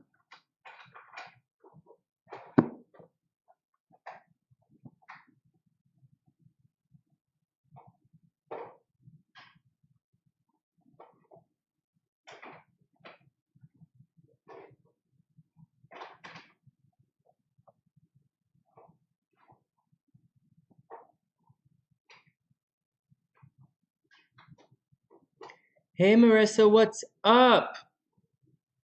Well, welcome to the sunny side. It's great to see you. I hope you're having a super, super, super, super amazing day. All right, let's cruise on. Let's continue. So, a lot of the planet-to-planet aspects will be the same, but this guy is going to be different.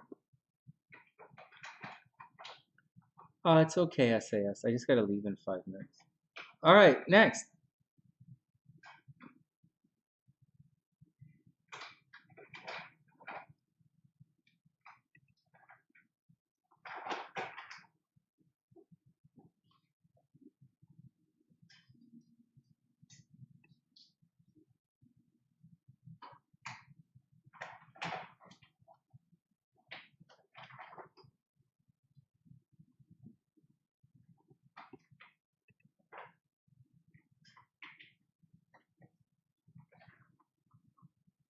Thanks, Eleni. I have to dye my hair again. I'm going to be doing a thing like Leon. We're going to bleach my hair and all that. But thanks. It's finally growing back. All right, let's finish up Rhonda's reading and then get on with it. All right, so, hey, so what I'm trying to say is, I'm trying to show you guys. So, Rhonda, be careful. So, the reading, right? So his chart has completely changed. But the way that planets go together, except for the moon, remain the same. Now, the drag is the moon, when you do compatibility, is probably the most important planet with regards to compatibility. So you want the time a little bit close. All right, so that's the deal with that. Now this guy, if this is his time, so Rhonda, if he really is 11:55, not like saying he's not or anything, I'm just saying, but if he's 11:55, then he's a Leo rising, PM, right? Midnight, 11:55, he's a Leo rising, and that puts his sun in the first house. And a couple of guys have had, Mars in the first house. A number of guys have had Mars in the first house. So this is going to mean, you know, he might have a scar on his face. He might have headaches. He might be very pushy. You know, Mars in the first house is going to make someone very pushy, someone very aggressive, someone who's going to put themselves first. All right, Rocktober, have a super, super amazing night.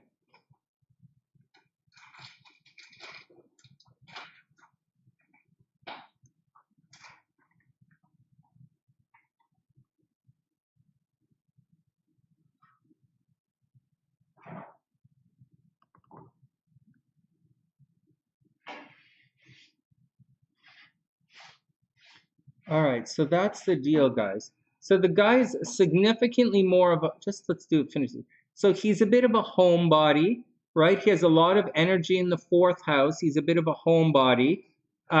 He is going to have problems at a distance.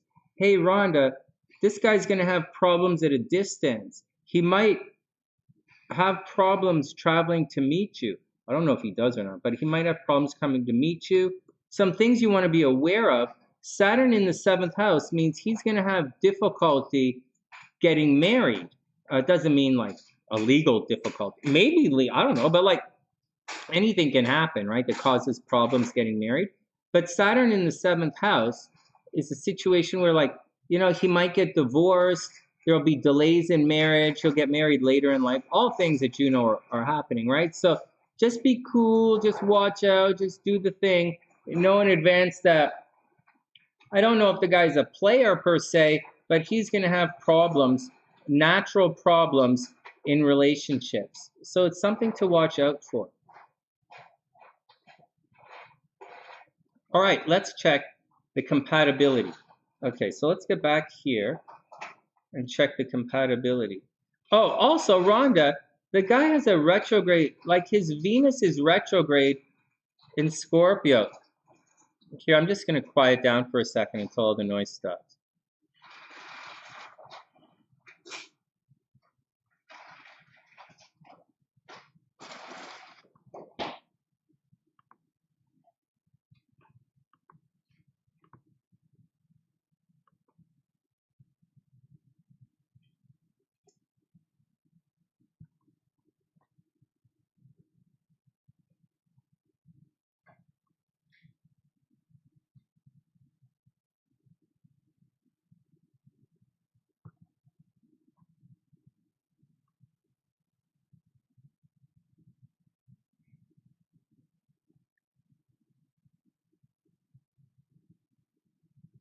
All right, here we go.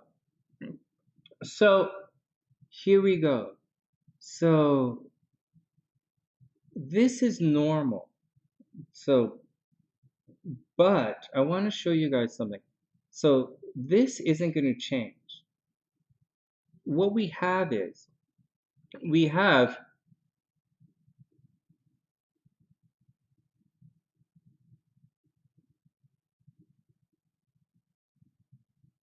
are these really your charts? Well, Rhonda, like,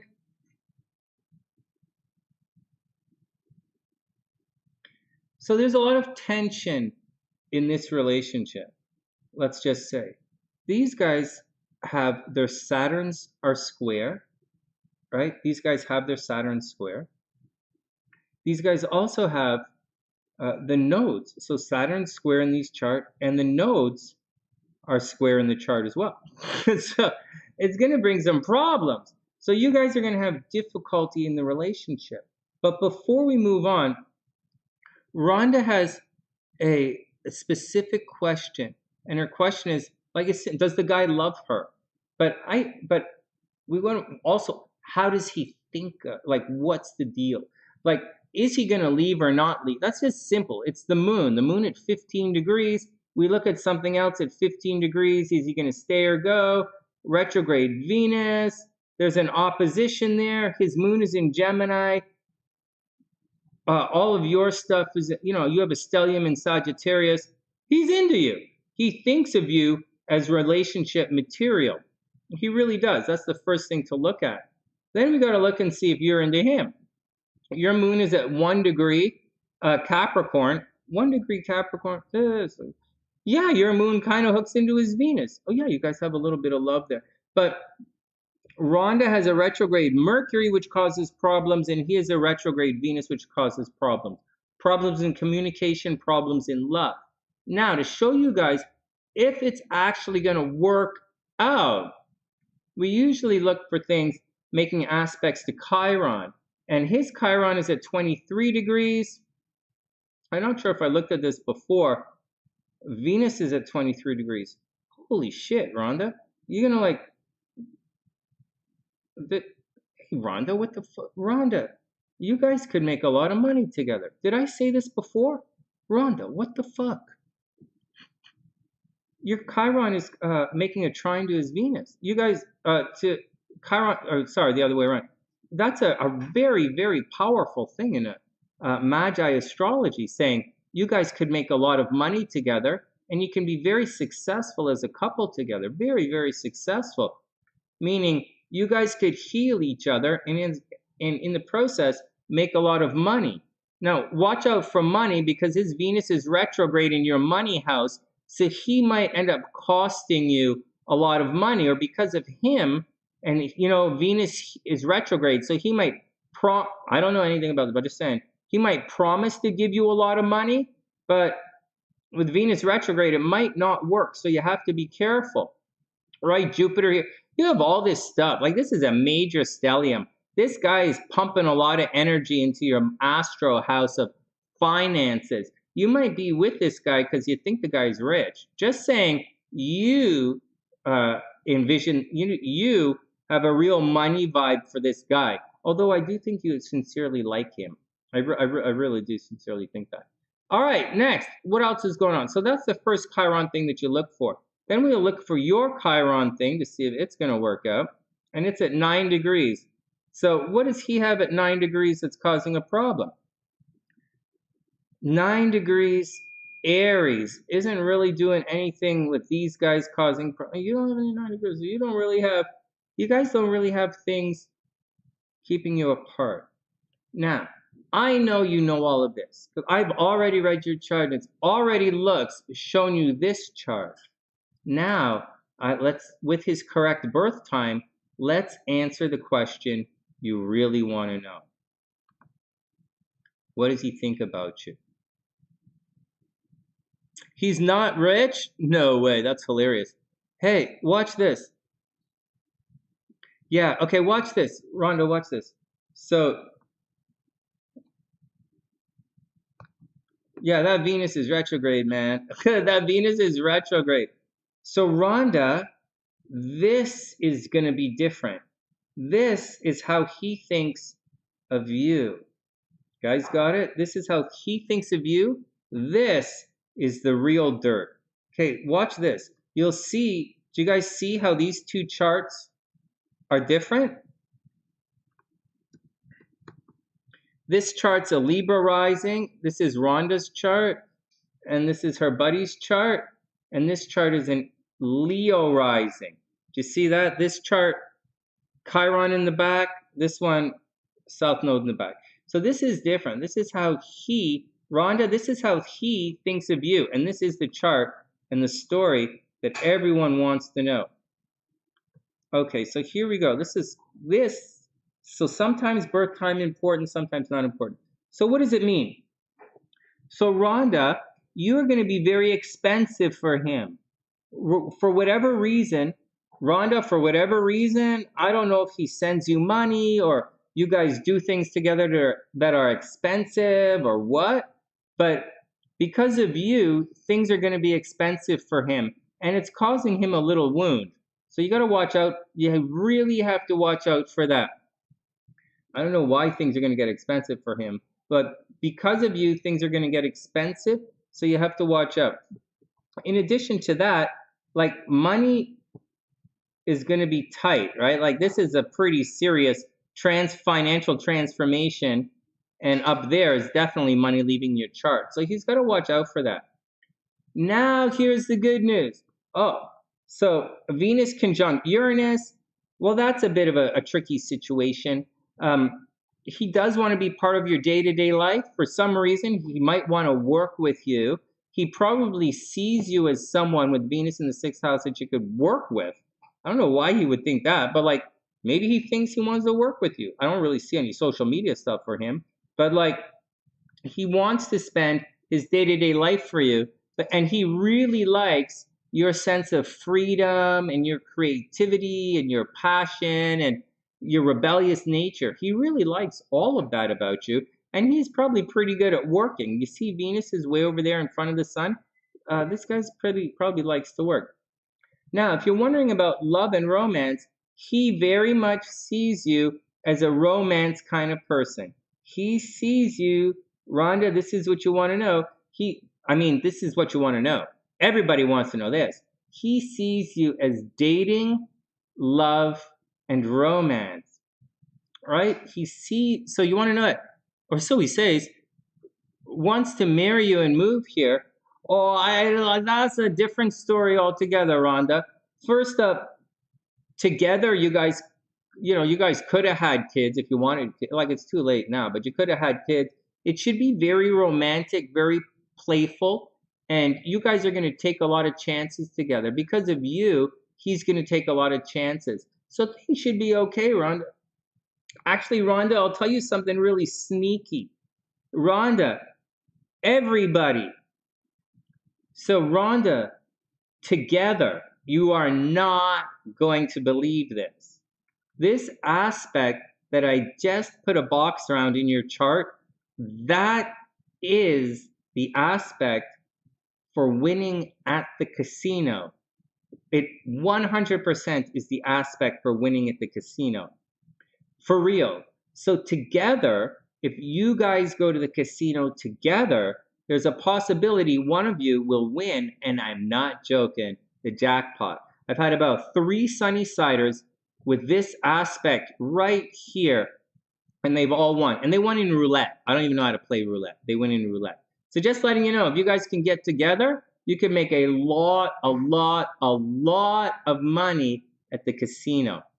But to answer your question, yeah, he really does. He likes you. He thinks of you as playful, fun, and romantic. He really does. I don't think there's. I think that's it. He thinks of you as playful, fun, and romantic, and I think it's pretty good. The problem is he going to be able to do the things? Are you going to are you going to go to Africa to visit him? Is he going to come here to visit you?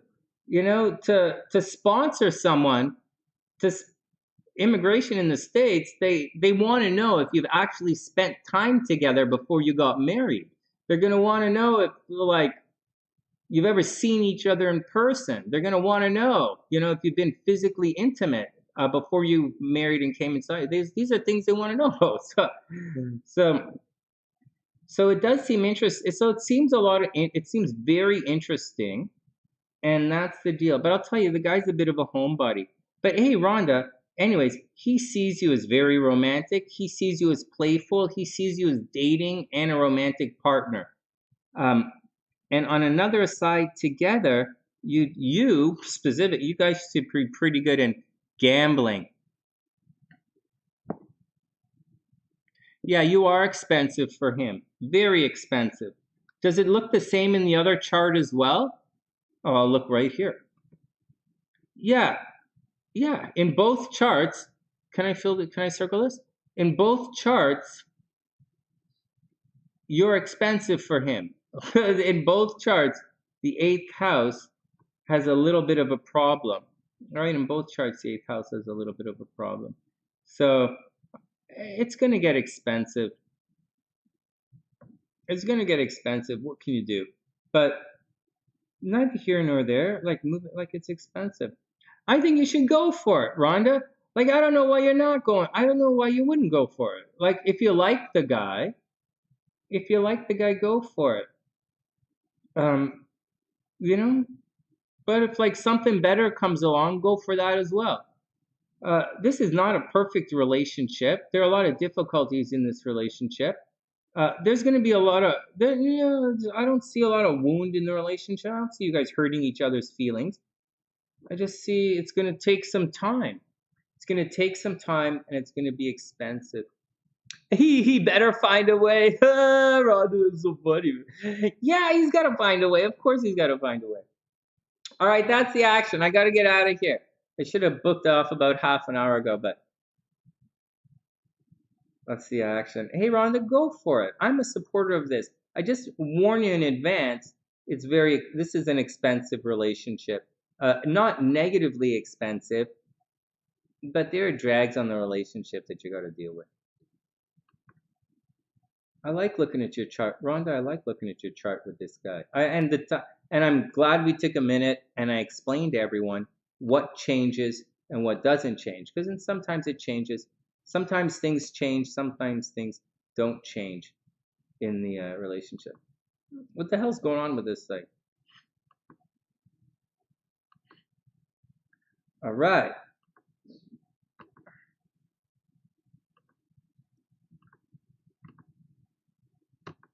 All right, I got to get out of here, guys. I hope you guys have a major, super amazing day. I guess I got to come back and finish the horoscopes. Another week where I didn't finish the horoscopes. What the fuck? But they are written out. I'll have to come on earlier. But obviously, you guys can figure out why that's a problem. Because but I'll do my best. All right, I gotta go. And with that, wishing everyone the best. Wishing everyone a super amazing day. And that's the deal. I think we got everybody's chart done that's supposed to be done. Jaylynne's a little later, and and I think that's it that we're waiting on right now. We finished Rhonda's chart, so that's good. Thanks, man. It's all going to be cool. I actually don't think there are going to be any surprises anymore. I am no longer in a good mood, but that's okay because I got things I got to get done. All right, guys. So that's it. I hope everyone has a super amazing day. Stay out of trouble, guys. I wish everyone the best. Stay out of trouble. Rhonda, go flirt with your guy, man. Just go enjoy it. See what's up. I wouldn't worry about any nonsense. Just go check it out. And that's the deal. Wishing everyone the best. And with that, from the SunnySide.net, I'm Sonny, wishing everyone the best of a super beautiful week. Well, afternoon. I'll be back a little later.